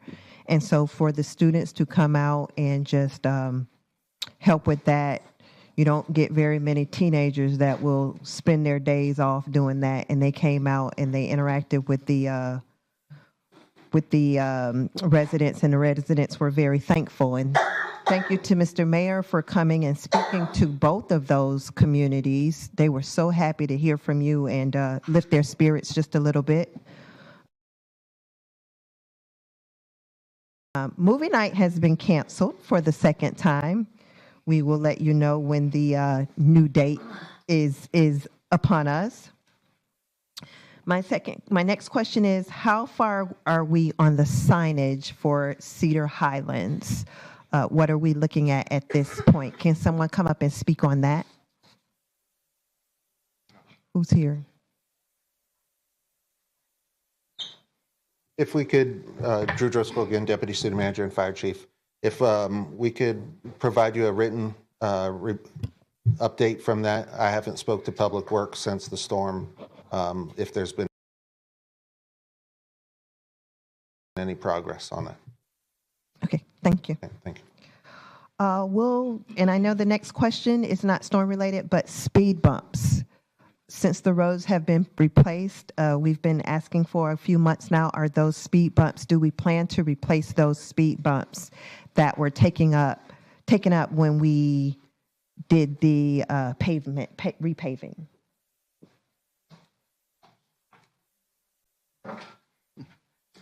Thanks. Andy Holmes. The speed bumps are typically, we take that opportunity to redo the study and update it and make sure it's still warranted. But if the residents desire it, it's been the instruction of this commission that we go ahead and replace it, whether it's warranted or not. And so we will do that. But failing any input from the resident, we will redo the study and make sure that's an appropriate installation. But if they do give us input that they still want it, then we will go ahead and put it in. Okay, thank you. So I want to thank everyone tonight for supporting the athletic programs at Bethune-Cookman University. As Commissioner Reed stated, the young men are in Tennessee. They are practicing there, they are staying there, and they will be there for a while they are displaced. So I want to thank everyone who participated and gave, but the public can also give. You can go tomorrow to YSG, which is 1000 Vine Street, and you can drop off snacks. They need cards, Walmart cards, so that the young men can purchase, and young ladies can purchase new toothbrush, personal items, all kinds of personal items. So you can drop asking for detergent, soap powder, and they are asking for bleach. Drop-off times are from 8 a.m. till 7 p.m. tomorrow at the YSG. So now is a great time for you all to, especially you Wildcats, to go out and drop something off. We have a coach actually coming down that's going to pick up some of those things on Friday morning. He's going to take them back to the young people. My next question is, I would like for us to look at investing in cots or mats for when we have, when we open up facilities, or when we do, when we have to, like we took the 70 residents. So I got a few calls from some elderly people who said that they were sleeping on the hard floors in some of the places.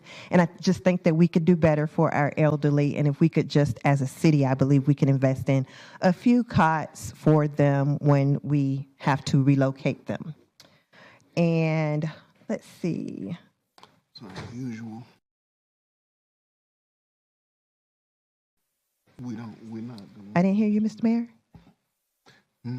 I was saying it's unusual because this was the first time that we don't do the run shelters. I know. The county does. I get it. And, so I get it. Okay. Just maybe if we could just have a couple though, just in case, so that we don't have elderly people sleeping on the hard floor. Not a lot. And I think I just want to say thank you to our police chief. I sent him a couple messages from people who weren't in Zone 5, but he made sure he got to those people. And I want to say thank you to the fire department. They did a phenomenal job.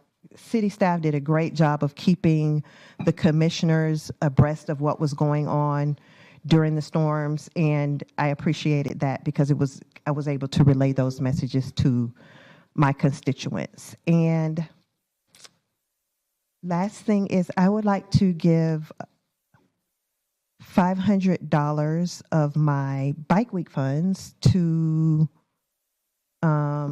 what is the name of that organization? I'll give you the name of the organization. I'll give you the name of the organization. And lastly, I'm happy to see that Parks and Recreation is back up and running because I got a call from the Daytona Beach Bucks cheerleaders, and they are going to competition in a few days, and they needed a place to practice, so they practiced in the field next to my yard. And I want to thank all my neighbors because my neighbors did not mind. They came out, they greeted the girls, and they were happy to have the girls, and it was 62 girls cheering nice and loud. So glad to have Parks and Recreation back open. And those are my comments for tonight. Thank you. Commissioner Reed.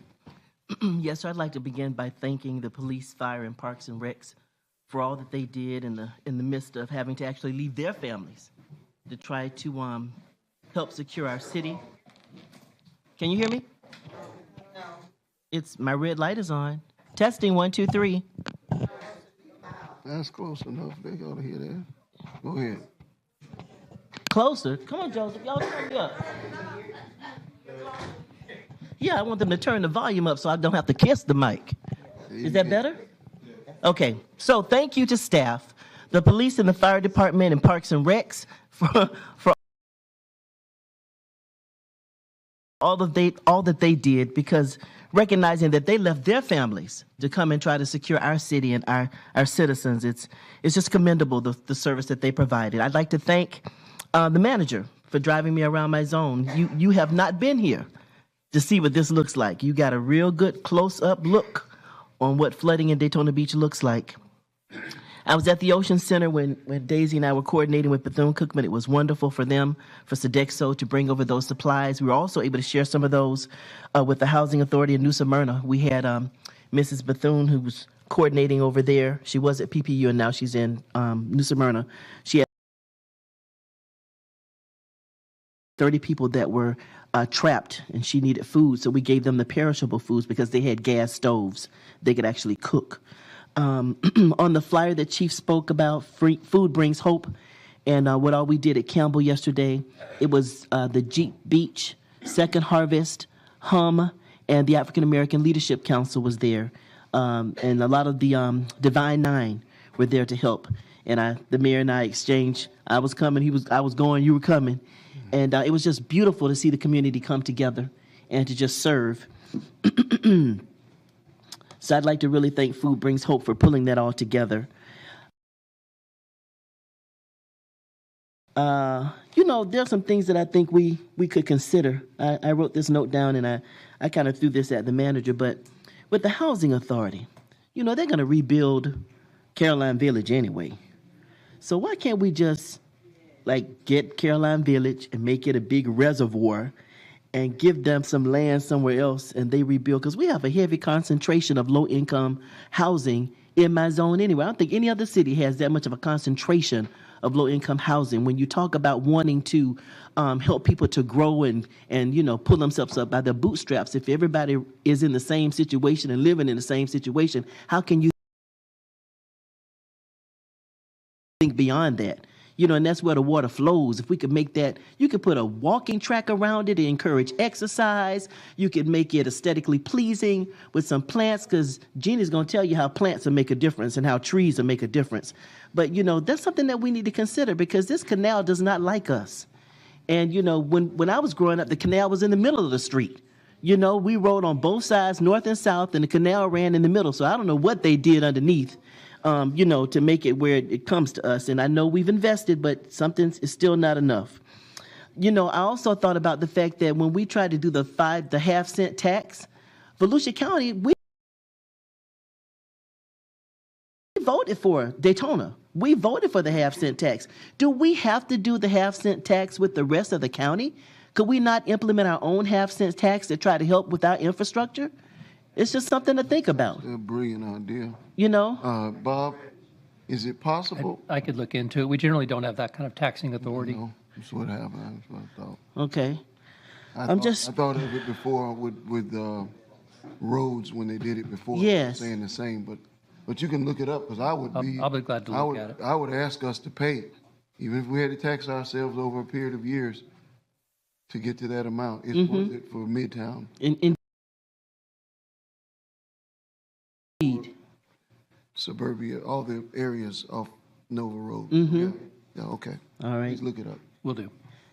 And I just wanted to share that tomorrow, Carla Hernandez, the running with Charlie Crist for the gubernatorial race, the lieutenant governor position, will be at the Midtown Cafe at 12:30 tomorrow to have a round table regarding what we've experienced. And the manager and I are tag teaming on that. Mr. Mayor, we know you've gone back to school. You were an option for me as well. I didn't know if you could be there at 12:30. When? Tomorrow. Where is it? What? At Midtown Cafe. Oh, I know, but you sent it to me. 12:30 tomorrow? 12:30 tomorrow. I'll be there. You can be there? Yeah. Great. All right. And then, last but not least, I have never experienced the loss that a lot of you have experienced. And my heart goes out to you. When I see the furniture on the side of the road, I can't imagine losing everything. But I just want to share with you that God is still good. And as long as you've got life, you can make it. We can replace all the stuff that we lost. Yeah, you like that sofa, you like that chair, and maybe that favorite photo of your loved one is gone. But as long as we've got life, that's the most precious gift of all. Somebody didn't wake up this morning. Somebody didn't make it through that storm. But you're still here. You are still here. Daytona, as one, coming together. Let's continue to support one another. Let's continue to encourage one another. It breaks my heart to see the loss of my neighbors, the loss of my zone, the loss of my city, because these trees have fallen all over the side of the road, all over the city. You know, there's a scripture in the Bible that talks about how God has no respect of person. This storm had no respect of person. It didn't care if you were rich, if you were poor, if you were black, red, yellow, or brown. It rained on all of us. And if you don't know how to pray, you need to start praying, because prayer will change things. We need to get it together, Daytona Beach, and we need to stand together, because this won't be the last time. It will not be the last time. So we need to come together and think, how can we collectively, make a change? Do we need to take a group of you to Tallahassee? Do we need to go to D.C.? It's not just about the 7 people up here. It's about all of us. All of us. And if it happened to your neighbor this time and not to you, you could be the one next time. Okay? And if you don't speak up and you don't say something and you don't act out, then shame on you. Because you could be the one the next time. Maybe the next time. I don't know. That concludes my comments. Thank you, missionary. Yes, ma'am. How do you follow that? I don't know. I can just say how proud I am of Daytona. Everybody, all the staff, all the people working, the police, the fire, the neighbors helping neighbors. And I agree with Ms. Reed. We drove around, and I think the most heartbreaking thing for me was to see children's toys, stuffed animals, out on the side of the street. And I know how much that must have meant to them. But somebody told me, they said, if God leads you to it, he will lead you through it. And to me, I had never heard that saying before, but it kind of struck a nerve. But most of all, I'm so proud of everybody. I'm so proud to live here in Daytona Beach and all the people in Daytona Beach. I saw neighbors helping neighbors. I saw, how do you explain it? People who maybe were not even neighbors coming to help another section of the city. We're a great city. Thank you. Thank you. Commissioner. Man, that was a tough storm, and I've been through a few of them here. I'd never been without power over 25 minutes until this one. I was out 2.5 days, so it was a pretty good storm. I would just like to thank the manager, fire department, the police department, the Parks and Rec people, Denzel over at the code, and especially Andy. Andy was he was there, you know. He answered his phone. I never called and had to wait for him to call me back. He would answer and get back with me with the answers to my questions that I had. And all the employees that work for this city that were out in the storm, you know. It's unbelievable how we came together. As divided as the city has been at times in the past, we all came together really well. I was real proud of that. I would like to see us really address the rebuilding of some of the stuff that's going to have to be rebuilt in the flooded areas with higher standards of being out of that flood zone and not to sound like Mr. Fietra's predecessor, but we need to help those people get to higher ground, not just say, if you don't like being flooded, move to higher ground. We need to help them move to higher ground somehow, some way. I don't know, maybe we could look into that and see what we can do. Also, back to the controversy of the night, I guess. I'd like to see us get something scheduled to address the Bike Week, Biketoberfest footprint, and to be a little more uniform with our rules. I would like to see across the board, whether it's Bike Week or Biketoberfest or whatever, we make some rules that apply to everybody, not just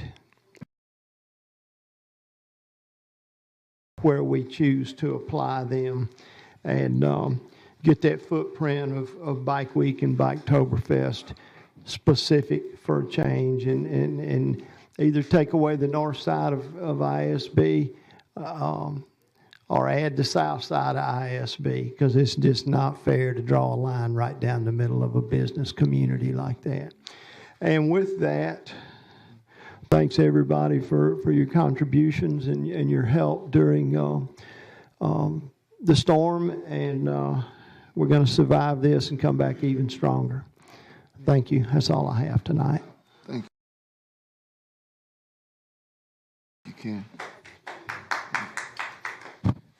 So, you know, prior to the storm, I started calling residents in my zone. And what I did was throughout the 4 years, I had key people in certain 4 precincts that I have. And throughout the storm, they were my key points where I could call them and say, what's the water doing? What do you need? What are your neighbors doing? And they would check in with me throughout the storm as it progressed, which I thought was great. I really wanted to develop more of that, but I think I want to do it more street by street, having 2 people on each street who can report in and tell me what they're seeing and then coordinate on that street. Because immediately following the storm, You couldn't really go out. You had to stay in your area for safety. Wires were down, etc., and the water was high. So I have to say a big thank you to a couple of key people who were instrumental. Sigma Chi fraternity and Beta Theta Pi. Sigma Chi is located on Ridgewood. They have the big White House there, 51 years. And Beta Theta is a new one out of Embry-Riddle. I called those young men. I said, I've got 2 towers of 12 floors each, and I've got seniors without power for 2 days. I need to get water to them, and I need to get food to them. They came out. They helped me take it up the stairs, 12 floors, 2 buildings. We got that done with the water. Cases of water went up the stairs. I called HUM, and within probably 30 minutes, Buck James said, yes, you can come out here and you can come and package food. So I took a group of volunteers with me who I already had on standby. We'd already organized who's doing what ahead of time. And we went to HUM, we packaged food, we made food, and we were ready to go. We went back up, and we took it back up to the residents. That was day 1. It was exhausting. Those 2 towers took an entire day to satisfy while keeping everybody just calm. In between, I had residents calling me. Our communication system, fantastic. If you had not given me constant updates on what was going on, when people called me, I would not have been able to help them stay calm, at least feel like someone is in control. The part that was really challenging for me was myself staying very balanced so that I could absorb everyone else's stress for 4 days. Where when they're calling their elected officials, they're calling us because we have information, we have resources, and we have access. And they're expecting to get us, and they're expecting us to go and find out what they need and get back to them quickly. And I was only able to do that through the help of FPL. God bless FPL. I have a resource there that I cultivated by being a chamber member. I was calling her constantly, and I have people who can attest to the fact that within 30 minutes to 1 hour, things were moving in their areas. But it's because of that one contact through the chamber that I had. And people can attest to that because they were helped that quickly. All right? The next day, I will tell you in my zone, I went back to my 2 senior towers, and I was told they wanted me to clean up the yard. So again, my guys came out, and we went ahead and we cleaned up both buildings on the outside. Before the storm, I had a guy out there shoveling 800 bags of sandbags that we got permission from Public Works to fill if we brought the people out there. 13 people came out, shoveled 800 bags. Now, you all know Windsor mainly floods. They did not flood, but they did lose power. Okay? Their power came back. 2 days later, we worked at it. Their power came back. Back with the food, back to HUM, back to cooking. Kale Cafe partnered with me, and HUM, we went out there and we cooked. I cooked with Camille. I took my volunteers there. We packaged the food and took 200 meals ourselves to the Ocean Center, dropped them off to Miss LaTanya Daniels. They loved it. That was good. Following that, that was just my team that I had already assembled. Then we reached out. I contacted Reverend Mugala, who told me he had something going. We distributed food today, the same guys, more volunteers, and then I went to Master's Domain. And the one thing I learned about all of this is that you have to start at home first. First, you take care of your street, and then you start branching out to the other streets, and that's how you have to do it. So you have to know your neighbors. You absolutely have to, and get their phone numbers. So for me, it was crisis management, and the first thing they teach you in therapy is you have to help people feel as though someone is in control, that there are people out there helping. Yes, God is always overseeing things, but they can reach out to somebody who will return a call. So thank you so much. And just a final thank you to a gentleman named Steve Parker. He has a podcast called What's Happening Daytona or Ormond. Every time that we had a news brief or information about FEMA or garbage or debris or anything like that, I would send it to him, immediately put it on his podcast, which he live streamed, so people were getting the information that you were giving me constantly. And for that, I am extremely, extremely thankful. So thank you to all. It was a small team. we mobilized so effectively. So thank you so much, and we will recover. Please don't only focus on the week ahead. There are probably going to be months ahead that we have to keep doing things for people. All right? Thank you so much. Thank you.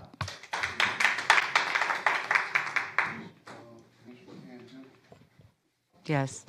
We have a lot of residents out here who want to speak, so I'm going to make this quick. I just want to say thank you again to our police department, fire department, public works, and our entire staff. You guys were great during this storm. What'd you say? Oh, okay.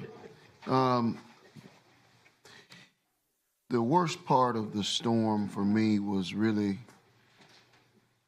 before the storm hit, because I sat in my living room and I thought, and I knew that this wasn't going to be good.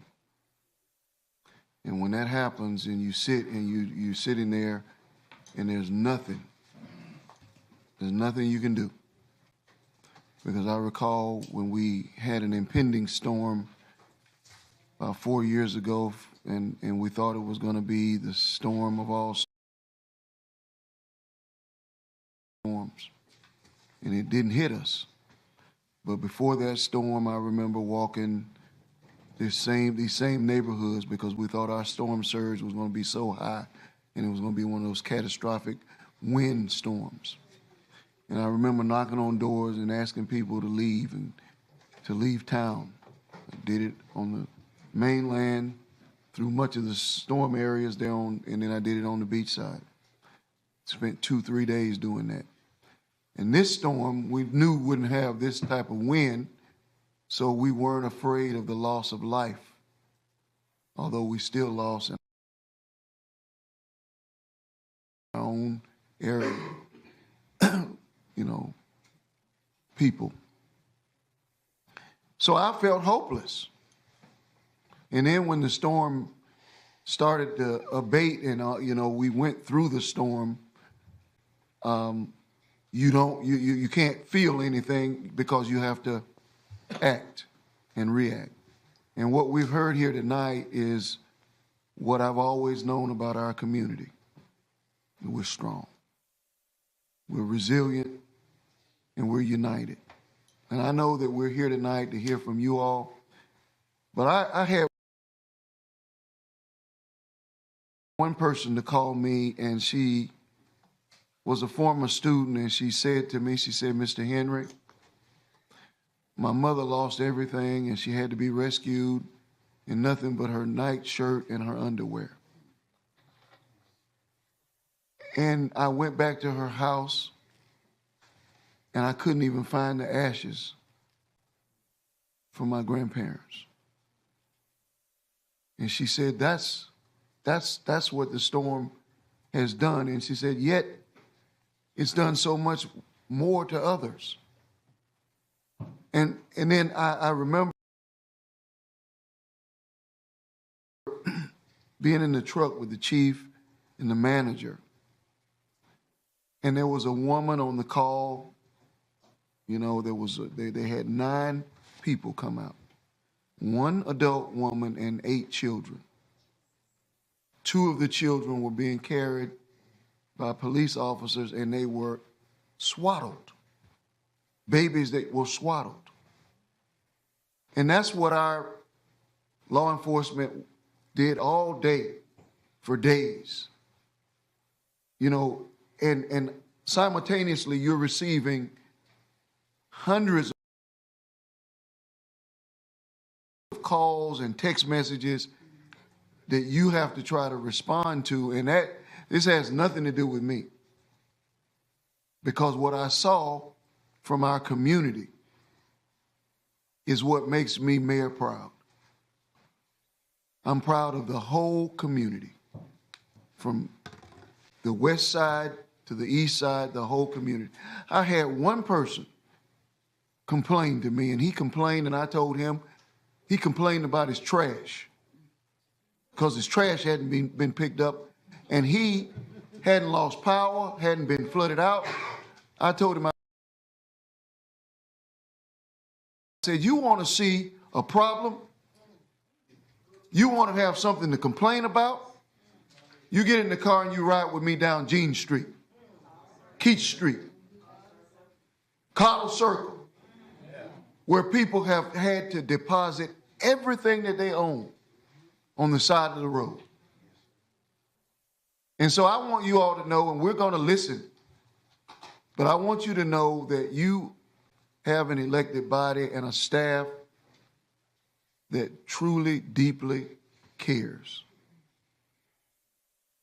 And all that we can do, we've called, I know Commissioner can too, I have called both senators, and I've set up a meeting with Senator Scott following this, because we're going to need every bit of leverage that we can. And I love the idea. I wish it were possible, because I believe that if it were possible for us to begin to assess ourselves, we will be able to raise the money, because this community knows that it's something that has to be done. It has to be done. And so whatever it takes, we're going to do it so that we will be better prepared. Now we have to acknowledge that Mother Nature and the Creator, at the end of the day, no matter how prepared we believe we are, they have the final say. And all we can do is try to be prepared, but then when we're prepared, we have to do what we did this time, which is, because things are going to happen. This is not the last time.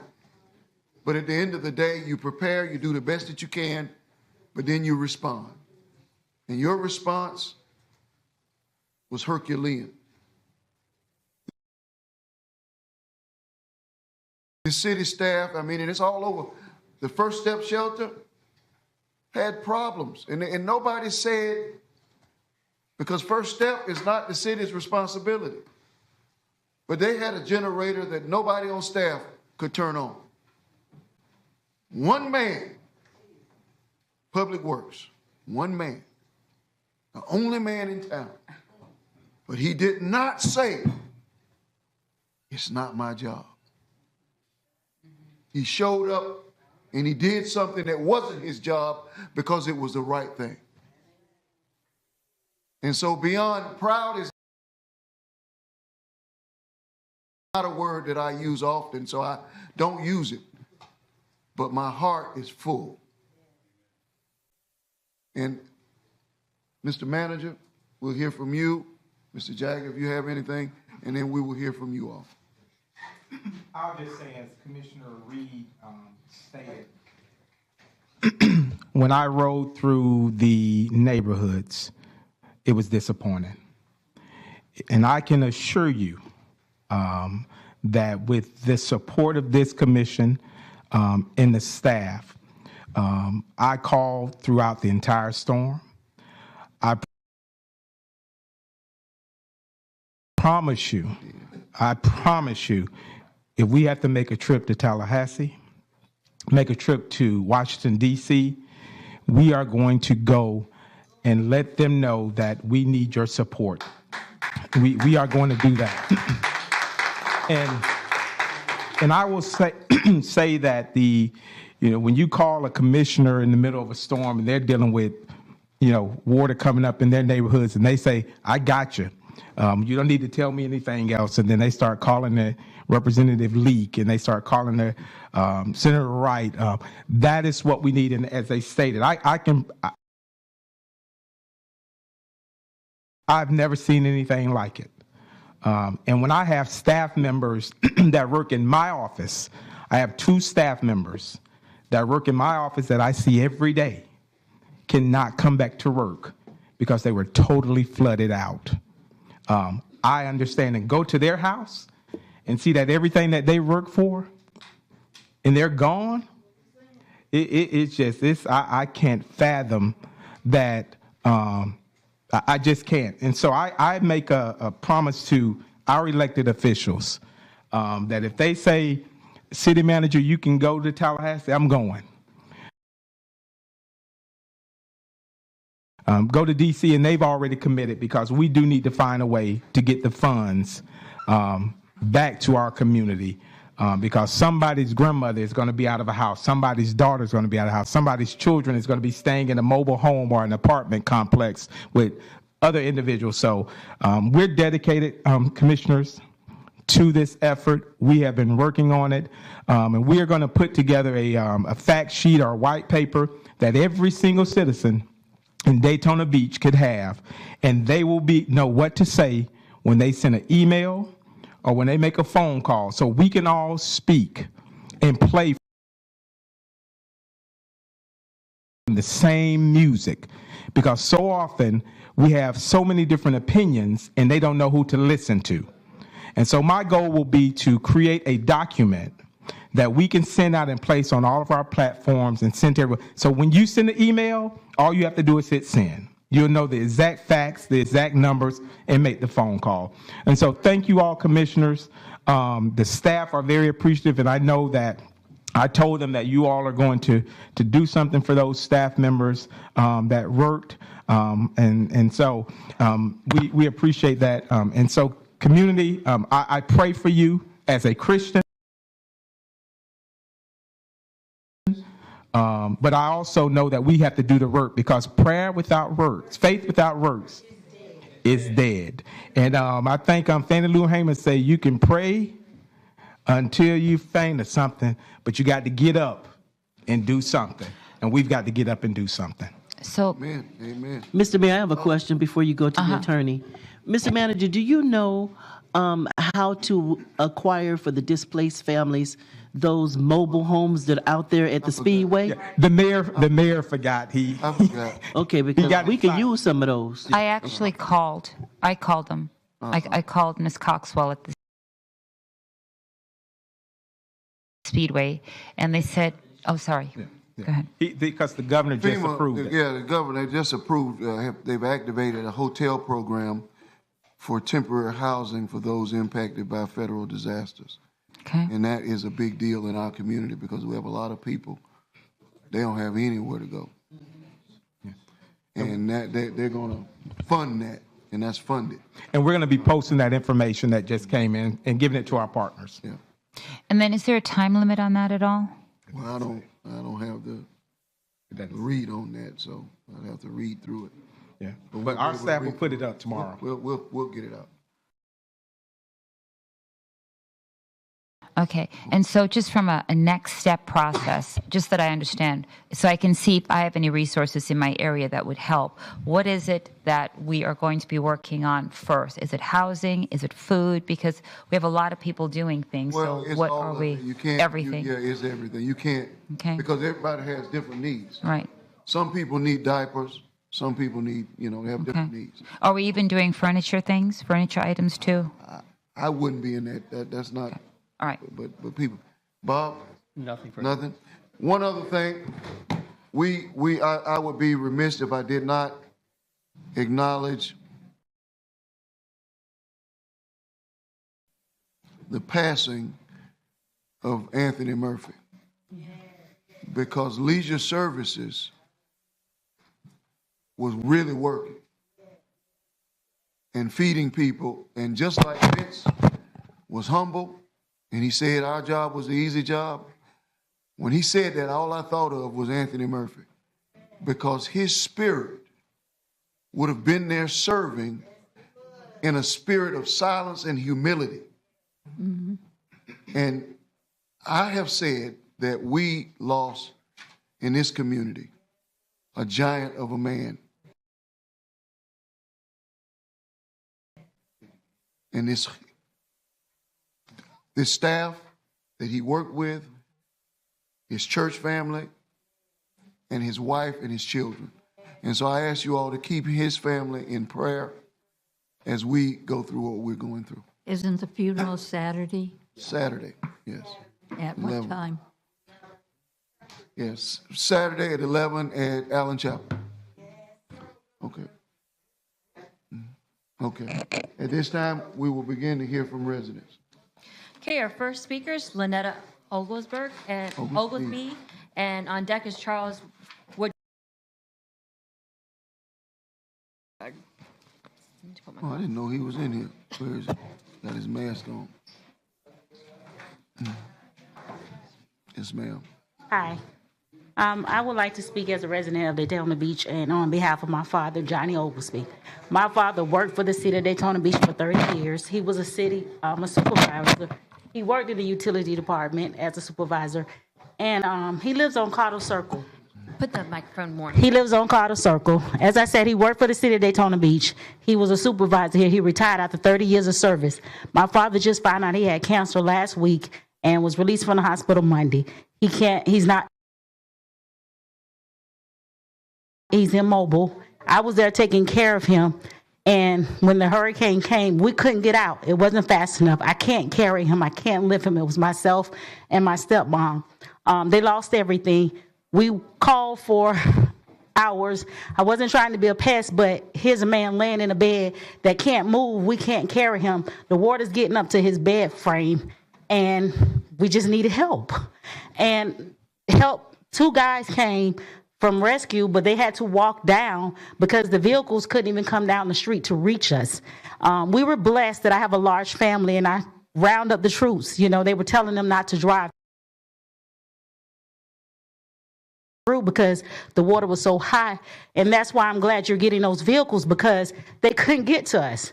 My brother purchased a truck whose wheels sit this high, and he drove his truck through, had to back up to the front door, and 8 of the guys had to physically lift my daddy and carry him and put him on the back of a truck to get him out of there. Because the help that came, the 2 men, the help needed help. They couldn't do anything. And I'm here because, one, this is not just a problem that just happened. My daddy purchased this home 30 years ago. The city of Daytona Beach gave the land. It was a project for affordable homes. And as I said, my father worked for the city, served well, was a good employee, and he's done his job to pay his mortgage, pay off his house. And now this is the 3rd or 4th or more time that this has happened. He's elderly now. He has cancer. He cannot. It's not fair to him to have to try to go into debt to rebuild, to refurbish, or whatever. And I feel, and I've talked to several other residents, the city gave them the land. The city helped them, and he's done his part. Can the city help now? Can you all see about maybe, as you were saying, with those areas, buy that land back, build reservoirs there, you know, because it keeps flooding, and they're getting too old to be able to keep losing and keep coming back. He has used his insurance, his flood insurance, his homeowner's insurance each time to rebuild. And like I said, at this stage in the game, he's older now. And we need help from the city. We need you all to think of, you know, like I said, buy the houses back at fair market value so these people don't have to go into debt to try to go live somewhere else when they've done the things they were supposed to do in life. They've been good citizens. They've served Daytona Beach, and they've paid their mortgages and did the things that they needed to do. And also have vehicles, maybe more than one. My daddy needed help, had to go on the back of a truck. I don't know who else needed that same kind of help, and there was no one. As I said, help came, but help needed help. Yeah. Thank you, ma'am. I agree. Okay. Thank you. Our next speaker is Charles Woodyard, and on deck is, Sunil Kumar.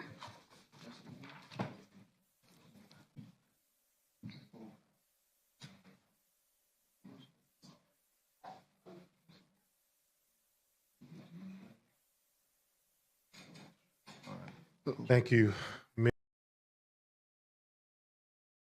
Mayor, City Commissioners.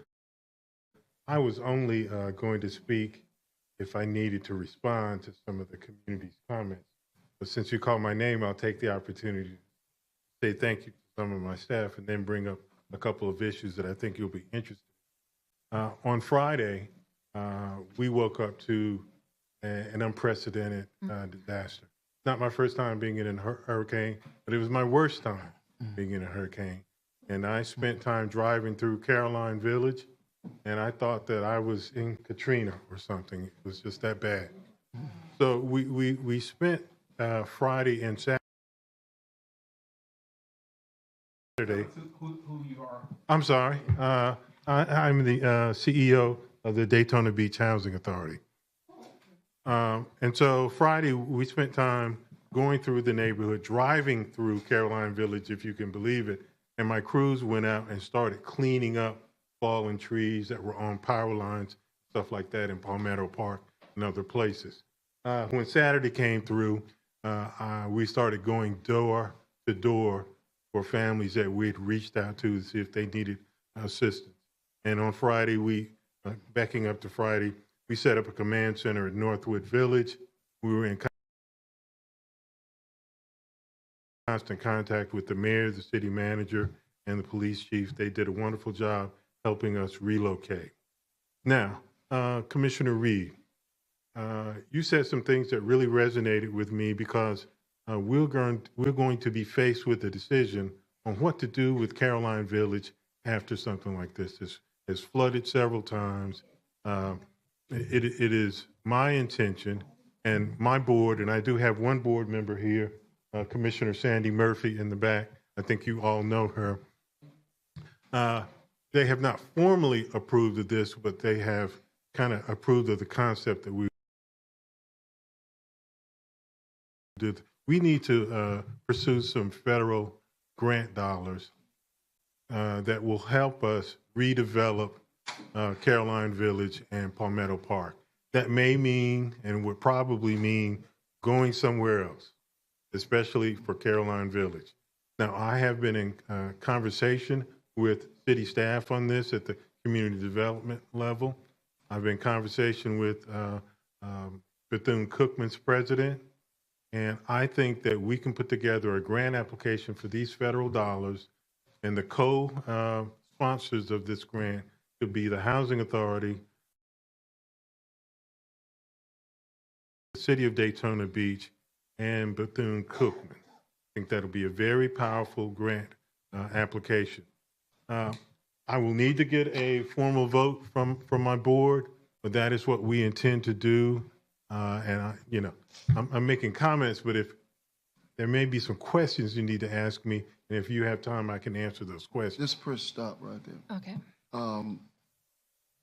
So what would, you need to get approval from your board? To move forward and apply, yes. Apply. But you already have the grants that may be identified? So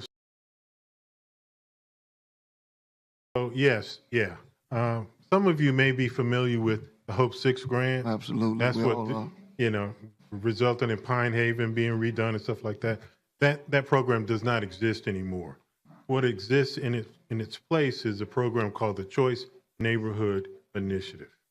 Mm-hmm. Let's think of it as Hope 6 on steroids. Mm-hmm. And it requires a deep partnership with the local city.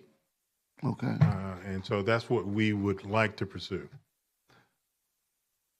Okay, Ms. Murphy, we know you can't vote in the public, but she's just one person. I'll be calling you, all of your board members. Okay, thank you. Okay, thank you. Okay. Our next speaker is Sanil Kumar, and on deck is Skylar Jenkins. Hey, somebody told me. Did I butcher that? Good evening, Mayor and Commissioners and all the members sitting in the House. And I'm not here to talk about the disasters and all those things. I'm Sunil Kumar, and I own a business around the street, like Follow the Smoke. And I saw the news, and all the news are showing that that's the false allegations, like we are having a fight inside the business or something. So they're going to pass the ordinance on the hookah lounges by 2 o'clock, but we open by 10 or 12 o'clock in the night. And if we close by 2 o'clock, we have no business by 2. The only business we get is after 2 o'clock, and we close by 4, and the weekend is 5. And this, but this is not the time to talk right now. But before I continue, there are a lot of things to speak on that. And there's a lot of fights happening because not of the hookah lounges, all the clubs and the bars, which is already and they are old, and these all are happening by 2 or before 2 o'clock, because as a owner I stay all day or all night there to watch the things what's happening, and I don't take any people who is highly intoxicated, and we watch the people and everything, so we don't create any problem inside. And we also do work with the Grandview Live, Gentleman Club, and the Pizza Shop and all, by saying that if any trouble anybody making in any one of the location, we will not take them in, so they cannot come on that street.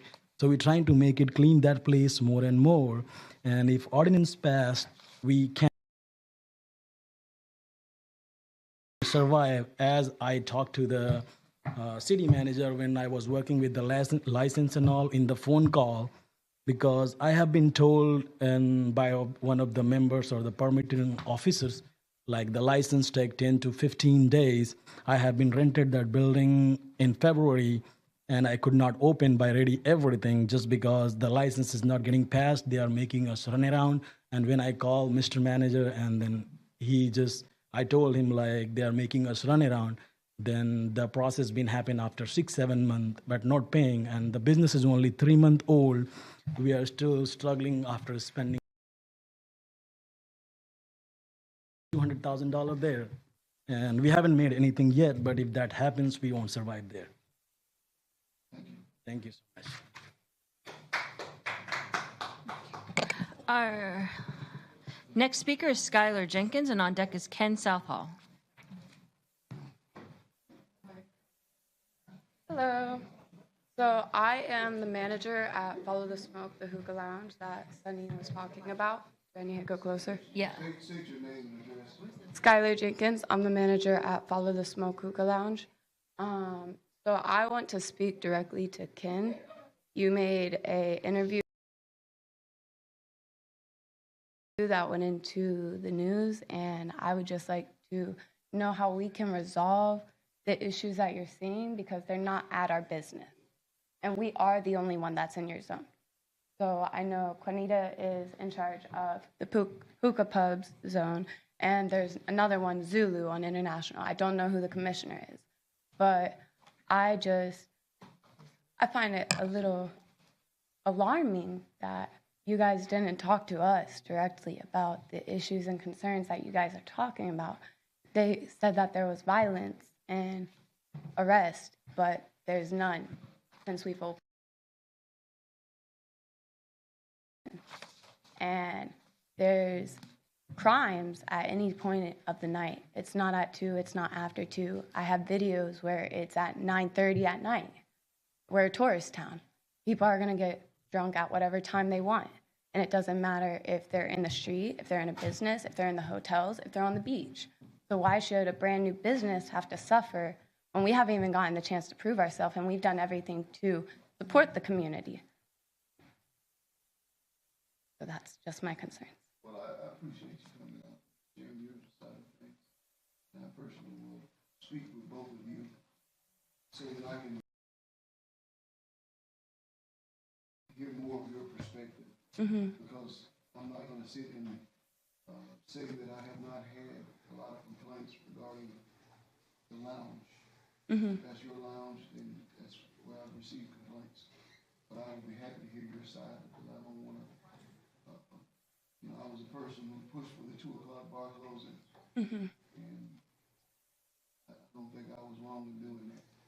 I'm not going to just carte blanche say I'm going to support something without talking to you. So I look forward to coming back. Yes, and I would also like to say something about the hurricane. There are a couple of Mainland Buck alumni. I don't know if some of you guys recognize the names, but Tank Dell, Adonis Boone, and Cyrus Fagan, they are creating a GoFundMe. So I would like to shout that out and have you guys support them too. We did receive the information. There are some former alumni of Mainland High School who are now playing at, I think one was the University of Kentucky. One's Houston, one is... What's their name, Sam? Tank Dell, Adonis Boone, Cyrus Fagan. Yeah. Okay. So did you go to Maine? I did. I have a question.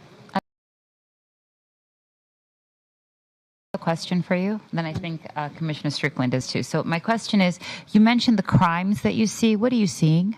I've seen fights out in the street, but it has nothing to do with our business. And what times are you seeing? Just all? I've seen it at 9:30. I've seen it at day when I go to the beach with my daughter. I've seen crimes, fights breaking out because it's at the Ocean Walk and they have happy hour. Like, it's a daytime thing too. It's not just 2 o'clock, everybody wants to get rowdy. It's a party town because it's a tourist town. It's the world's most famous beach. And people want things to do. So do the locals, so do the college kids who come in. And I think that penalizing the businesses isn't right when it's not the businesses, it's the people. So that would be Public Works, it would be the police department. It wouldn't be because of our business being open. If our business isn't open, there's still going to be crime. Okay. What time do you open? We open at 7 p.m. 7 p.m. every night or just on the weekends? every night. Every night? Yes. And what time do you close on Friday and Saturday? We That's close when at we 4 get p.m. complaints, is Friday and Or 4 Saturday. a.m. 4 a.m. 4 a.m. Yes, sir. Okay. I'm going to stop in and see you sometime. Yes, sir. All right? I look forward to it. Thank you. Thank you, guys. Okay. Our next speaker is Ken Southall, and on deck is Cynthia Slater.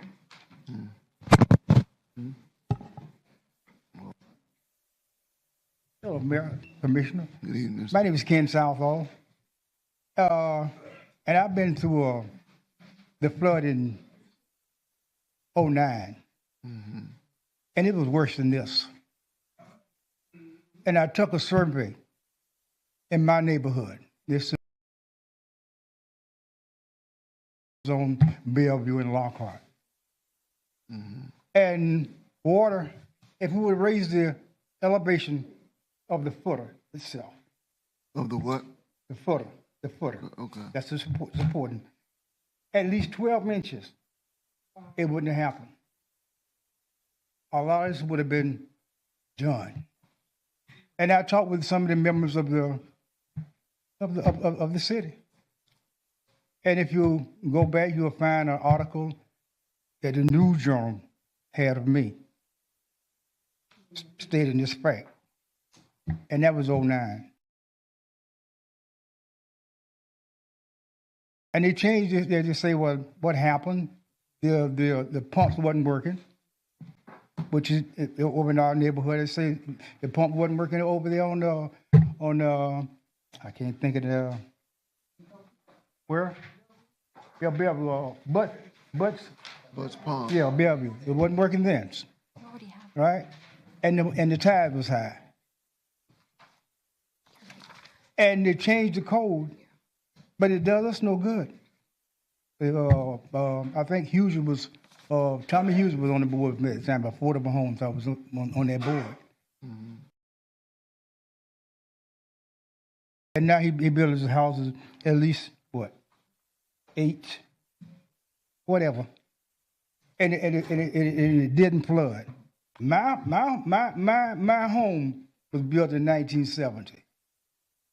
Literally, that is the footer and the floor. It's built on top of the ground. And all those homes out there are built that way. And I'm asking, where do we go? Because like I say, I'm 76 years of age, been in service, fighting for a cause, and come out here and get nothing. And I'm listening to that say, we love Daytona. Give me a reason to love Daytona. That's what give me a reason to love Daytona. Right? I hear the Corps engineer. You come in, that's a good thing. But where are you going to start at? Are you going to start in the low area where it's low? You saying we had this problem for 80 years. 80 years. And you put us back in the same spot. I mean, you come in and you say that FEMA come in, give you $10,000, $15,000. You giving a person $10,000 or $15,000 and can't afford nothing else. He's going to do the least he can with that money. And I even asked the FEMA. I said, why do you do this? Because the people are going to take bleach or whatever and do the outside, the exposed side, and the inside of the wall. It's going to grow and going to make you sick. So I said, why do you do it? Give them more money. And people have to be educated to the point where I guess my lifetime, we was given a limited place to live. Right? Yes, sir. So that was a problem. So you can say, well, I'll buy you out. Where in their mind, they can't go nowhere else but here. I understand. Your time's up, Mr. Salvo. Yeah, no, that's all I'm saying. Okay. So if we can address that, the coordinator come in and say, well, we'll do something for these homes and figure out a way to address the leakage, the footer, the water coming in, that type of thing. And one more thing. You say South Street. Did the city allow the builders to take control of everything as far as the code and did nothing? I'm just asking. Yeah. And they just no? No. Okay. We created the code. Thank you.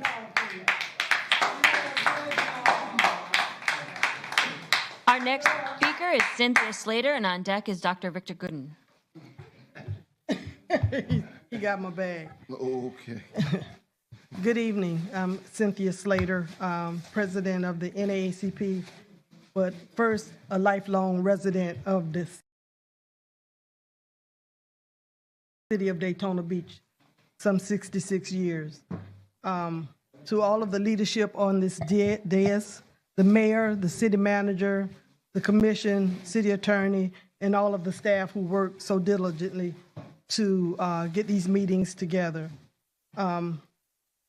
I want to first thank my commissioner, Commissioner Reed, and the city manager and the mayor for contacting me during these hard times that we just went through.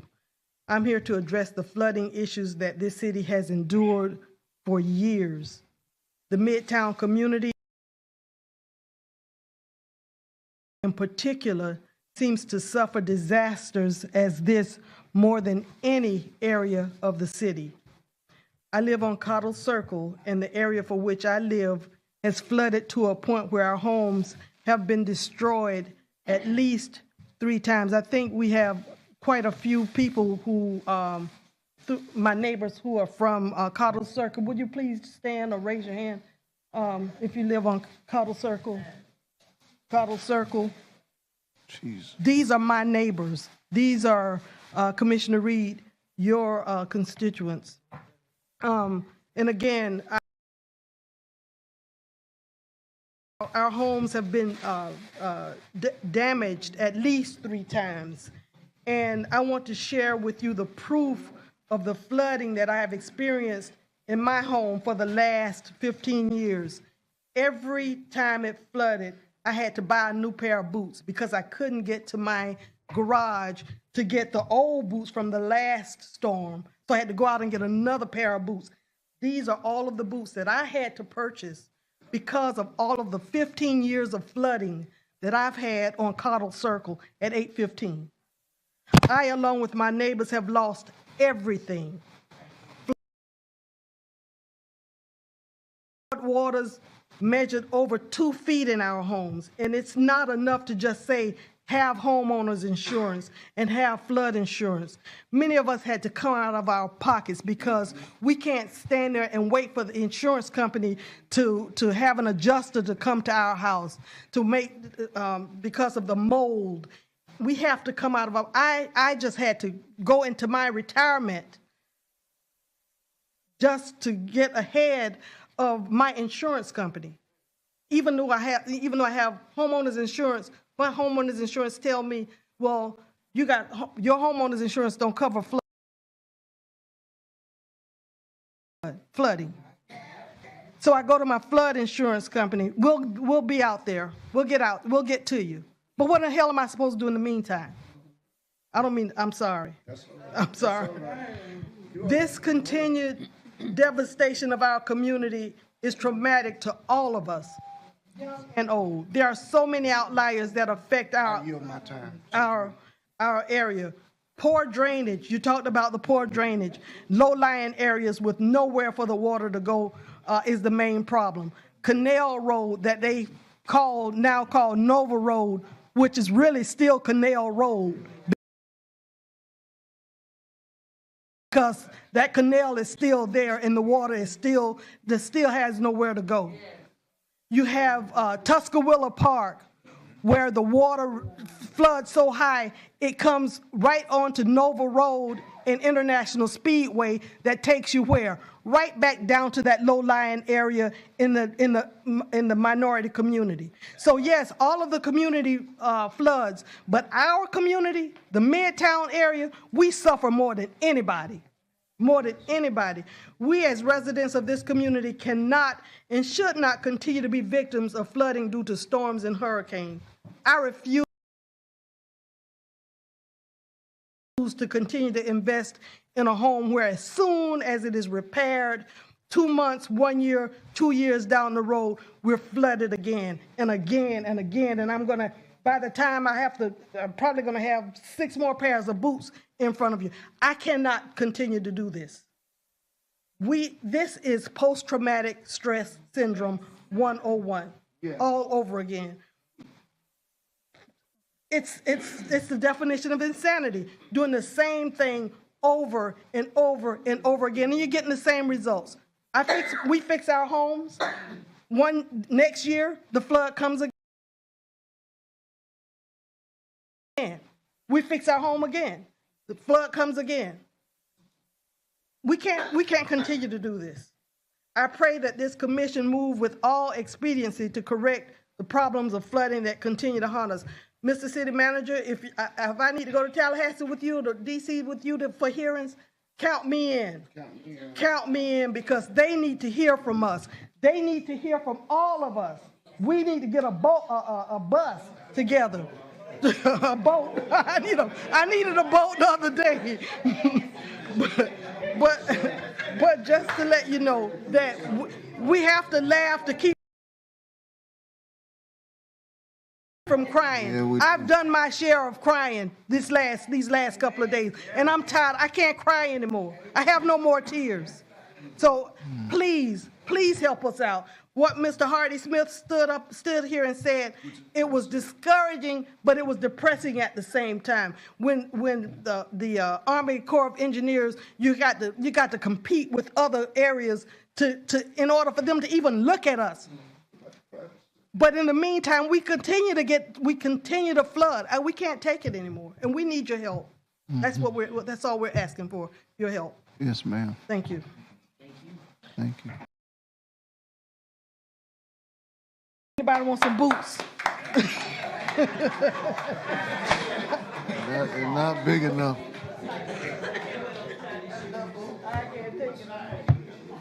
And the chief? Okay. Okay.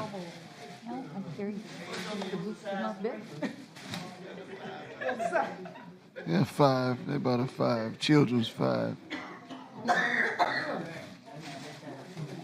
I know. Yep. Okay, our next speaker is Patricia Hurd, and on deck is Marjorie Johnson.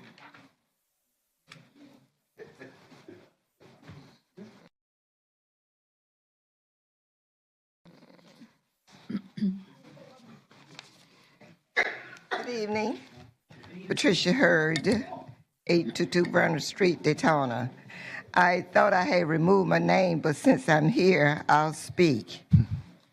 I'm requesting that my commissioner, Paula Reed, will consider developing a neighborhood watch meeting in Zone 6. There are many elder people in Newtown that would come and express their concerns. Parking of vehicles. We're concerned about all of these 18-wheelers parking in the neighborhood. You go by there tonight, you'll see them also. Down Bellevue, MLK, off Loomis Avenue, everywhere. Speeding. During the during the hurricane, people still speeding. I left home about 5 minutes, thought out, that was Friday, Saturday. But I was back home because I couldn't take it. People are not noticing the traffic light. The lights was out, everything. So I just couldn't take it. I went home. Cars, not during the hurricane, but this is all of the time. 5 and 6 cars parked in the yard, not in the driveway. Boats, campers park on the property. You all talking about Midtown. Yes, I told you before, that's where our educators built, on Cedar Street and other places. But now if you go down those streets, you see buses. Someone has purchased a school bus, boats down there and everything. People coming in the neighborhood bringing all of these things. Speed bumps, yes. I'll be talking to you about speed bumps on Vernon Street, because I think the worst thing that ever happened was when they opened the street from South Street to Bellevue. They come zooming through there, not stopping at Bellevue, just moving on. Biketoberfest. Biketoberfest is just around the corner. And the avenue, that's 2nd Avenue, Mary McLeod Bethune, is very narrow. I'm asking the police department, the code enforcement, and everybody else, be considerate of the people coming to town, and they might be parking on the goal lines. You don't bother people parking on the goal lines now, so why bother our visitors when they come to town? Thank you, everybody, for your help in the days. And I'm going home and find some pictures, because when I lived in the project back in the 50s, it flooded on South Street then. It has been a long time and they haven't done anything about it. And hopefully I'll be here. I'll be Miss Paula, I'll be celebrating 80 years in a few months. 80, what a blessing. So hopefully I'll be here to see South Street build up. Thank you and have a good evening. November. 2 weeks before Christmas, and what date is that? I always say that.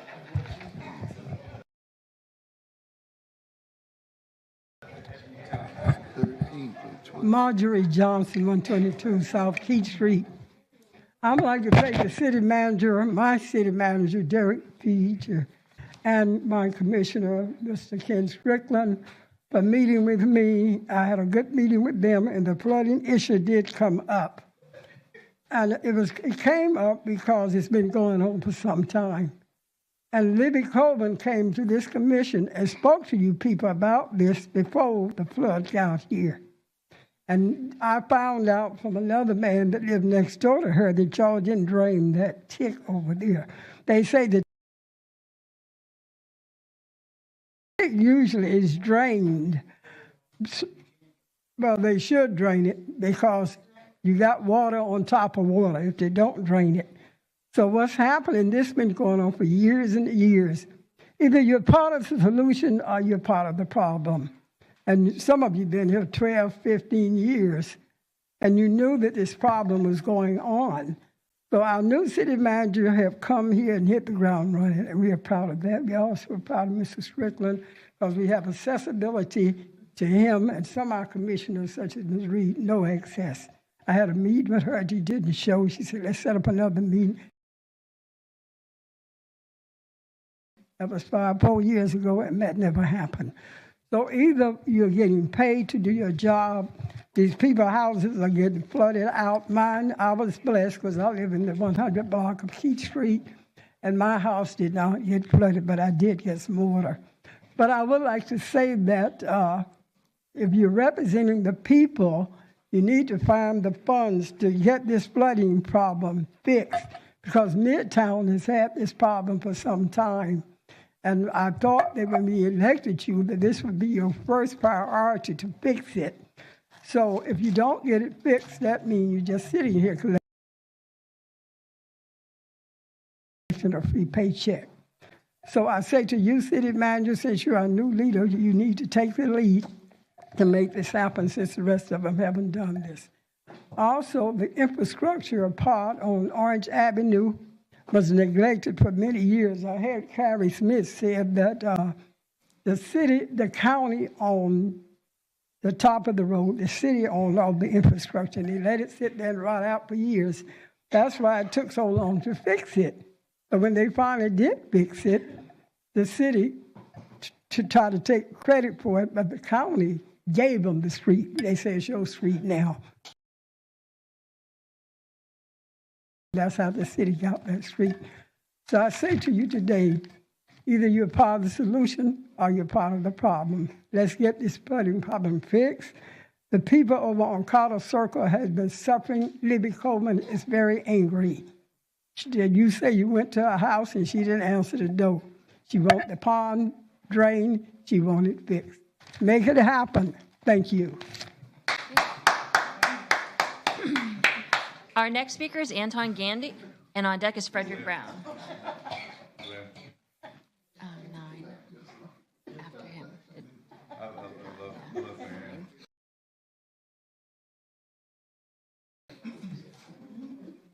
How y'all doing? Antoine Gandy, owner of Hookah Lounge on Seabreeze Boulevard. And I just wanted to kind of share some things with the council before this new ordinance is pushed through.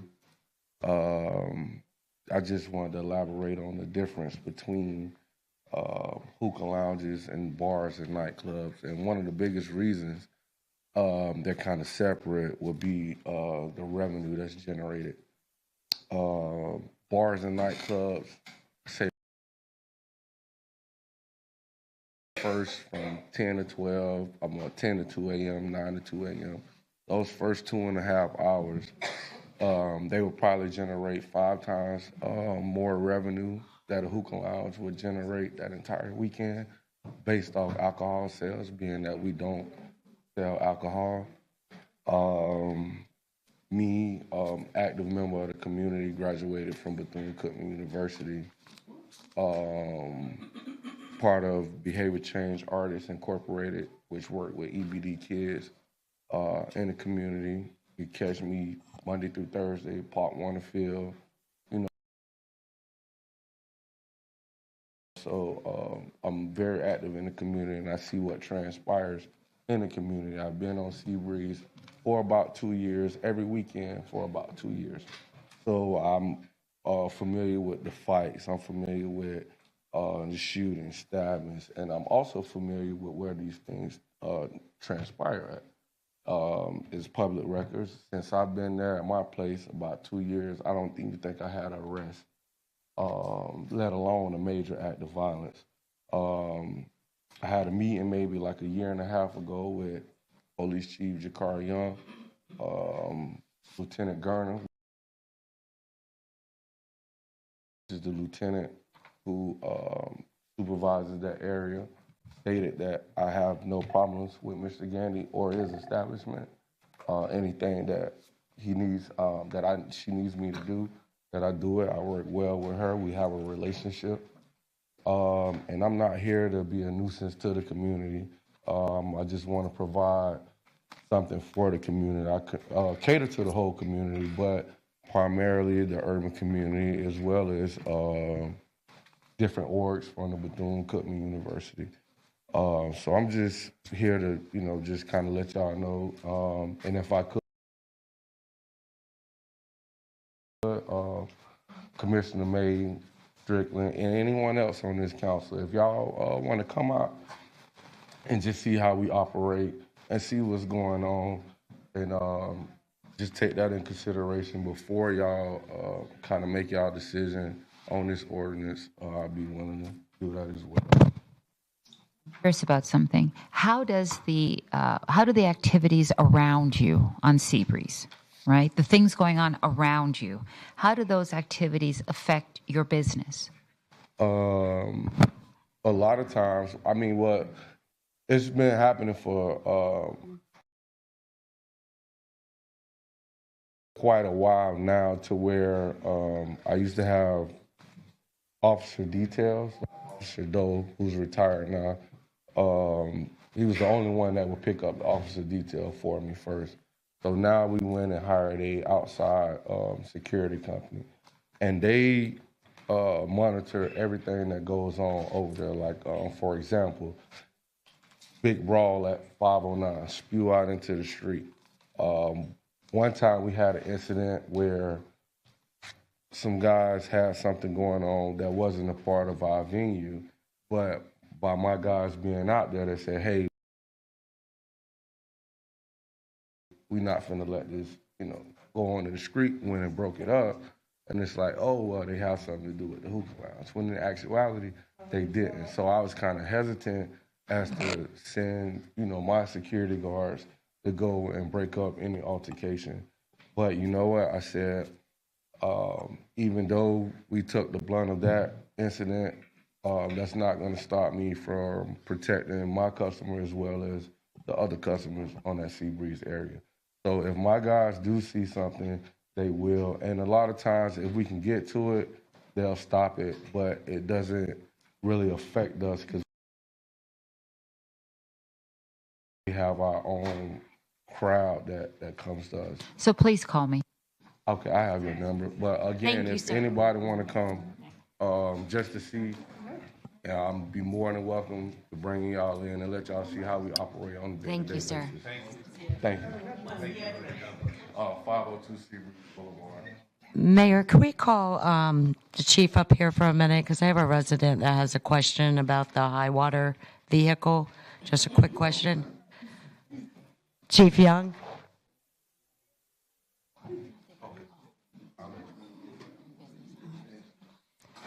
I just want to make this real quick. I have a resident that's asking about the high water vehicle. Is it the same one, well, similar to the one the sheriff's department has as well? Yes, thank you for the question. I also want to just take a minute to just thank the commission for approving this emergency purchase for this vehicle because it is obviously desperately needed. This vehicle is a military 5-ton BMY high water vehicle that has been modified specifically for transport. So this vehicle can comfortably transport about 25 people, which is huge in comparison to what we were doing with just the trucks and then, borrowing someone else's high water vehicle. So to have a vehicle like that is huge. Prayerfully, we get this vehicle and we never need it. Prayerfully, we don't experience what we experienced, last weekend. But in the event that we do, this particular vehicle, it actually used to be used for dolphin tours in another part of the state.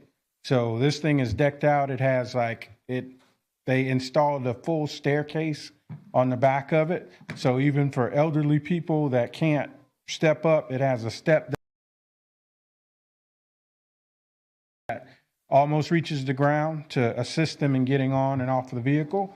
So again, I just want to thank you all for approving that purchase. Also, while I was up here earlier, I forgot a very important partnership that was instrumental, which was Daytona Wrecker Service, because they were out there with us around the clock, pulling these vehicles out of water. The manager's laughing because we had to get pulled out of the water ourselves when we got stuck. We got stuck while we were going around. We were going around doing some surveying and we got stuck. So I want to thank Daytona Wrecker because they were very busy as well. And then Commissioner Cantu referenced Captain Williams as far as the updates that he was sending out. But the other side of that is he's also responsible for our EOC. So even after the rescue efforts had subsided, he had to stay in the EOC for a couple days, just fielding questions about resources, shelters, so on and so forth. So that was huge because we actually operated out of 2 EOCs. We had our EOC, and then we also had the county EOC, which was staffed by Captain Loomis. So just the overall communication, like we have a group text thread, just the overall communication about the overall storm, the aftermath, what we needed to do, what adjustments needed to be made was just, it was phenomenal. And He did a great job. It was morning, afternoon, or evening. It really helped with the residents. And I know the county was doing theirs as well, and we were sharing it, but it just felt with the residents, I think, in Daytona, just having a Daytona, you know what I'm saying? Update. Right. Right. Correct. So, and thank you again, manager, for taking a meeting about the vehicle and the yeah. I sent it to Xavier. I don't know if he had, I emailed Xavier a photo of it. But that vehicle was located by one of our sergeants, Sergeant Marr. He was given that assignment to locate a high water vehicle, and I have to give kudos to him because he found the perfect one for our city. Yeah. And it's blue. Yep. Wait, Chief, before you leave, I understand that the manager thought he was a police officer and a fireman also because he was directing traffic. You all put those special lights in his truck. And I think he beat the police to the scene. He already had those lights on there. I kind of question those lights, but he does use them well. He does help out. He's good at directing traffic, so his help is appreciated. Thank you. Yeah, he never told anybody about me. Done.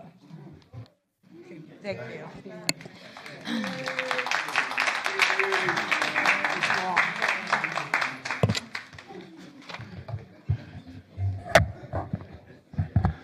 Frederick Brown, 1508 Crescent Ridge, Daytona Beach. I can't say enough thanks. It's been said numerous times, everything from tonight's opening prayer to the thanks for all the different organizations. I truly am proud to be part of Daytona.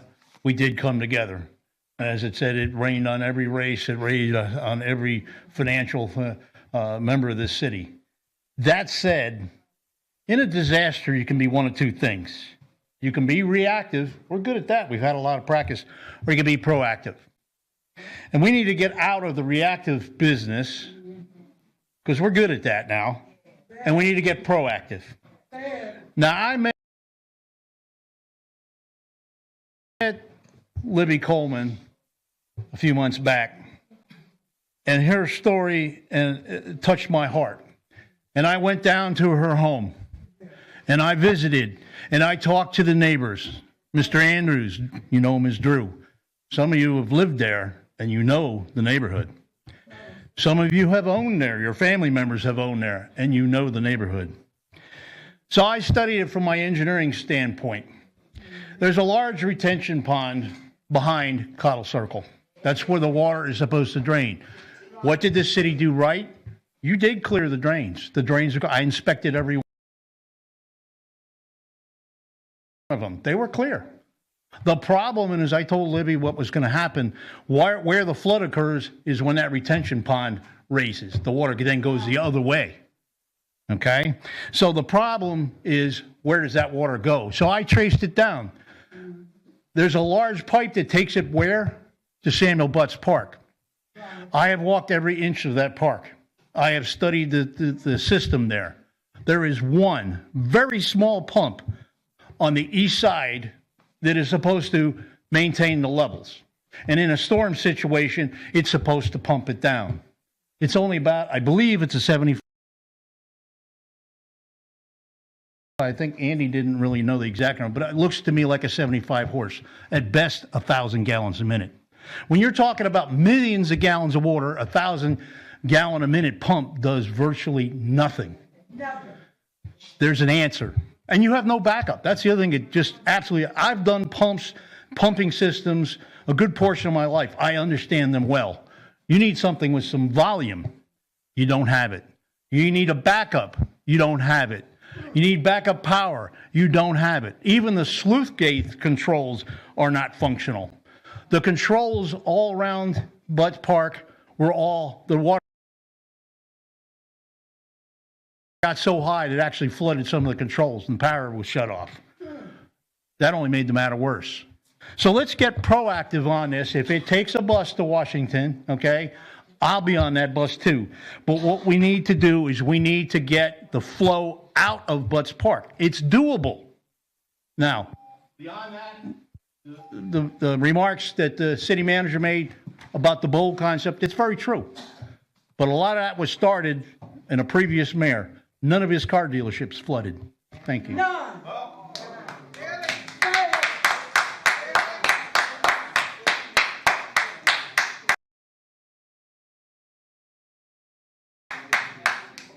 Not my circuit. Hello.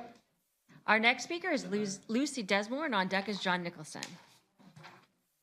Where's our officer? I don't think so. Lucy Desmore, 1643 West Paradise Lane, Daytona Beach. I do not live in the actual area, Midtown, but I am a real estate broker associate for a local real estate company, and I do a lot of business for affordable housing. And my concern is the, okay, so I'll back up. I was the affordable housing coordinator for the city of Daytona Beach many years ago. I worked on the community development with Emory Counts and housing development with Mr. Gamble. So I know all the drill about what happened and what went on at Cottle, what went on at Loomis Trails, and how things are organized. I don't know if you need to simply buy out maybe the people that can't afford to be in that area any longer. Maybe that would be a solution or something. But behind the villages of Halifax and behind Pine Haven, the pipes are already there. Because there was not only supposed to be the new housing project built, there was supposed to have been single-family homes, and those homes never got built. So it started out, and I was there as the affordable housing coordinator at the time when Mr. Gamble and all of us, all of that went on and went through, supposedly. Don't know what happened, but those pipes are still there. And I don't know if that area is prone to severe flooding like it is on Cottle Circle, but I do know for it, if it's not, then maybe single family homes can now be built behind those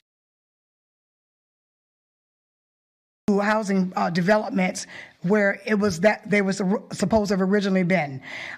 There was supposed to have been a preserved bird in a tree back at that time, an eagle behind that.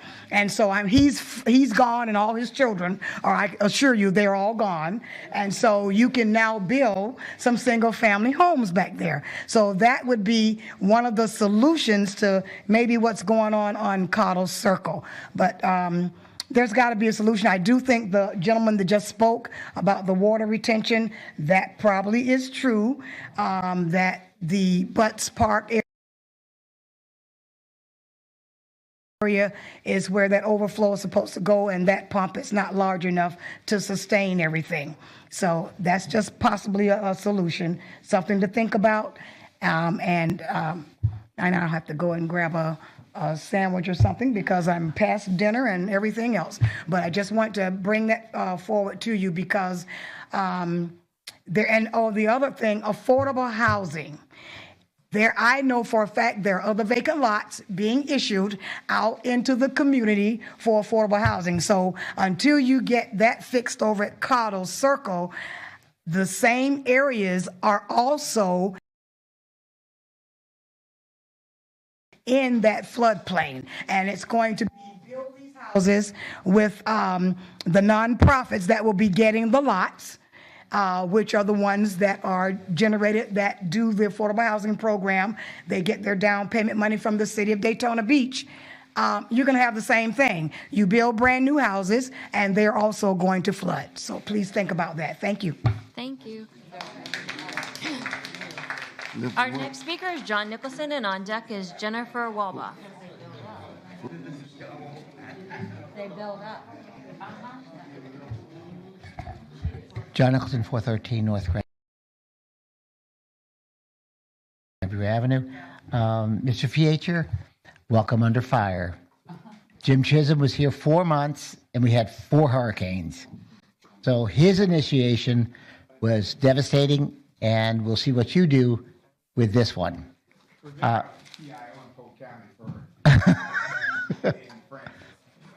So there are a couple of things. One, the parking. If you do the parking study for Bike Week, I'm asking you, because we've been promised for the last 30 years that we would have a parking study on Beachside. Memorial Day weekend is horrendous. When people come for graduation, they get backed up and they miss the graduation for their children because they can't get in the park because the people that are parking are trying to get out, and it's a mess. So if you would expand it past Bike Week parking as well. Secondly, with regard to the Hennessy, I went to the Main Street meeting. It was RV. He wanted RV, and he wanted paid parking. That was the issue. And then tonight he's saying, oh, no, we never talked about that. It was only about my hotel guests. Well, those of us that live on Beachside could care less. It was logical to buy the property for his hotel guests. And if he kept to that, we could care less. It's the other vending that he wanted on the property. Third, water bill. When what's his name came up to speak about the need for residents to write to Washington, I'm asking if you could put a letter in the water bill giving the name and address, who to write to, and then why it's necessary that all of us send it. So if we get 20,000, 30,000 residents writing Washington, it would be advantageous. The best way to get to them is put a letter, like we do with a lot of the other stuff, into the water bill, giving them the details. If they know the details, it's easier for them to write. The Nova Canal, there was, when Jim was here after the flooding with, 2004, there was a water pipe that went out west, and he was going to use that for counterflow to take the water from the Nova Canal out to where Bennett Swamp is now. So we were going to move all the water out west to replenish our water supply so it would go into the aquifer and we could always have water. Well, that kind of died when the Speedway took that pipe. We could always put another pipe down 92 and bring the water from the canal at ISB all the way out, and it would help greatly with the flooding in that area. And lastly, the half-penny sales tax. I opposed it. Jim said it was okay because we were getting $3 million. We would raise $22 million in our city for the half-penny and could only spend $3 million. We need every penny that we raise in the tourist tax to do what we need in the city. And lastly, John.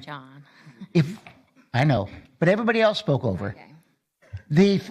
The flooding, we knew for 70 years that area flooded, and we built Cottle Circle knowing that it flooded. It is our fault. It is our responsibility to help those people. All right. Our next speaker is Jennifer Walbach, and on deck is William Bitteroff. You might have left. Mr. Mayor. Mr. Feature, commissioners, thank you for listening. I'm Jennifer Wallbach, and I reside at Holloway Place Homeowners Association, which I'm also president. We have 69 homes in that development, and many of them were severely damaged during this storm, including my own. It was very frightful. Fortunately for me, the power was on, and my husband's very creative, and we managed to pull 36 gallons of water out of one bedroom. But in addition to that, both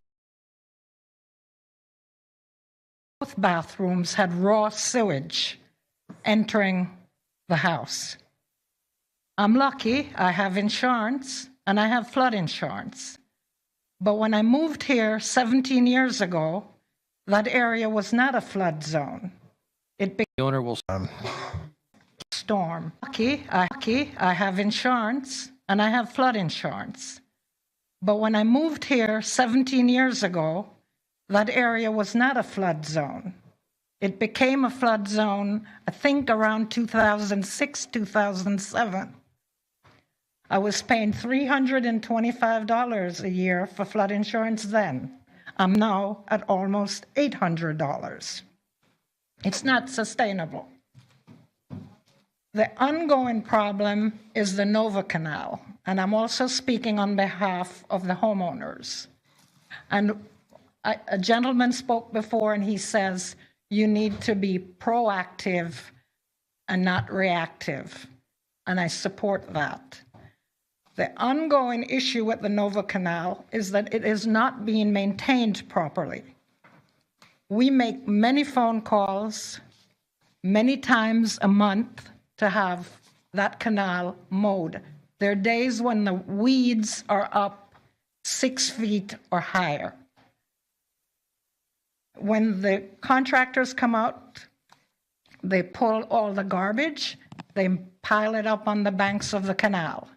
The minute it rains, everything goes back in the canal. But picture yourself driving into what you want to be a beautiful neighborhood, and you're looking at old TVs, Walmart shopping carts, styrofoam cups, continually. And then those get pulled up and put on the banks, and as it rains, there it goes, back in the Nova Canal. We're listened to the state or talking about all these surveys. We've had it.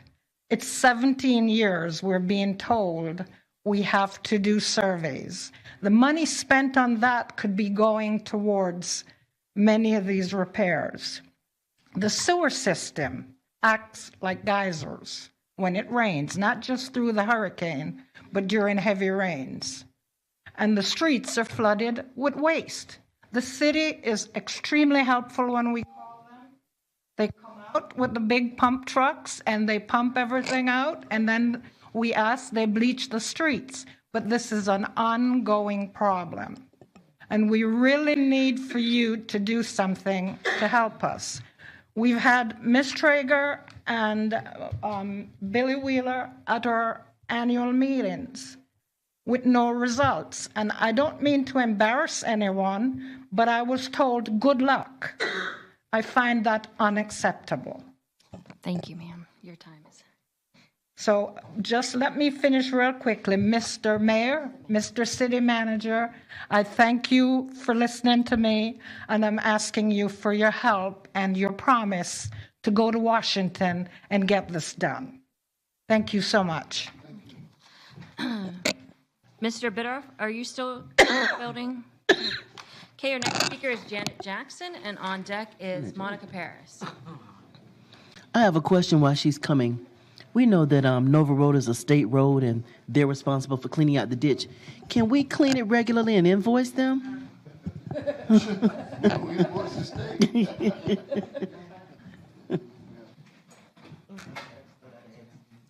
Hello.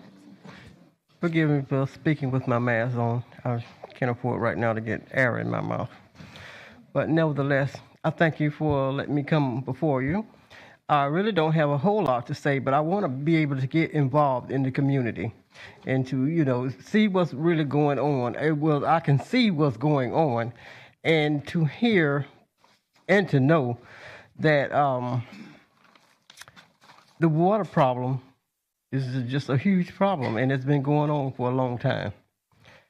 And we really should get something done about it.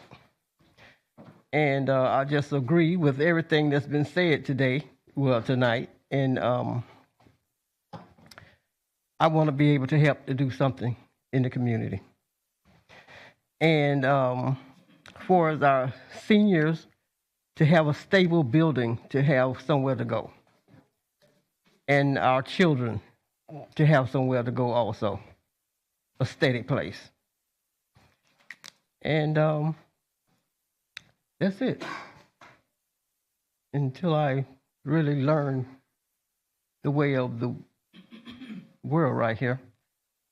And not to just listen to everyone pass the buck. So we can just find something to do, to assist people. And that's all I have to say right now. Where do you live, Ms. Jackson? Here in Daytona. Yes, ma'am. Where? Yes. Kingston Avenue. Okay. Because we are going to continue with the supplies and what have you on Saturday from 12 to 4 at Campbell Middle School if you'd like to join us there. I would. Okay? Thank you. Yes, ma'am. Our next speaker is Monica Paris, and on deck is Jenny Nazak. My name is Monica Paris, 120 C Spray Street in Daytona Beach. I'm glad that everyone is safe and well here. Glad to see you. I want to thank our police department, fire department, public works, city staff, and also a big shout out to Daytona Beach communication team and also the mayor for being on social media and also city commissioners for letting us know what was happening on social media. The flooding in our country is very costly and most frequent disasters. Most importantly, people's lives have been lost, and there's potential that more lives could be lost. I'm sure none of us want that on our conscience, knowing that we could figure out how to prevent this from happening in the future.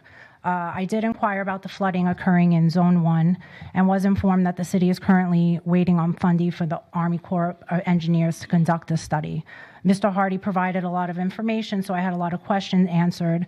Just to let you know, this study only encompassed the east side of Nova Road and not the west side. So I'm hoping that they could update this to show the west side for the study as well.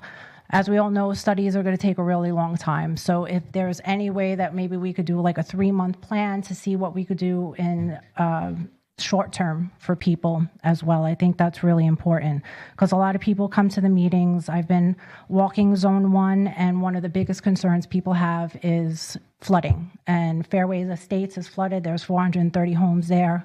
Carriage Cove, mobile home, they had flooding before we even had the hurricane. And also Holloway Place and Woodcliff Estates is all flooded. So I know that that's a study that needs to be done. It's going to take a long time. Congress passed the $1.2 trillion Infrastructure Investment and Jobs Act, and it was passed by the president on November 15, 2021. I hope that we'll take full advantage of this to get funding from that, because that's what this bill is supposed to do to help us with. My plan. Members of our community have approached the city and commissioners and have attended city meetings telling pleas for their frustrations with flooding multiple times. So we do need solutions. We can turn to the American Flood Coalition resources, and with that, there is flood funding finder that we could find existing grants that are available for flooding. So I don't know who I could provide that information to, and I guess that we have everything that we need, but the plan's going to take a long time. So if we could find something in the short term, if I could help in any way, please let me know. Thank you for everything. Our next speaker is Jenny Nazak, and on deck is Steve Miller. Good evening, everybody. Of course, I love and admire every person and department, but the storm has only increased that love and admiration. Some months ago, when Ms. Libby talked about Cottle Circle, I went over there the next morning very early, quietly through the neighborhood, not to bother anybody, just check around. My discipline, permaculture design, teaches us about reading the landscape and you could just feel this area. You couldn't put another drain in here. It's already soggy. It's already low. They don't need drains. They need pumps. But you can't just put a pump at the bottom of the place. All right, in permaculture design class, one of the things we learned was if you want to catch water, you have to start uphill. So here's the bottom. By the time you get to the bottom, you've got massive civil engineering project. We have to go to Washington. We have to go to Tallahassee. We need $1 billion.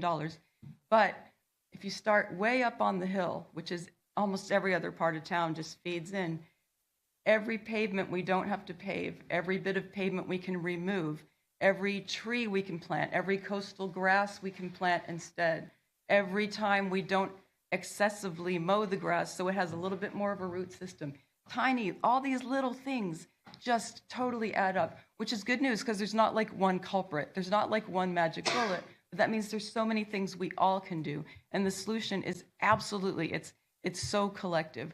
And Commissioner Reed, you must have been beaming psychic inspiration at me because I had that same thought like, oh, what if, where the Caroline Villages and all that are, what if that's like a magnificent wetland, park, reservoir, food forest, medicine garden, just everything. And then the residents are on higher ground.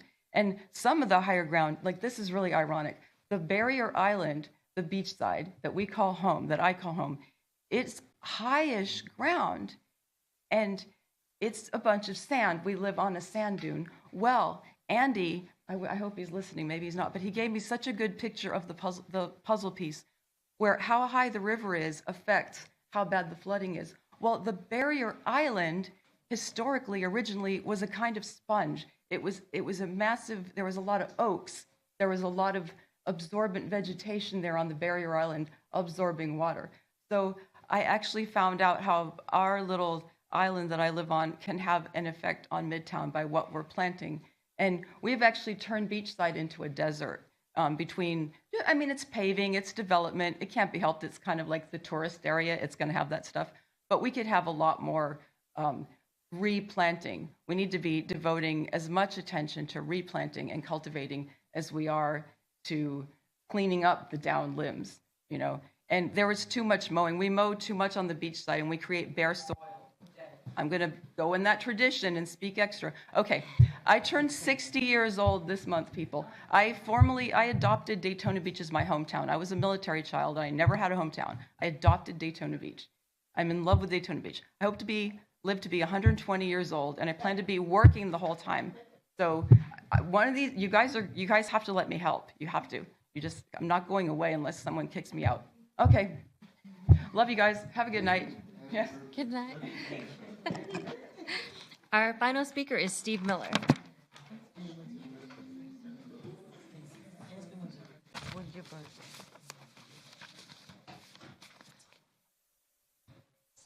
Steve Miller, 383 Walnut Street, beautiful Daytona Beach. And I don't think we could have done much about this storm we've had the other day, but things like that happen. But there are a couple of things that we can do. And instead of being reactive, we can be proactive. Before I get started, there's like 5 things I wanted to talk about. And one, there's a neighborhood watch meeting on Beachside Neighborhood Watch tomorrow at 6:30. And we also have Midtown Redevelopment on Monday. And Mr. Fiacher, you probably didn't see my text, but I sent you a text asking that you could be our speaker at Midtown for Monday. We haven't seen you in over a year and 4 months.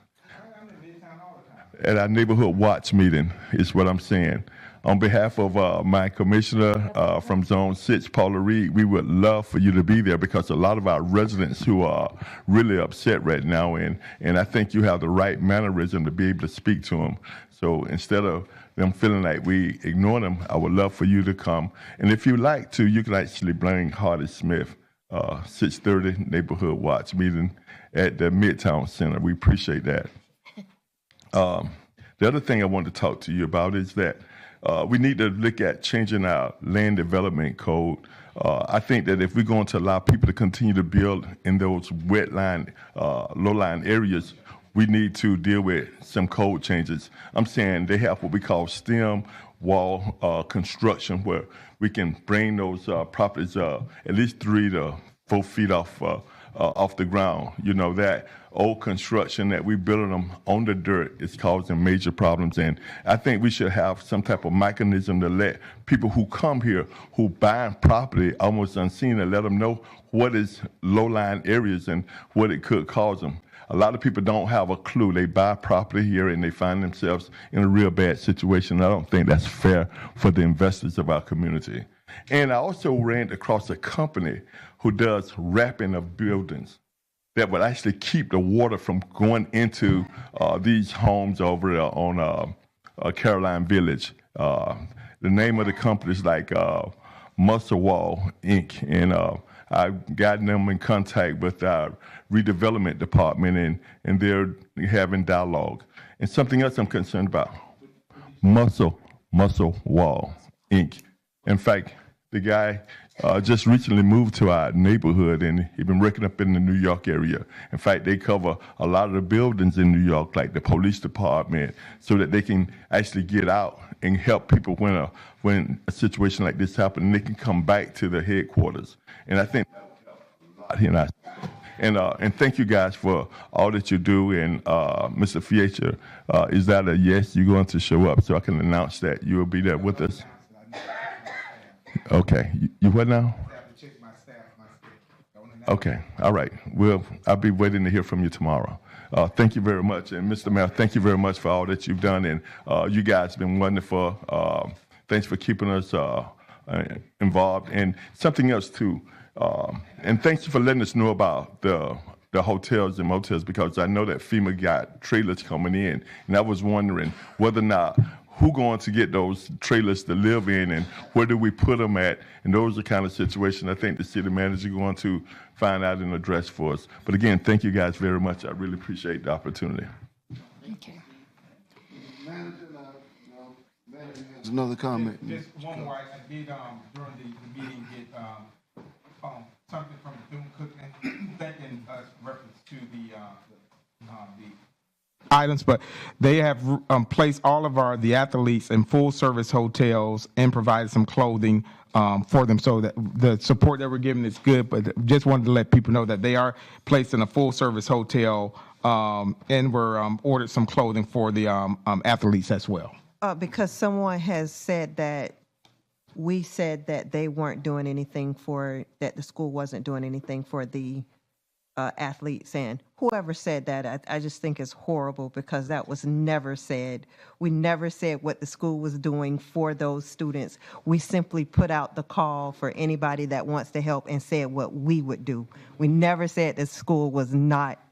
I literally got a text from the coach, and he is livid because he feels like we said that the school was not taking care of someone said that the school wasn't taking care of the students.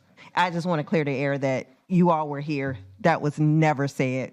We simply said what we were going to do. We can't determine what anybody else does. It's not even our business what the school does. We can only do what we're going to do, and that's what we said. So I just want to put that out there. We never mentioned the school. Never mentioned? Never mentioned the school.